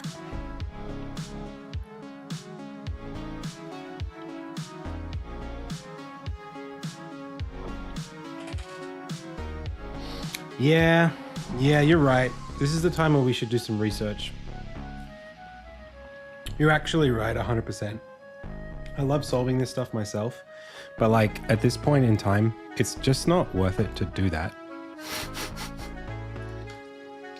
I just want to get the thing in the game.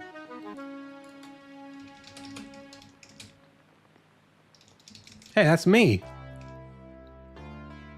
Bro, that's my face.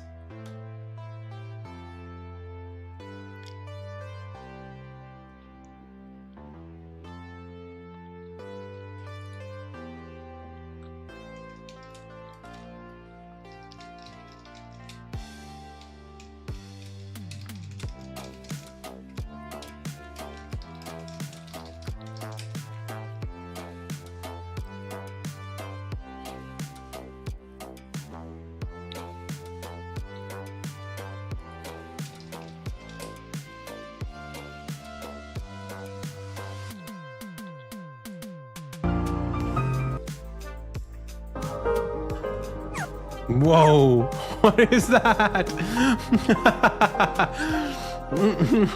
Fully interlaced. My gosh. Who's watching this?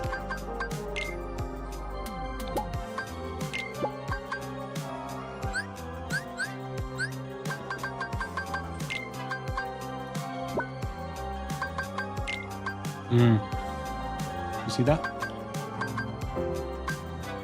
It was top left.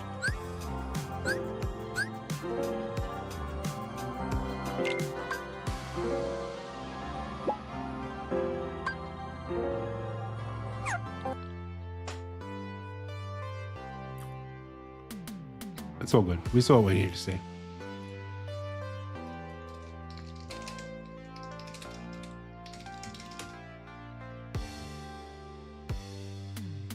How does this work? The purpose of the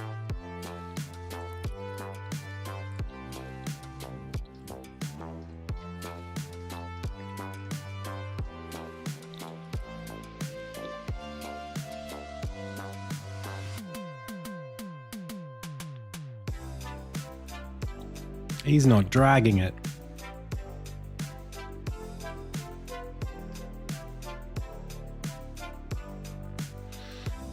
So it's a little different because it's well,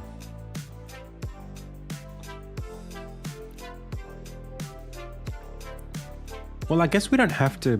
Well, the difference is you don't have to select a slot before you put something in it. That's the difference.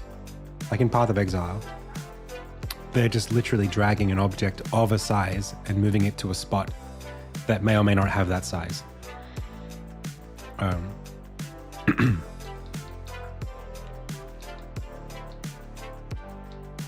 So it's a bit different when you've already got this and you're like, hey, does this go here? That's one thing. But internally, it's probably doing what we are wanting to do.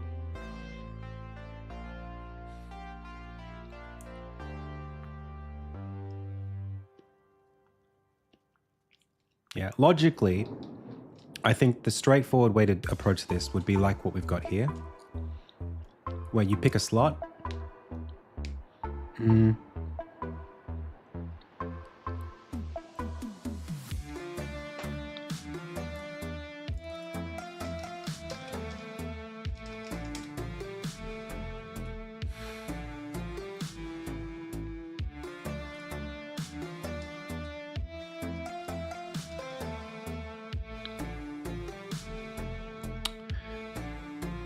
Yeah, same thing. Where it's like you're already grabbing the thing and moving it to a spot. Let's one thing that we could do is list all of the things in the shapes that they already are, but I feel like that's not necessary.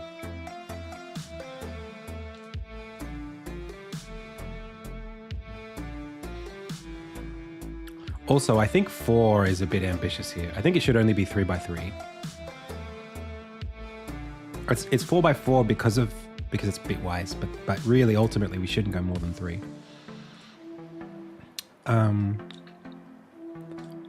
So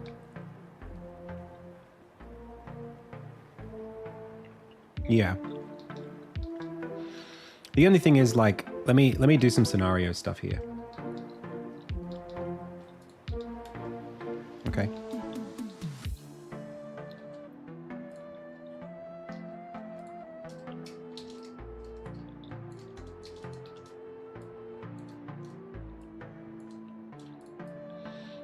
Say you've got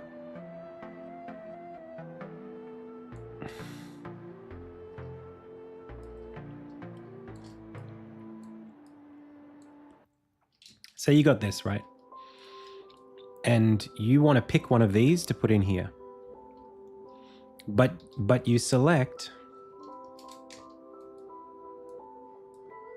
this.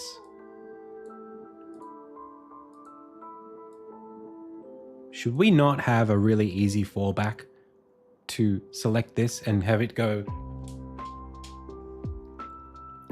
oh yeah, that'll go there.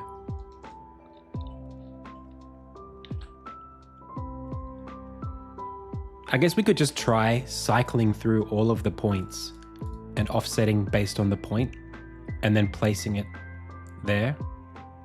You just like try using that as the anchor, that as the anchor, that as the anchor, that as the anchor. So as long as the shape exists, when you select any of these. Yeah, okay. Well, and then the other question is, like, is this okay to see this icon as the way of like describing what it is and how big it's going to be? Right now, I guess we're looking at 3 by 3 at most.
So how do they know what the shapes are?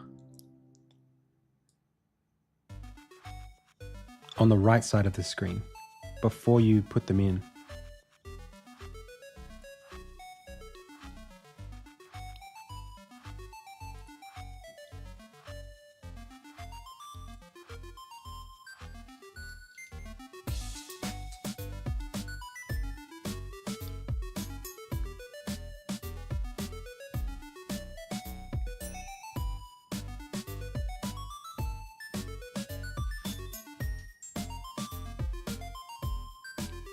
Oh, you just don't.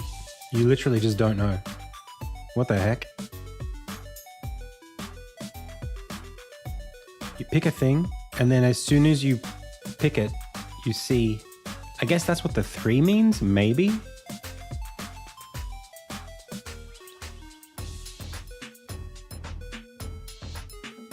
Then my thing's already better. Okay.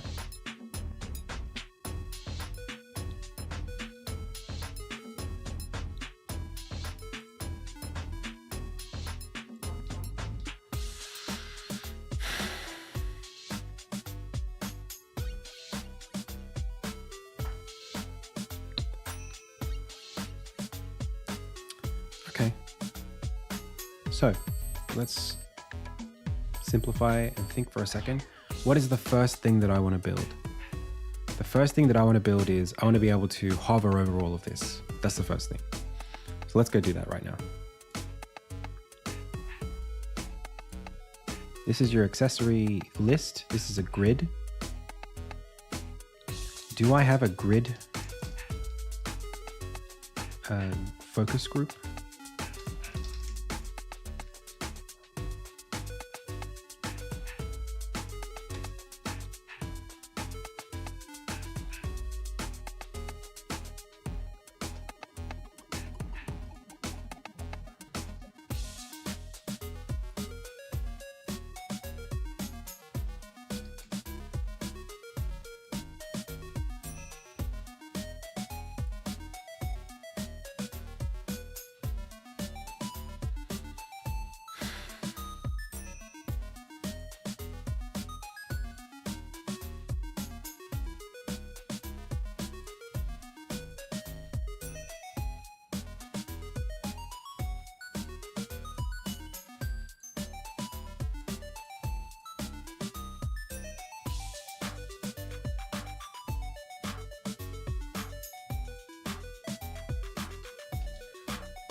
Come on, man.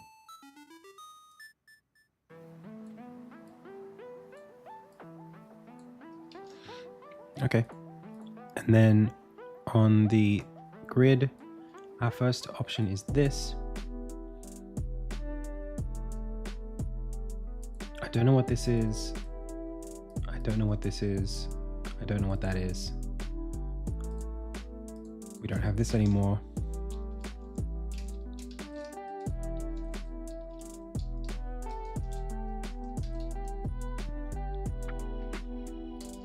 Don't even have that anymore.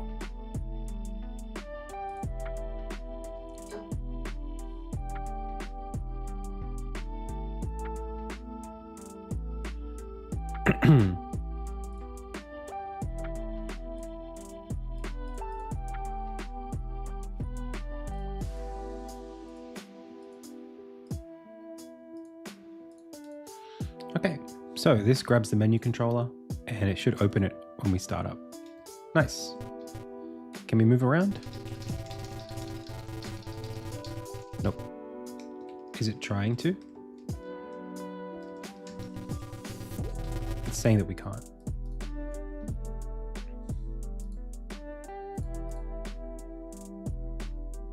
So in order to make this work, I think what we have to do is, and if we haven't done it already, left side, content, accessories, grid. These all need to use this as the group. Great. Nope. Okay. We go again.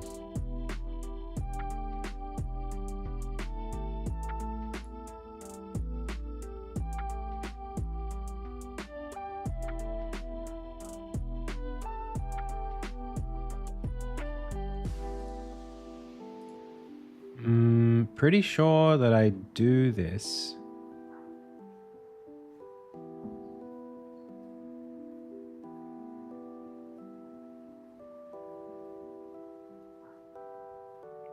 I mean, we can always do a little bit more here.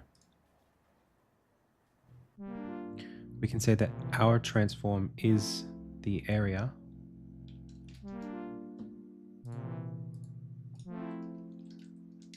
Oh, nice. And then we need this area cursor.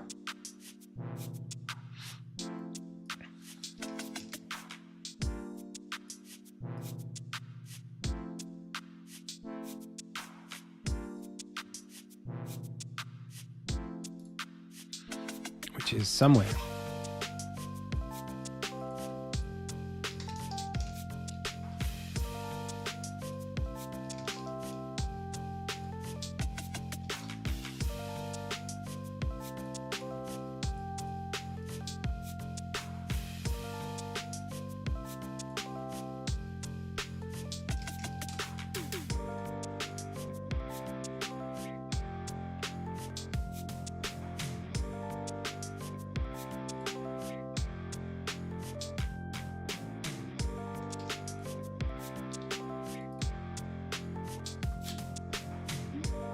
This thing.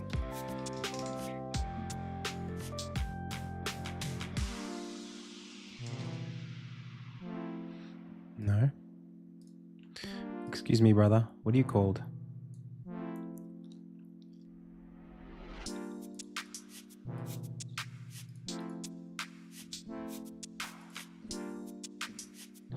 UI cursor, but it's not area cursor. It's called menu focus and belongs to what?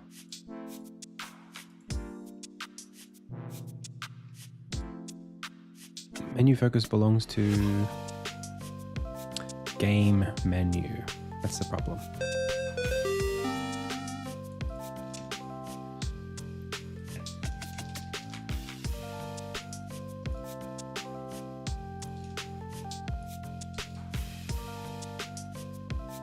Hey, Zach, thank you so much for gifting that sub to Void Plane. Thank you so much. Hey, Marjan.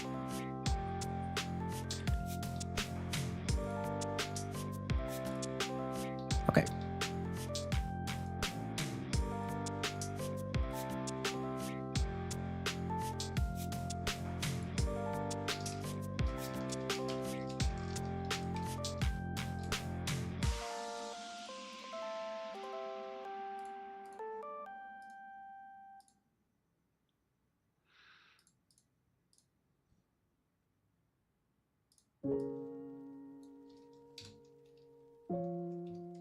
Whoop. I didn't like that. The camera has been destroyed? Excuse me? I don't believe you.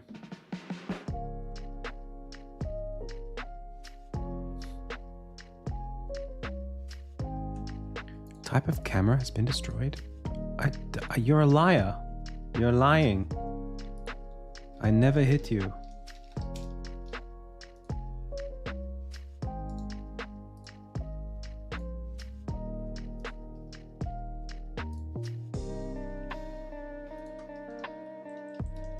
Why does that work? I did not. Unless it's got like a script on it or something that requires it to know where the camera is.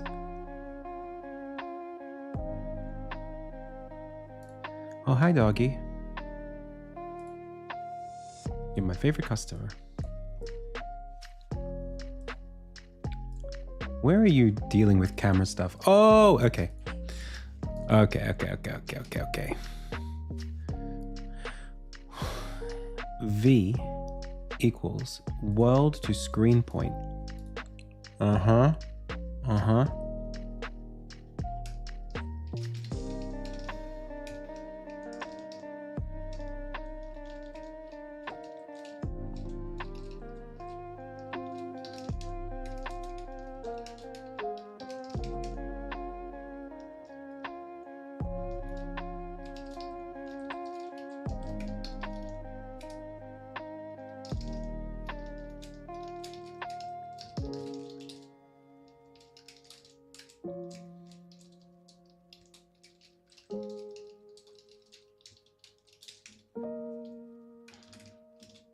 Oh, man. Hi.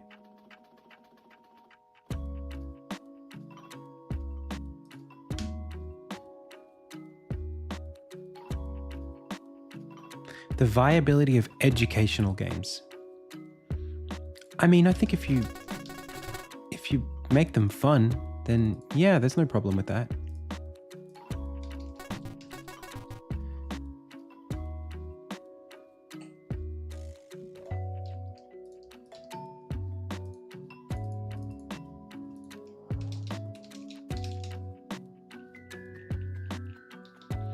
What is the sorting order of this thing?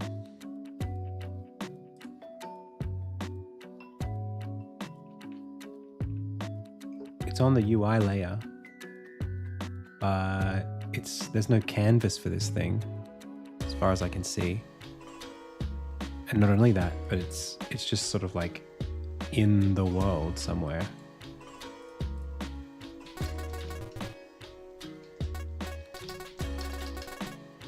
There's a canvas renderer.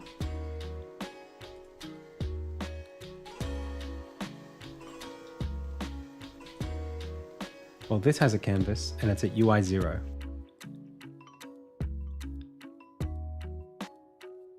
I always thought we were parenting this thing, but maybe we're not. In which case, this should be straightforward enough if I just put this on a canvas and put the canvas in world space and make its thing UI and make it like 2000. Some big boy number. Hey, there we go.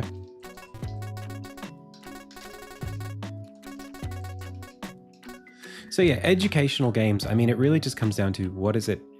I think there's this impression, there's this like immediate assumption that like educational means not fun.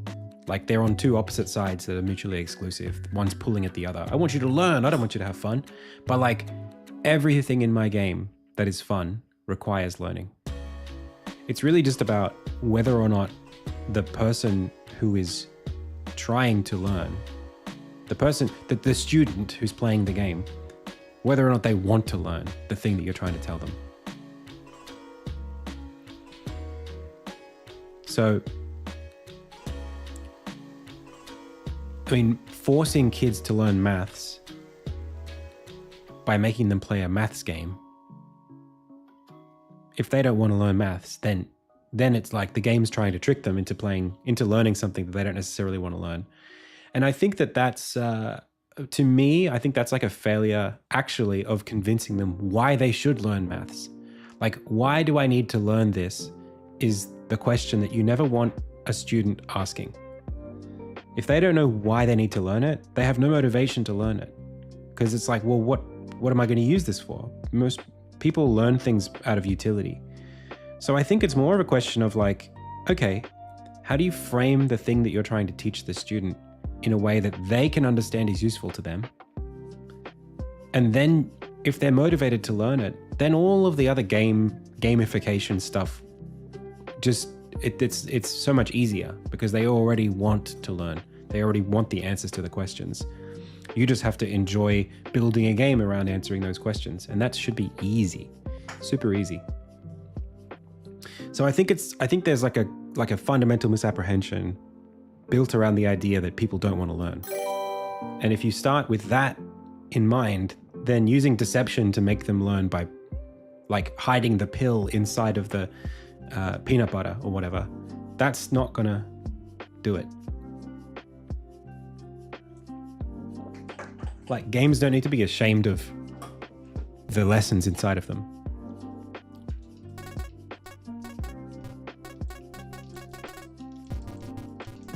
That's my opinion anyway. That's what I think. So, all right. It's just that it's really hard to make good games, let alone good games that specifically teach something that's kind of outside of the scope of the game world. So we can move around. That's great. I also want to, I'd love to animate this thing.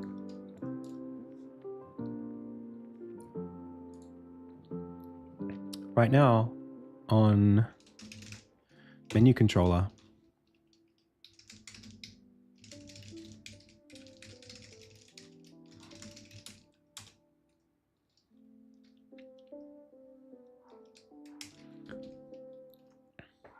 hey, Afasib, welcome.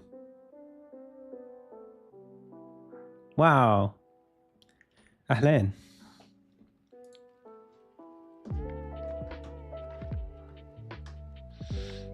Assuming that you say that in Morocco.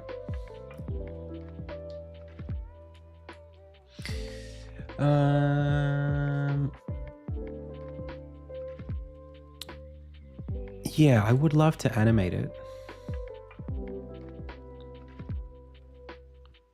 More of a Middle East thing. But don't Moroccans speak Arabic?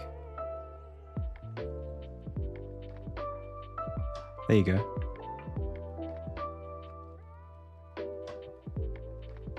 Is this cursor? No, it's VS Code.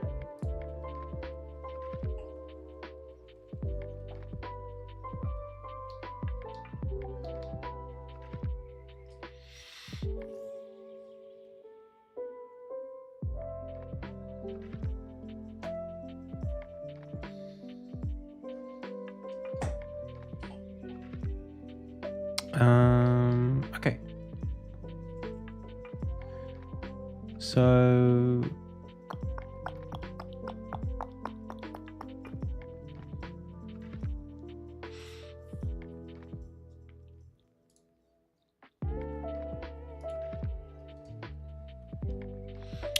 I know how I want to do this.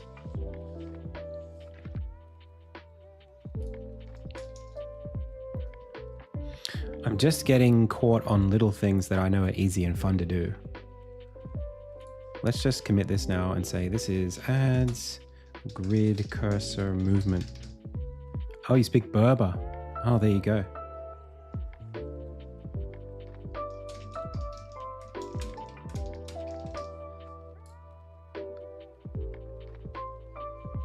Wow. That's very impressive.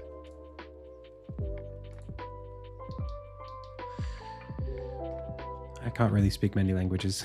I speak English, basically.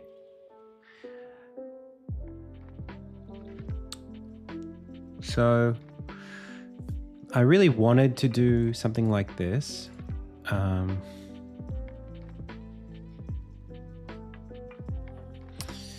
Cursor offset, blah, blah, blah, blah. All this stuff sucks, basically.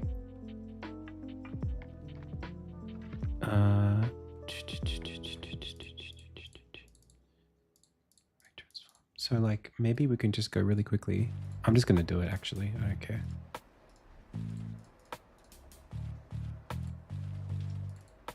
It's literally this thing. Come on, Adam. Let's go.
I think that's what I want to do.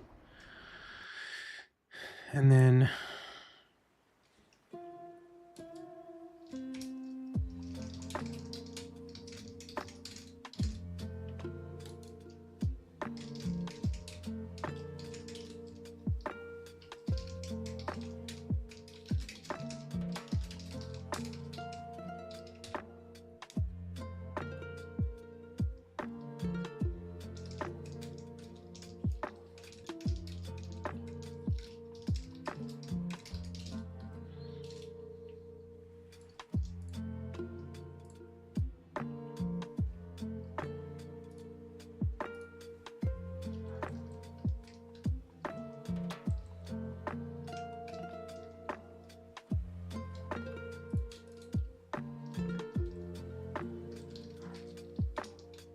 get the bounds in world space of the rect transform.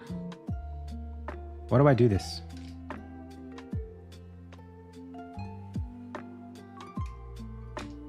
It doesn't do anything.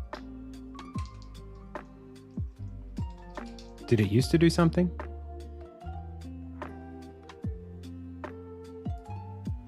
Did I ruin it? Nope. I literally did nothing. Okay. Yeah, exactly. Not this year or next year, unfortunately. Thank you so much, Somatitoa. I was speaking to Prime and TJ today about future work. So hopefully that is a good sign for you. My favorite indie game. Oh, I would have to say, I'll be honest, just because I'm like, it's gonna sound really normie, but I think Minecraft might be my favorite indie game. Just the experience that I had with it when it came out as an indie game, not as a popular game, like pre-online. I think it was just so fundamentally transformative. Like, I've never played a game like this before. What the hell? I can just walk forever. I could just build whatever. I could just dig and just experience. Like, what? That was just a completely, like, brain-shifting experience playing that game. There are other games that I like that are indie games, but like, man, how do you...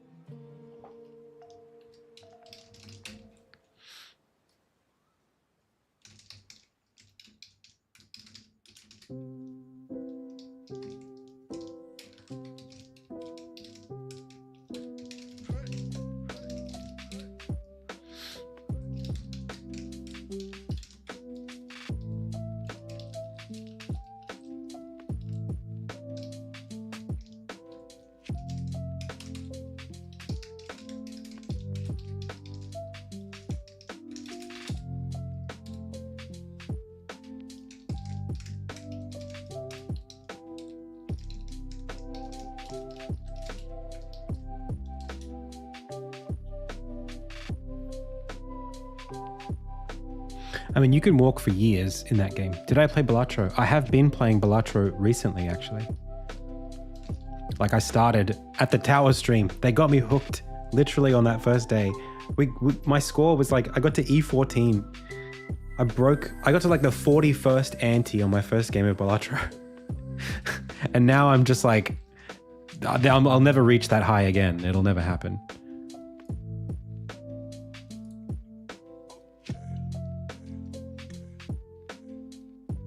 Hello.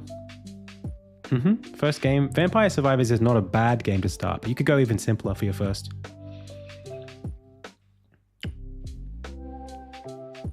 I think it's a good idea to pick a project the way that you are. I would just pick something simpler, even simpler than Vampire Survivors.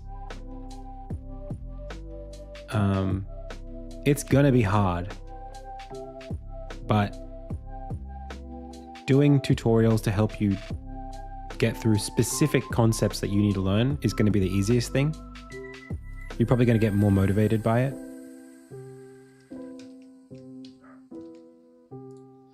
What is this problem?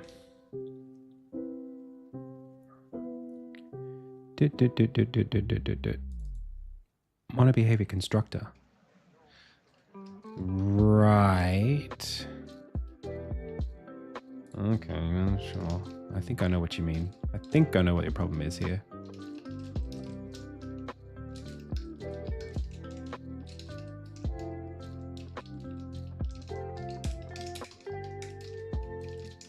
You want that, and that's okay.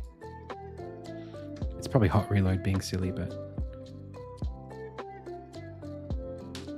How hard is it to get a remote job? Oh, I mean, if you're looking to be in like an indie team, then it's no problem. If you're trying to go for like a AAA, it might be harder. But if you have the skills and a portfolio and someone's looking for someone to do a job that you want to do, I feel like now's the best time to be able to do that.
Okay, well, that's pretty reasonable, actually. Pretty straightforward.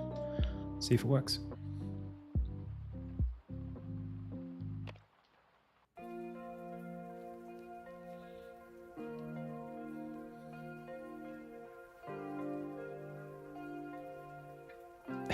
Is Eric Barone just hot? Don't let your husband know that.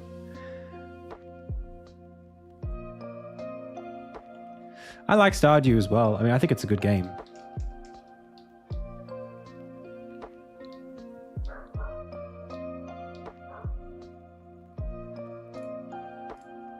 Do I like The Witness, or is Jonathan Blow just hot?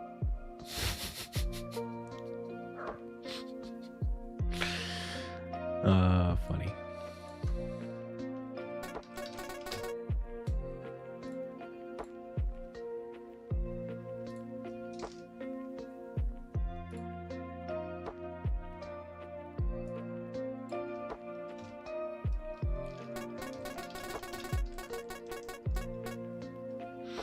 Okay, so when we do this, bop, bop, bop, bop, that's just moving immediately to the position that we want it to go to.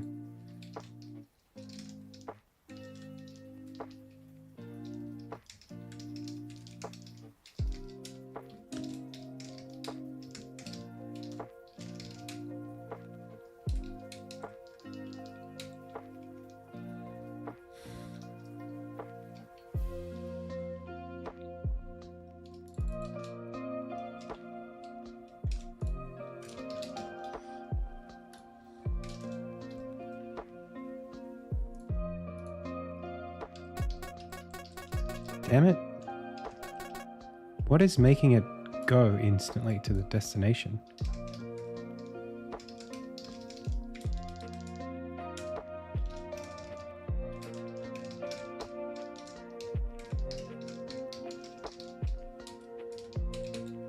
Oh, okay. Whatever the hell this is.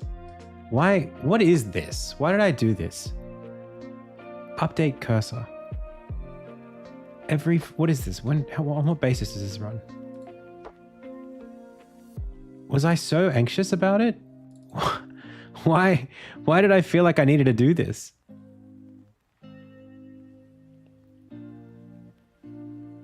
I just told it where to go.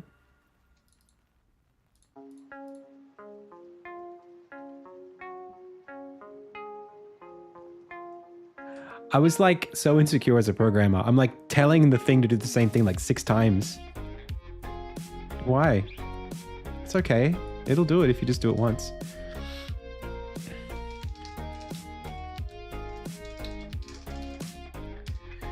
So like update cursor happens 3 times. There's that there. That's going to the transform position of the focus. That's fine, that's fine, that's fine. Area cursor dot. So this is on what? This is on update?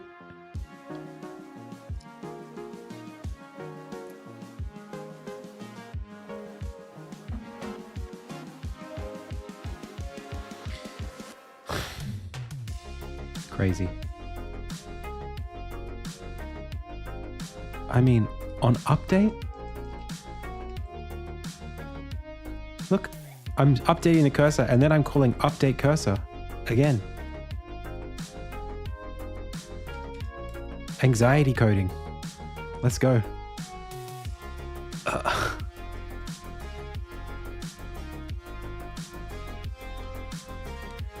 I'm just going to be a little bit ballsy here and just say like, can you just screw off, buddy? Just don't worry about it. Just don't worry so hard. It's fine.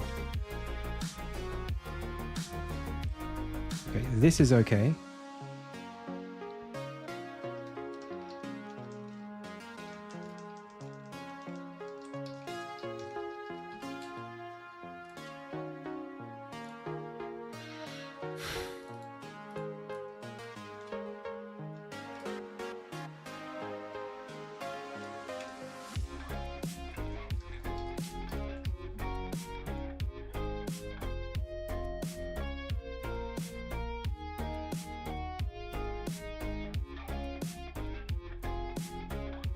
I don't...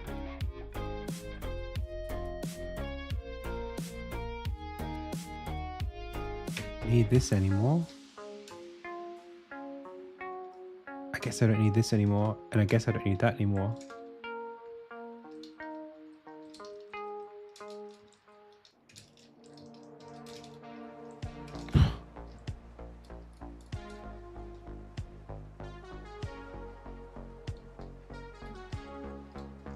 Oh no, I need that.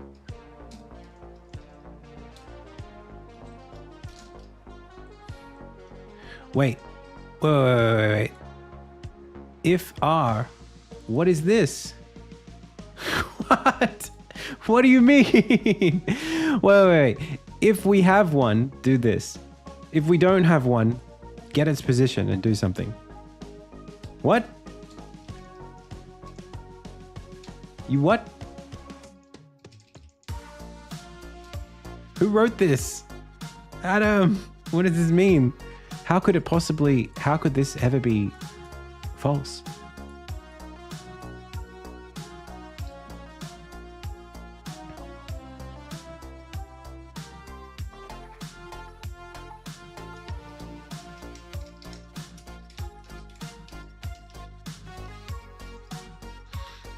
I don't understand what that code was doing.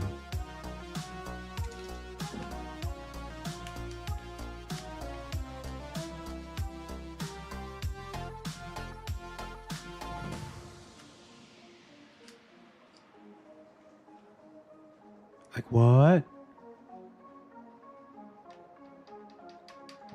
I don't understand.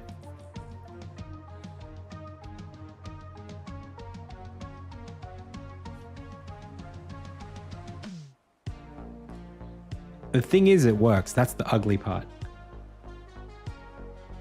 The ugly part is it works right now the way that I expect it to. So how about I just do this for now.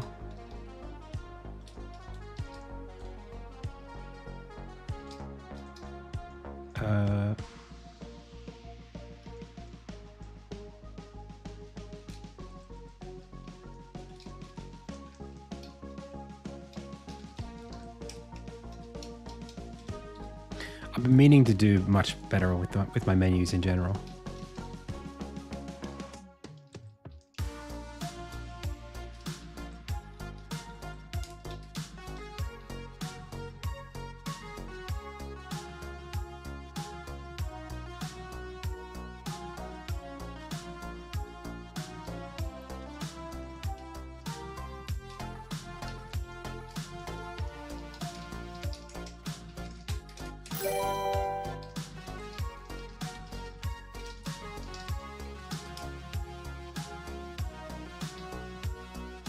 I mean, I guess it was never false. So I'm assuming that that's what we needed to do. Oh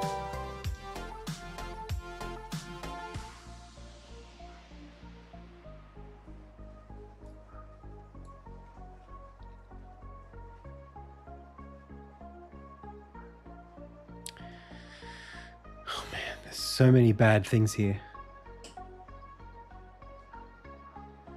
Exactly, Norlian. That's what I'm asking. I'm asking the same question. It's so bad. This is from like 2017. This is some really old code. So I'm not judging. I'm not judging. We listen and we don't judge. It's very, very old code. I was just a wee lamb.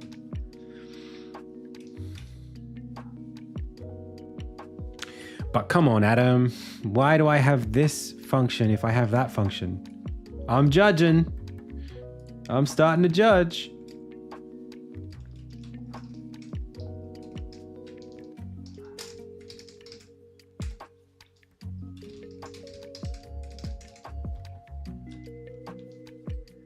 Why? Why do I have this?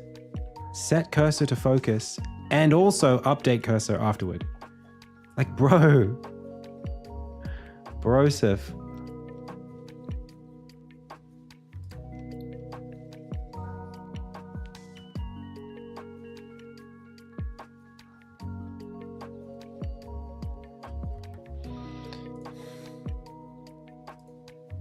I'm astounded by the absolute code duplication.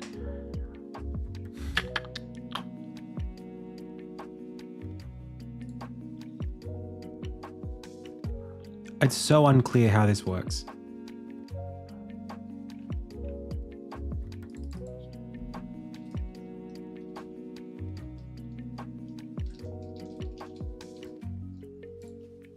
I'm just going to replace this with that. This is not like rocket science. This is like move a cursor to a position. You know what I mean? Like it doesn't need to be that complicated. Whatever is happening here doesn't need to happen. I'm sure of it.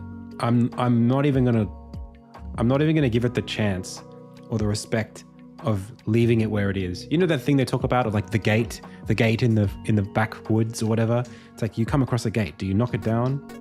Look at how much better that is. Look, it moves now. It animates. Doot, doot, doot, doot. And nothing of value was lost. Knock the gate down.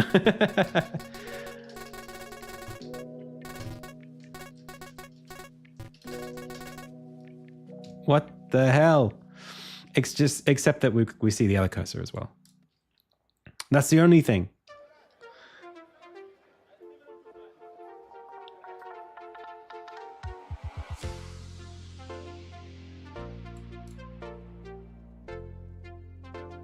It's something here, I guess.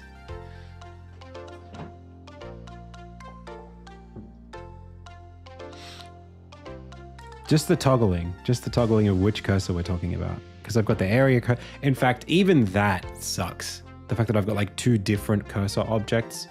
They should just be a state machine and they should just work. They should just handle whatever I give it and then it determines which of its appearances it wants to use.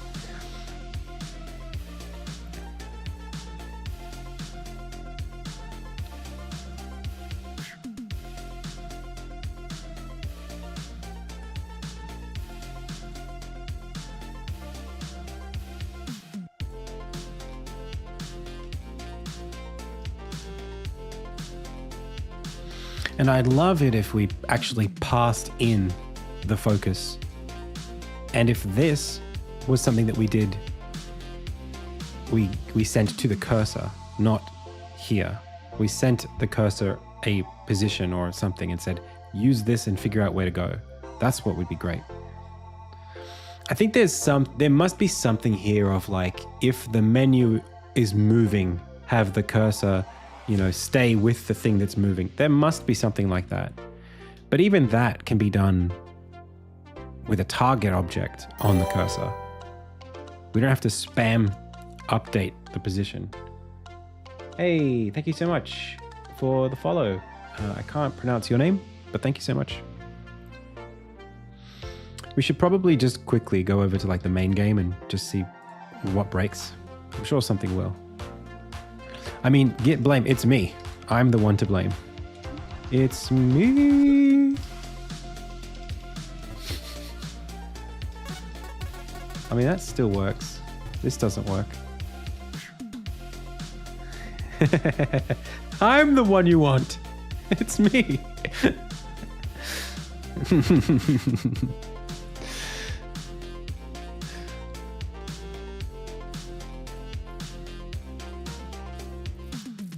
I mean, and even the cursor system should also be a singleton or something close to it.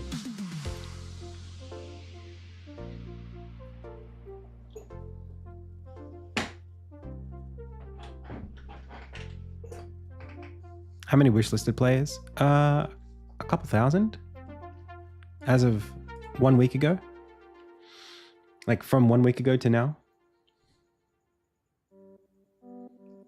Speaking of which, hey pals, for those of you who want to support what I do here on the stream, please, please, please, if you haven't already, go ahead and wishlist Insignia. It's going to be an amazing game.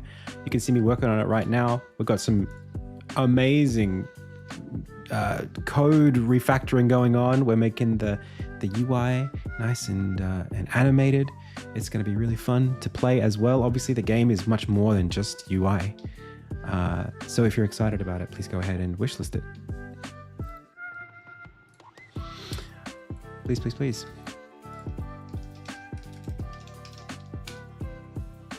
It's free. Costs you nothing. Helps indie games. So, Yes, I think we need... It is a new thing. Yeah. It's brand new. Like, it's been up less than a week.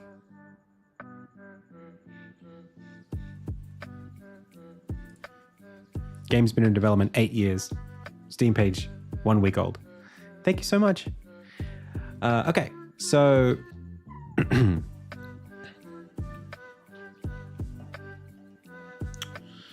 Let's keep working. I would like... I feel like there's a bit of an issue here. Part of it has to do with the fact that right now, I think I have the possibility to have multiple cursors, such that if I have a menu, let's imagine we've got one menu and then another menu sits on top of it. Whoop. If there's a cursor here, that cursor is going to stay underneath here, and then another cursor is going to show up on top and highlight all of the things on this new thing. And specifically, if you have a book like this and you have some sort of selection here, and now we're editing something here,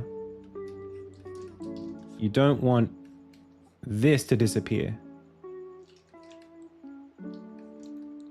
Hey, Lexanjos, or is it Lehanjos? I'm not sure when we'll do that. It may not be, like we may, if we do a Kickstarter, it'll be on there. But in the meantime, I'm just waiting.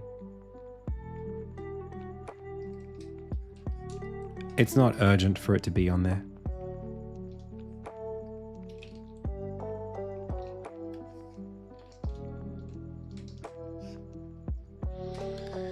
Yeah, this is the thing that I'm trying to preserve by not having it be a singleton. But at the same time, I think that this is like the Riot dev. I mean, it took a while. I would say it depends on if you've got the assets ready. I would give at least 2 weeks to figure it out. It took me a long time. I worked on it, like the key art, I worked on it for like over a month. All of the assets and stuff. It took me ages. But I care a lot about what my graphics look like and stuff. Yeah, I think I still want to treat it like the dev who announced the updates.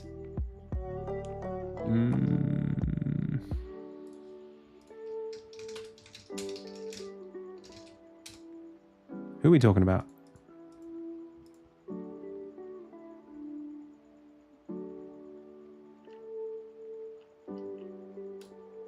Send me a link of who you mean. I don't really play Riot games. Okay. So probably best if we use the singleton for the cursor, and that's going to require us to be a bit better about this stuff. Hi.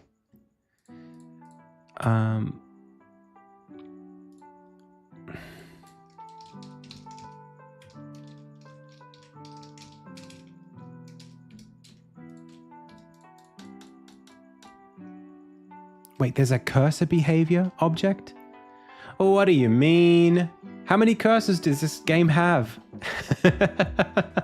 Why? Why?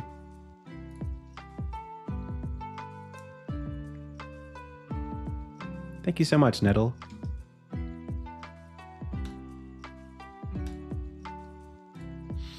This is what an 8-year-old project looks like, pals. All right, let's figure this out. We're on a detour, slight detour. Okay, what we need is we need one object called, I mean, cursor behavior is fine. That's fine.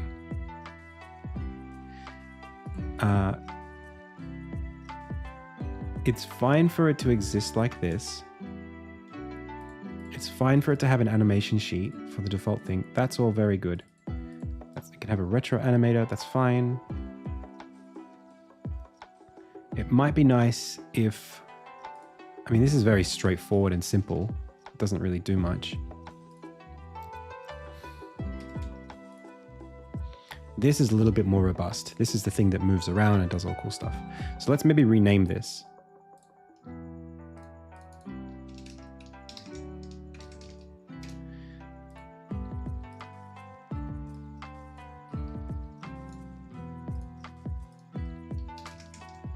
And maybe we'll call it pointer instead of cursor,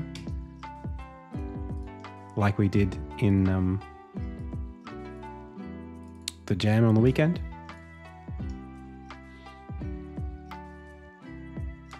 Oh, thank you. Paul Beleza? Beletza?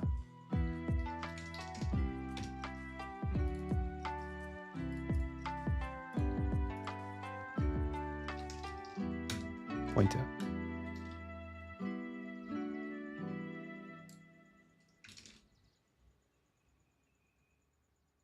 Okay.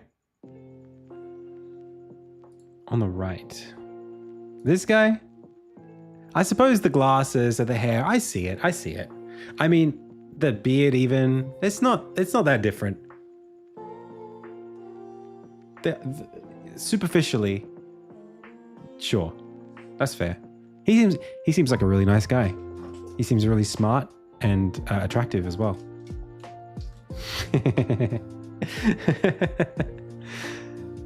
I really like that guy. I'm sure he's an amazing dev.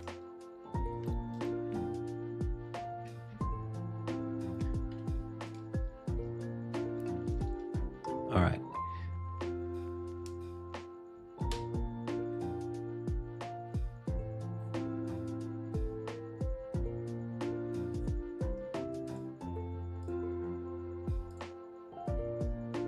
Modest, I'm sure of it. Yep, that sounds about right.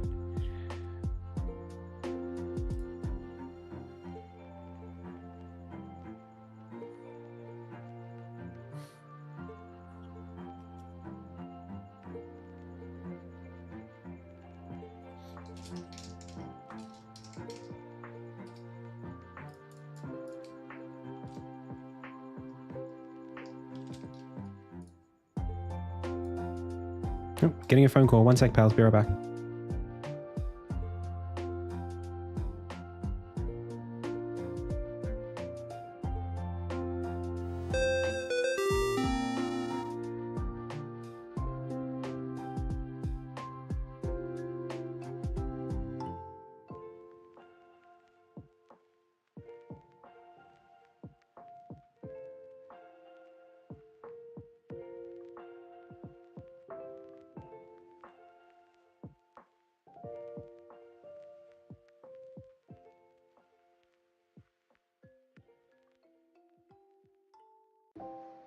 Okay, so we have cursor behavior. I think there's only two of these. There's only cursor behavior and then the other thing.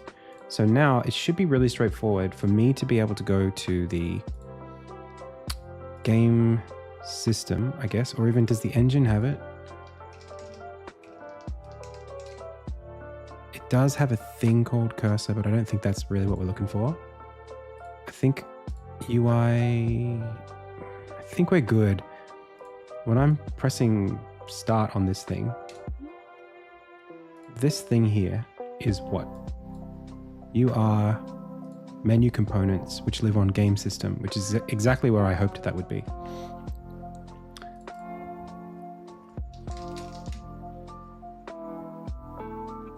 Hey, Sarah Persephone, thank you so much for subbing.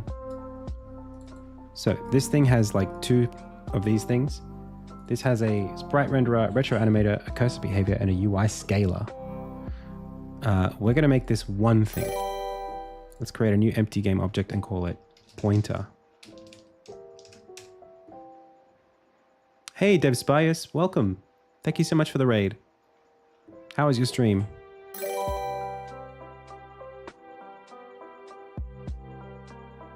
Now, this is going to have a rect transform as it does. 100, 100, 0.01, 0.01. Okay.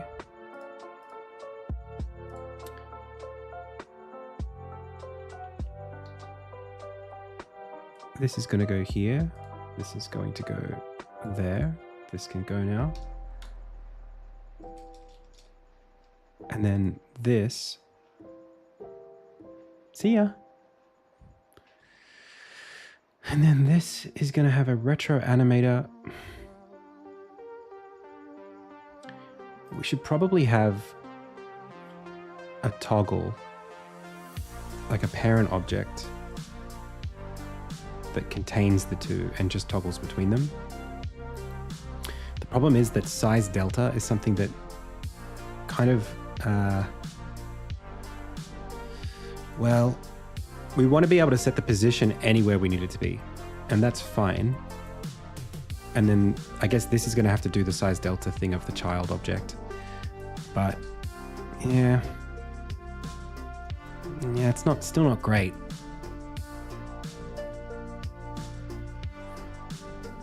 So let's just make it one thing. I don't know what happens if you make the size delta of a rect transform bigger. I think it's no big deal if it's got a sprite renderer on it, which means we might be able to get away with just this and then that all on the same game object.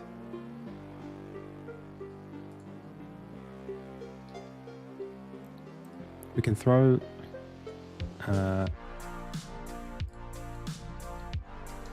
it just annoys me to no end that we have an image here. Maybe we just go retro animate UI image animator. That's my simple version of the retro animator.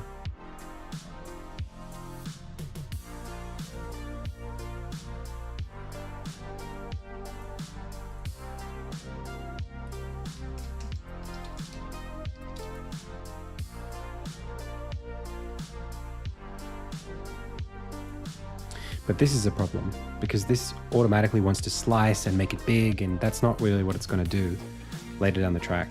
So for sanity's sake, maybe we do just keep it as a separate game object. It's no big deal. We just do this. Maybe we like...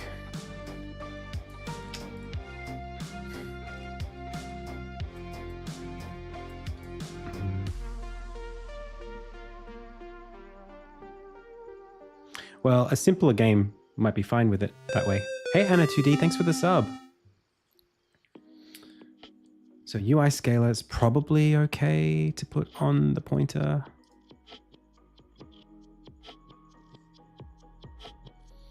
And then we've got our sprite renderer, retro animator, and cursor behavior.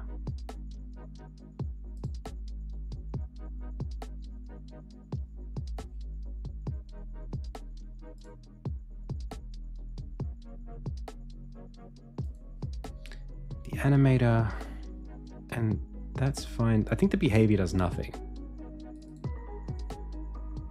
It's just got an animator and a default thing, so that's no big deal. We can just remove that.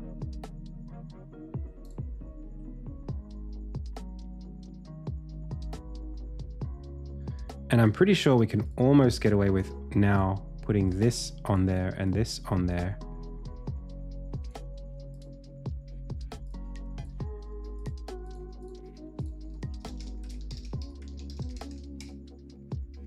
And then it's done. We technically have everything that we need. It's ugly as hell, but it'll at least handle all the stuff we're trying to do with it.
It's a little hack. Just point everything to this, and then it can figure it out.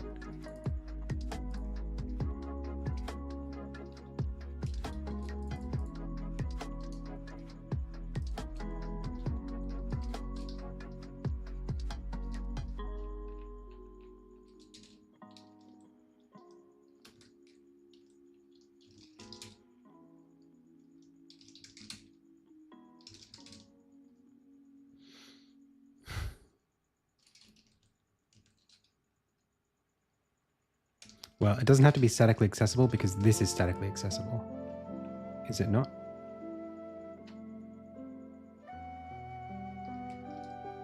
Well, yeah, it is.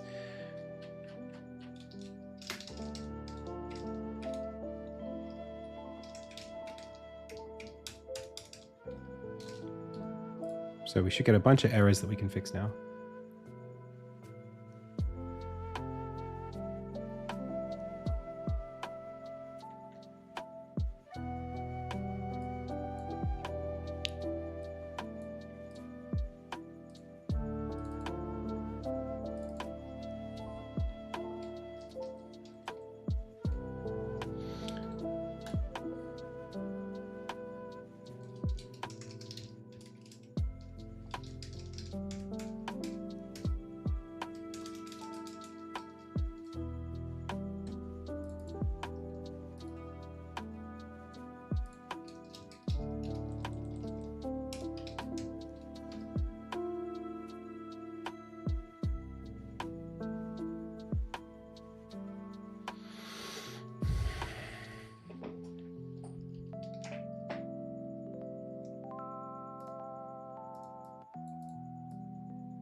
Man, I'm taking a hacksaw to this thing.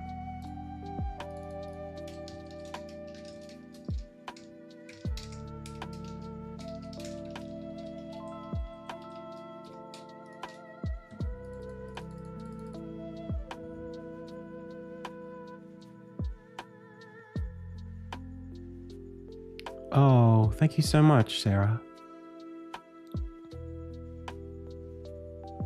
Good luck.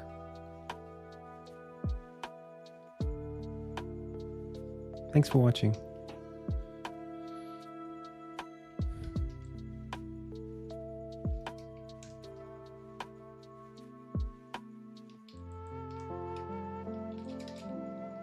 I'm sure I'm going to regret this. But right now I don't care.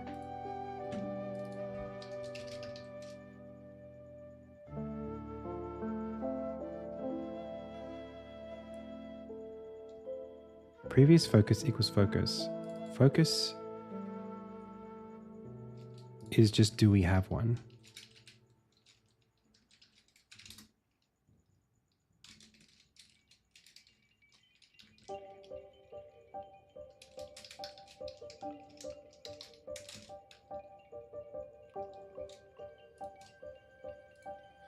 Wait, we already had set cursor to focus.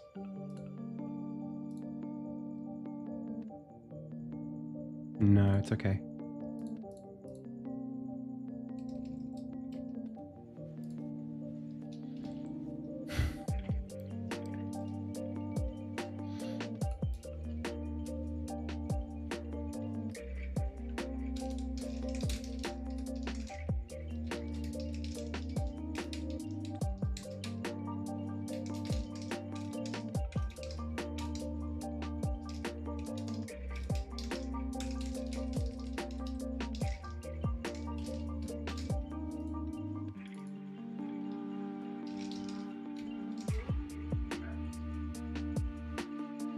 Like, this is insane.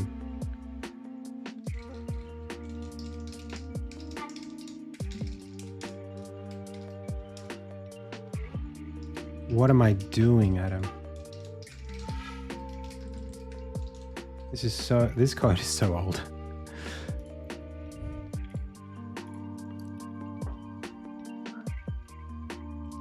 Okay, so realistically, all we really want to do is pass all of this stuff to our new cursor pointer.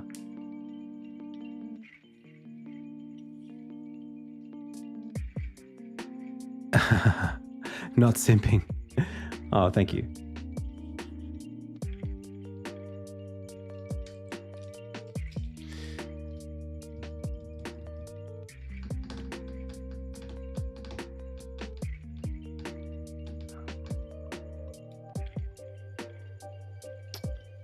So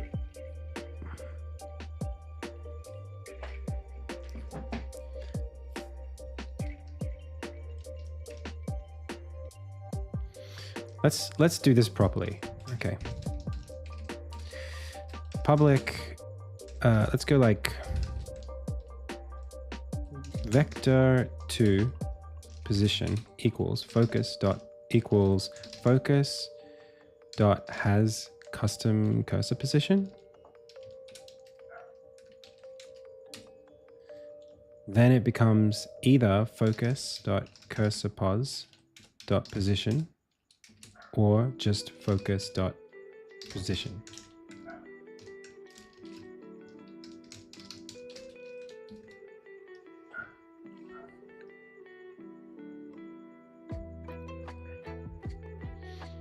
That's the first thing.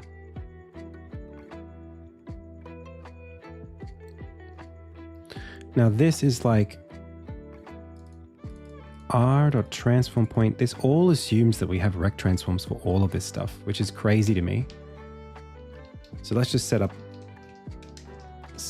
a default pos. And there's something here about text as well.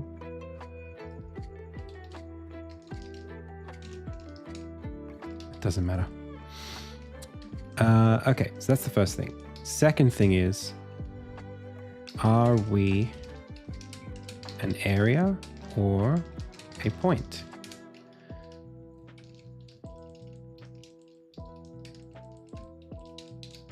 Now we say, if we are an area, and this is a rect transform, so this can't be null. I mean, we can do that to check if it's null.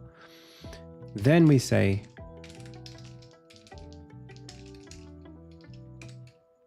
this, and we say set area position. Okay.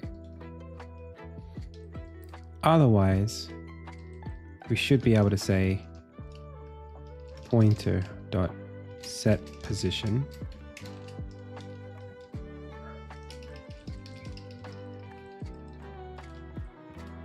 Now, I don't know where cursor offset comes from. Oh, it's here.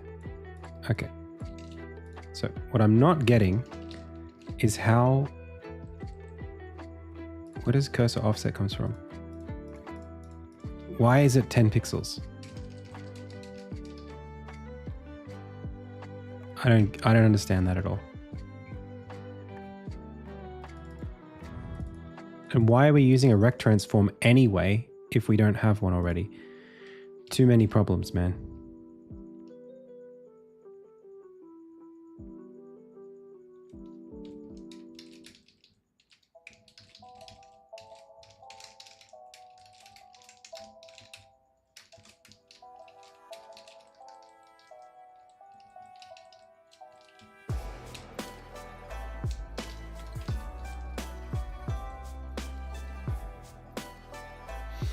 But I do see what it's trying to do.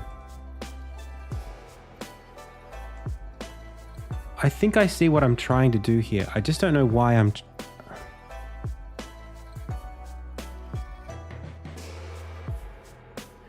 Oh,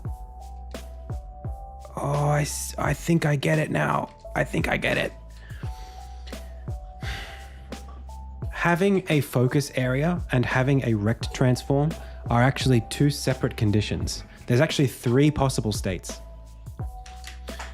That's what I was trying to do. It's all mangled, but there's one where it's a label. This is a rect transform. If I have like a box and it's got a name, I want the cursor to appear here. This will still have a rect transform that defines this. Then there's just a position in space, and the cursor should be here or like directly on it. Probably here. But these can sometimes be placed like there. The pivot point of this could be like that. And then separately, there is the idea that it is an area cursor, and an area cursor has these big things like that. And we don't even show the pointer like that. We just show this instead. So there's 3 different things here. That's why I don't know why it was this complicated, but like,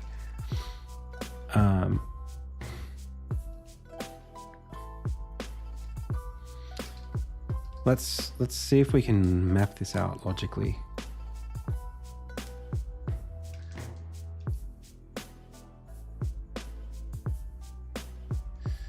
Maybe it's even good to have like some sort of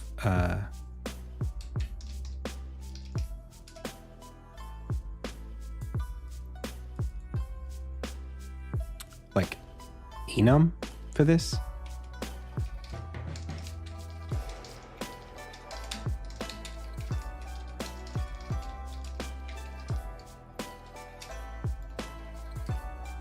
It was like area.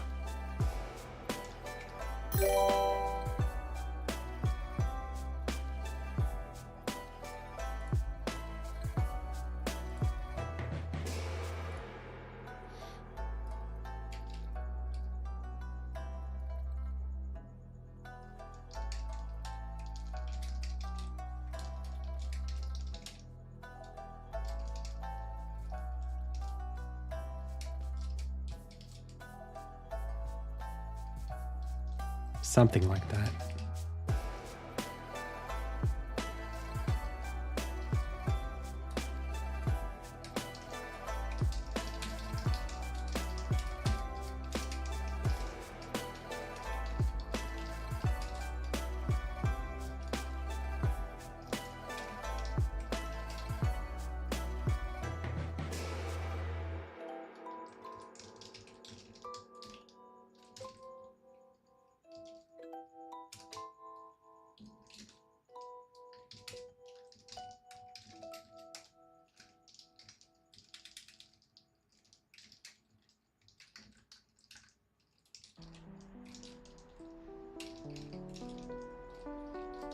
Okay. So the first if statement is has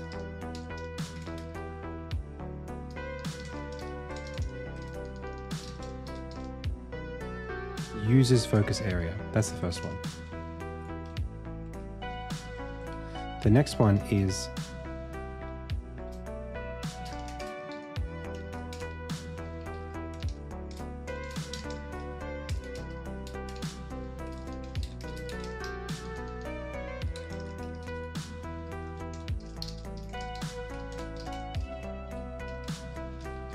a nice way to do this might be like if transform is,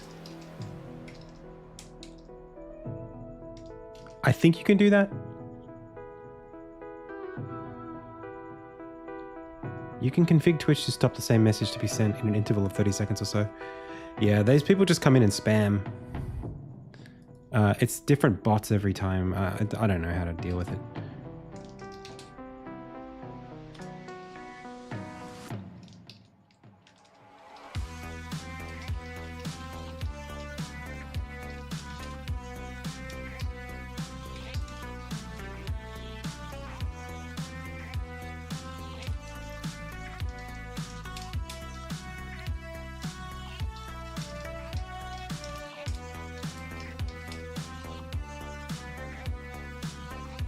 And in fact, it would be great, again, right now, it'd be awesome to pass, to literally not have to do any of this, but to just say pointer dot set focus. Just like that. Take all this nonsense and just cut it out. And say, that's what you do.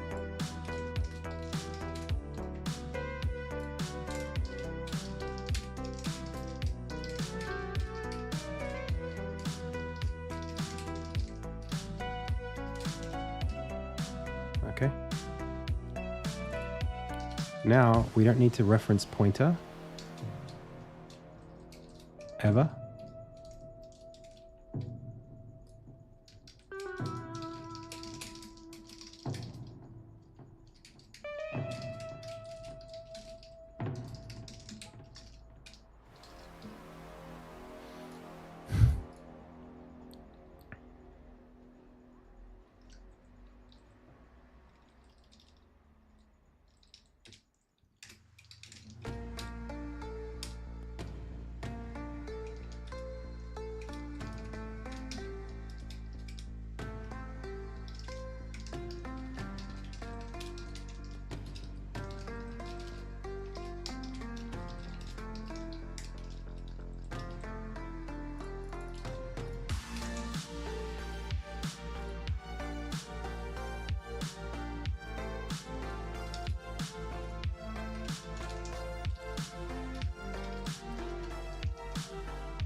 I'm hacking away at this thing, man. This is going to be ridiculous by the end of it.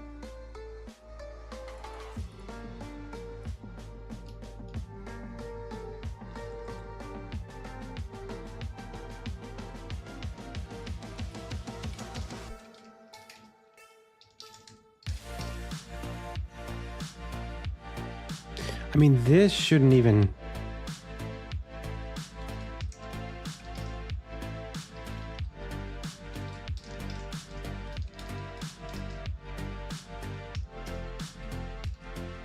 The focus should just have a thing called...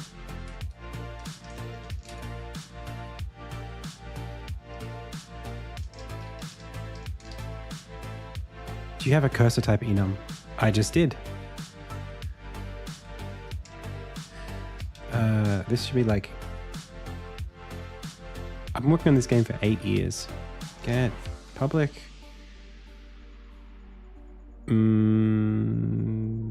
Vector 2. Get cursor. Get pointer pause.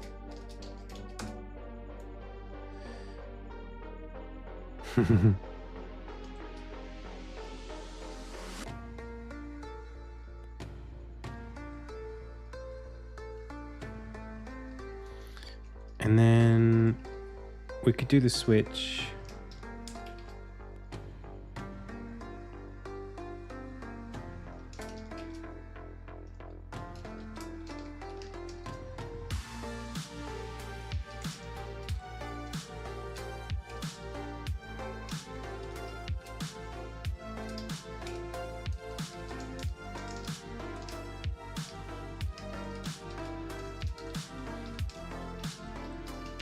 Okay.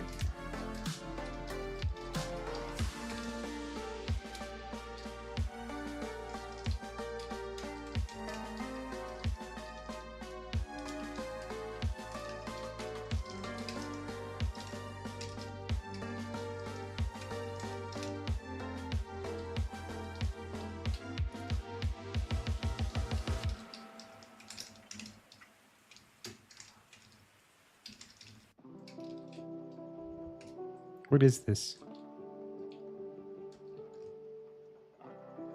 What? Oh.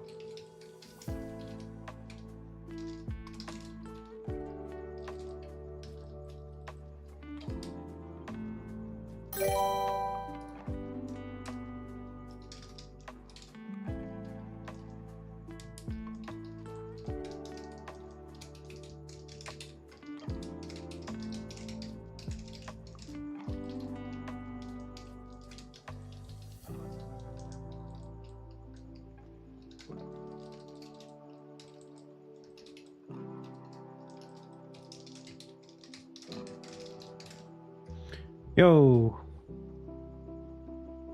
That can't be right. I don't have any eight-year-olds watching. Hey, Bron.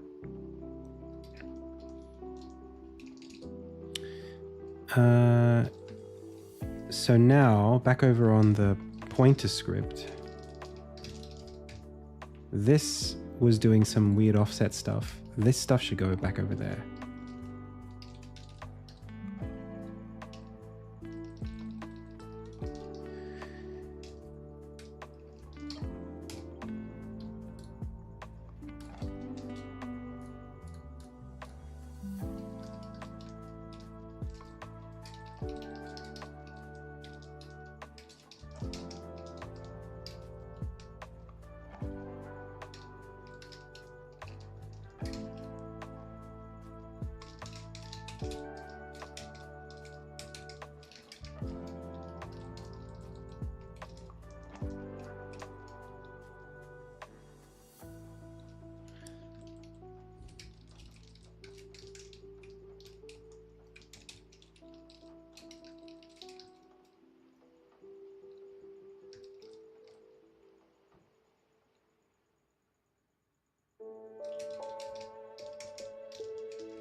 So let's just check, what was cursor offset doing?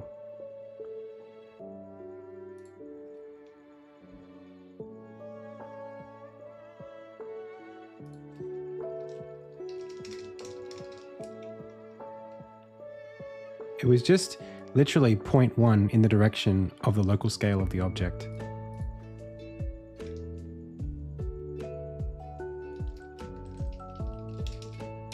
Let's just call it 0.1f. I mean, I don't even, whatever.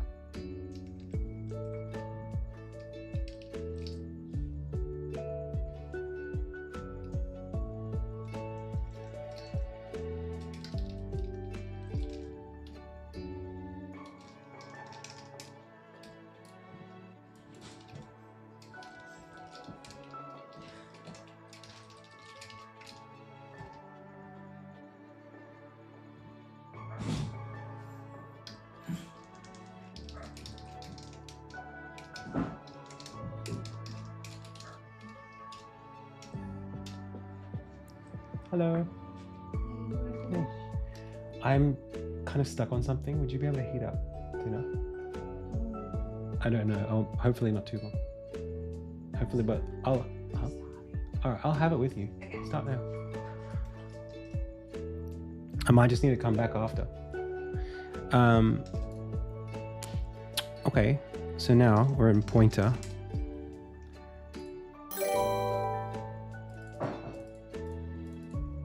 Get focus area. Yeah, that's fine. And then if it's rect left, either way, we should just say set position focus dot get position. This is going to give us that there.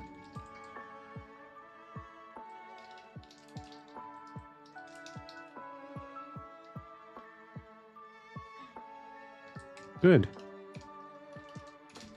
Much better. And then we should just be able to get rid of all the rest of the code.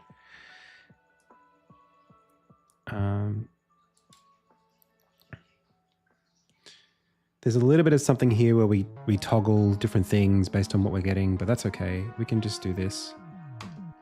If we have a custom cursor position, then the transform position equals, that's fine, I think. Yep.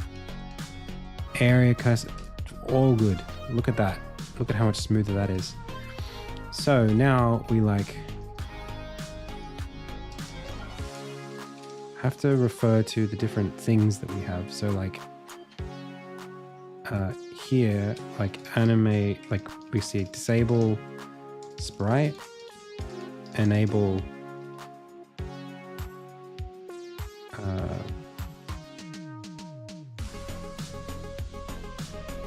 I don't know what you call this image. Oh, set. Well, either way, we need to, at the end, set visibility mode, or just set mode.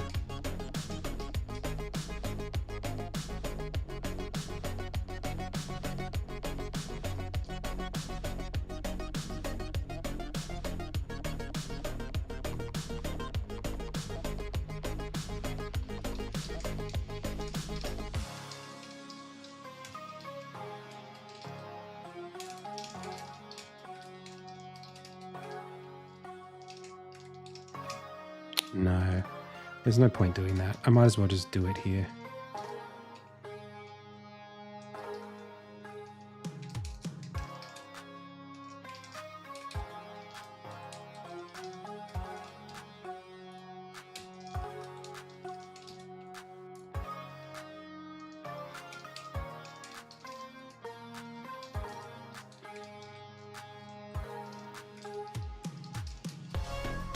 Okay.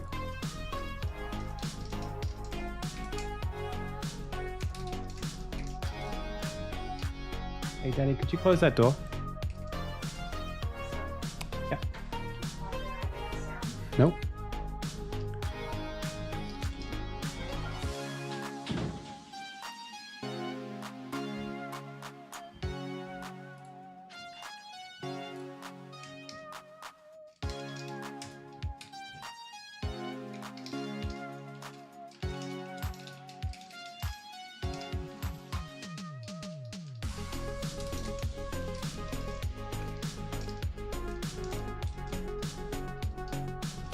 Or if you want to be really cool,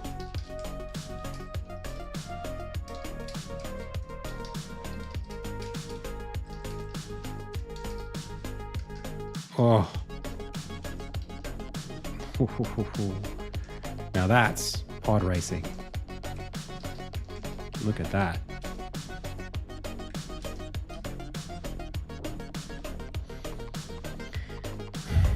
Okay.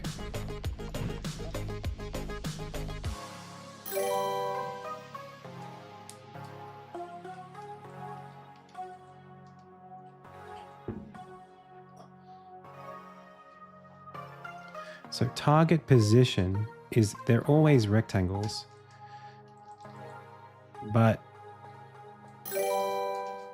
we can really just sort of set area position, new rectangle, and we just need to basically just set the width and height as like 0, right? So it's like pos 0.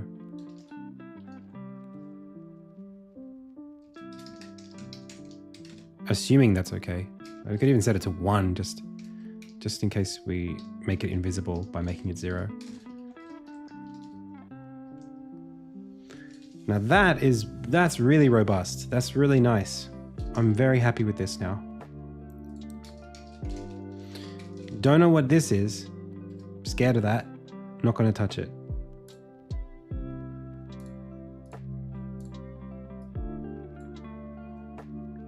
So that goes there.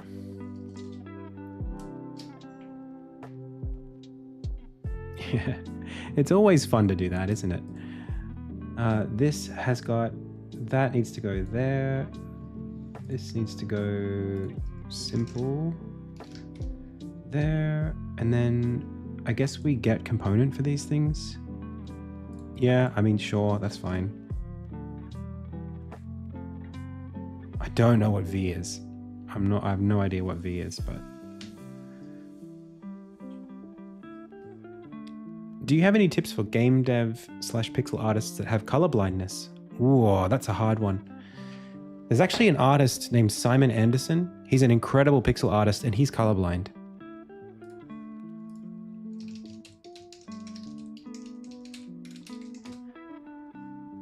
He kind of just owns it, I think. He just makes stuff that looks good to him. This is all his work.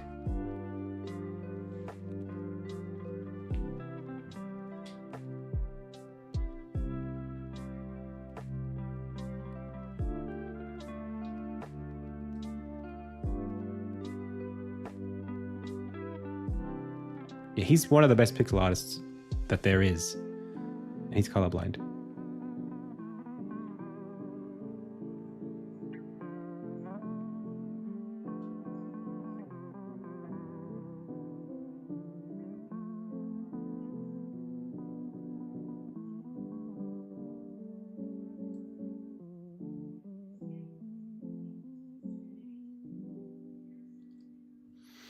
So go check that out.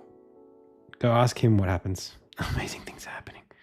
It's actually really cool. Man, his tower is cooler than my tower. Jesus. All right. can I just do this now? Oh, yeah, baby.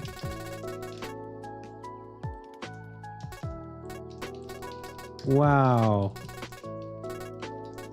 I made something that's not totally broken. Mostly broken still, but...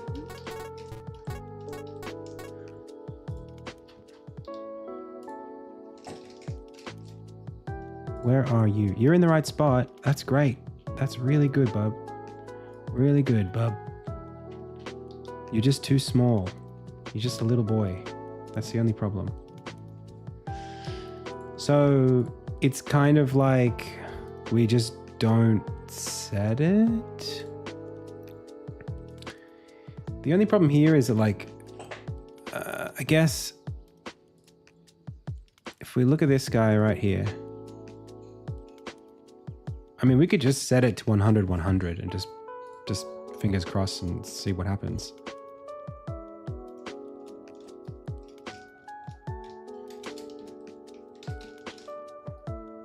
Like, no one's gonna come for us.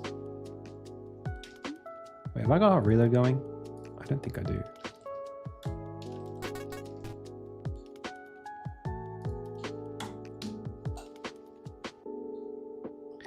Yeah, baby, yeah.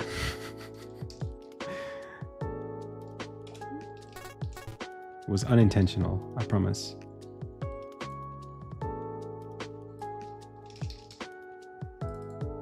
Gosh, Austin Powers. Haven't even thought about that in how many years? Where is it? Is it? Oh, it's just a little boy. Look at how small he is. Do I have to make this to make it visible? Oh, that sucks.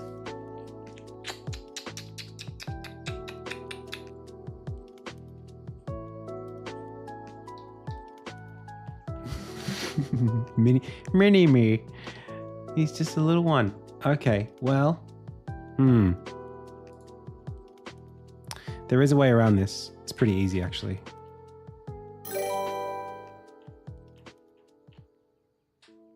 Back to the game system. Get this little pointer guy. Create an empty one. And we're going to make this literally 100 scale.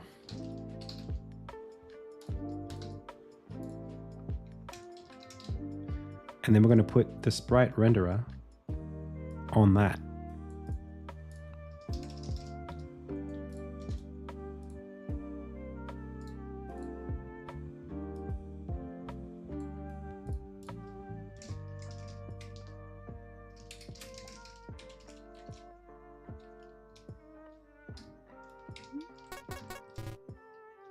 No, where are you?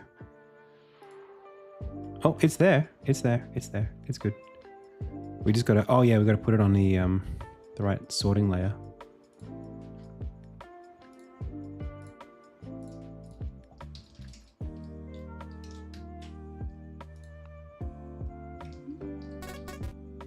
Oh, come on. Come on, man. I'm trying here. Just give me a win.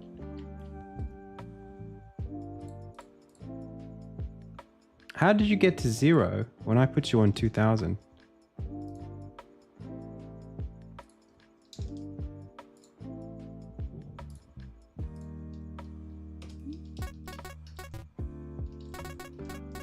Oh, and it animates too?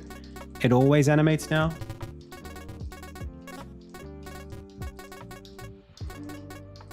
Oh man, what cool changes we just made.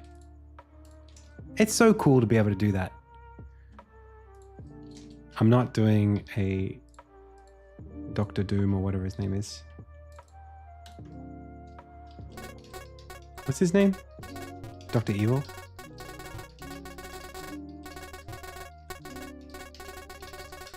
Man, I have so much more confidence in this system right now.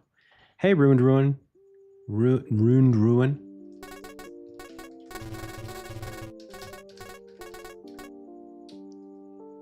Just all I had to do was like delete 150 lines of code across like the whole game.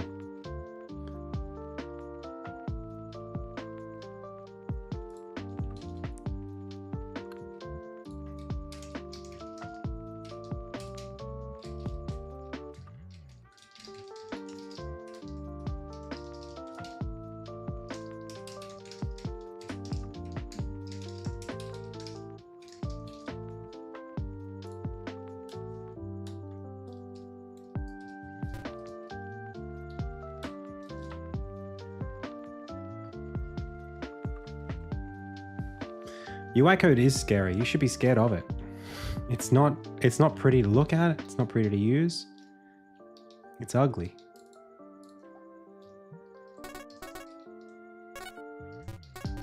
No. Why don't you work?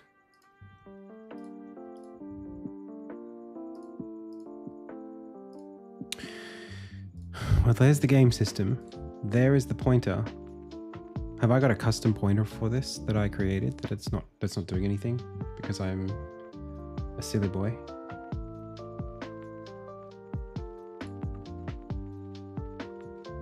No. What are we? There's the pointer. There's an area cursor that just happens to exist. So expliquez-moi.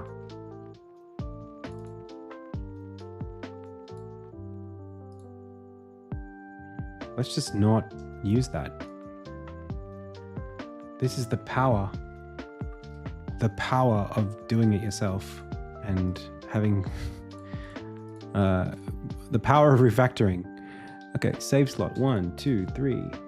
We don't need.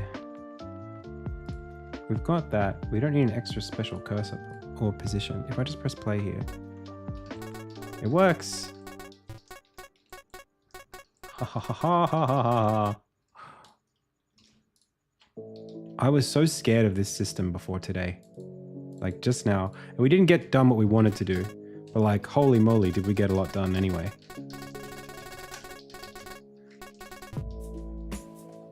Okay. So the next thing we want to do is render in different items in the slots. Probably by hard coding some JSON data or something like that. Yeah. That was annoying because I was going to load in a fake save file, but the save file is going to have the indices in the array already preset so that I can load in like a couple objects in here and have them work.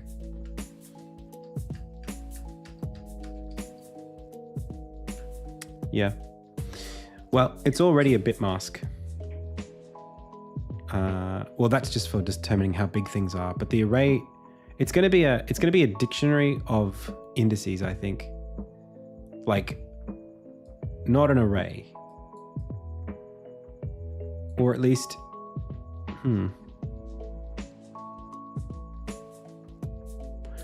It's going to be a list of objects. And then a list of, it's going to be a list of objects, a dictionary of objects and a list of positions they occupy. That's better. A list of objects and the positions they occupy, something like that. The uniqueness, the primary key is a bit difficult to sort out. I might have to just search through it every time, but it's no big deal. Okay, I'm gonna go, pals. Thank you so much for checking out the stream today. I had a lot of fun. Hope you did too. We could find someone to raid and get out of here before we do that. You should definitely wishlist Insignia if you haven't done that already. Please. It's begging to be wishlisted. Look at this. Indie game goodness.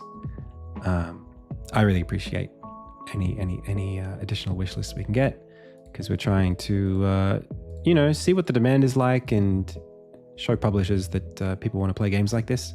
So go for it.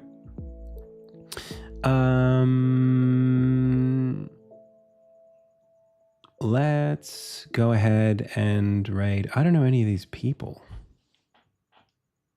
I can't recognize anybody. Jackie Codes? That's worth it. That's a good one. It's a good raid. All right, pals. Thank you so much. Wishlist Insignia. That's all. You don't have to sub. You don't have to do anything. Just go wishlist again. Thank you. I'll see you all. Maybe not tomorrow. I'm going to record a video tomorrow for YouTube. But Friday, maybe? All right. Thanks so much. As always, I've been Adam. You've been the Pixel Pals. This has been the IndieTales Game Dev live stream. Until next time.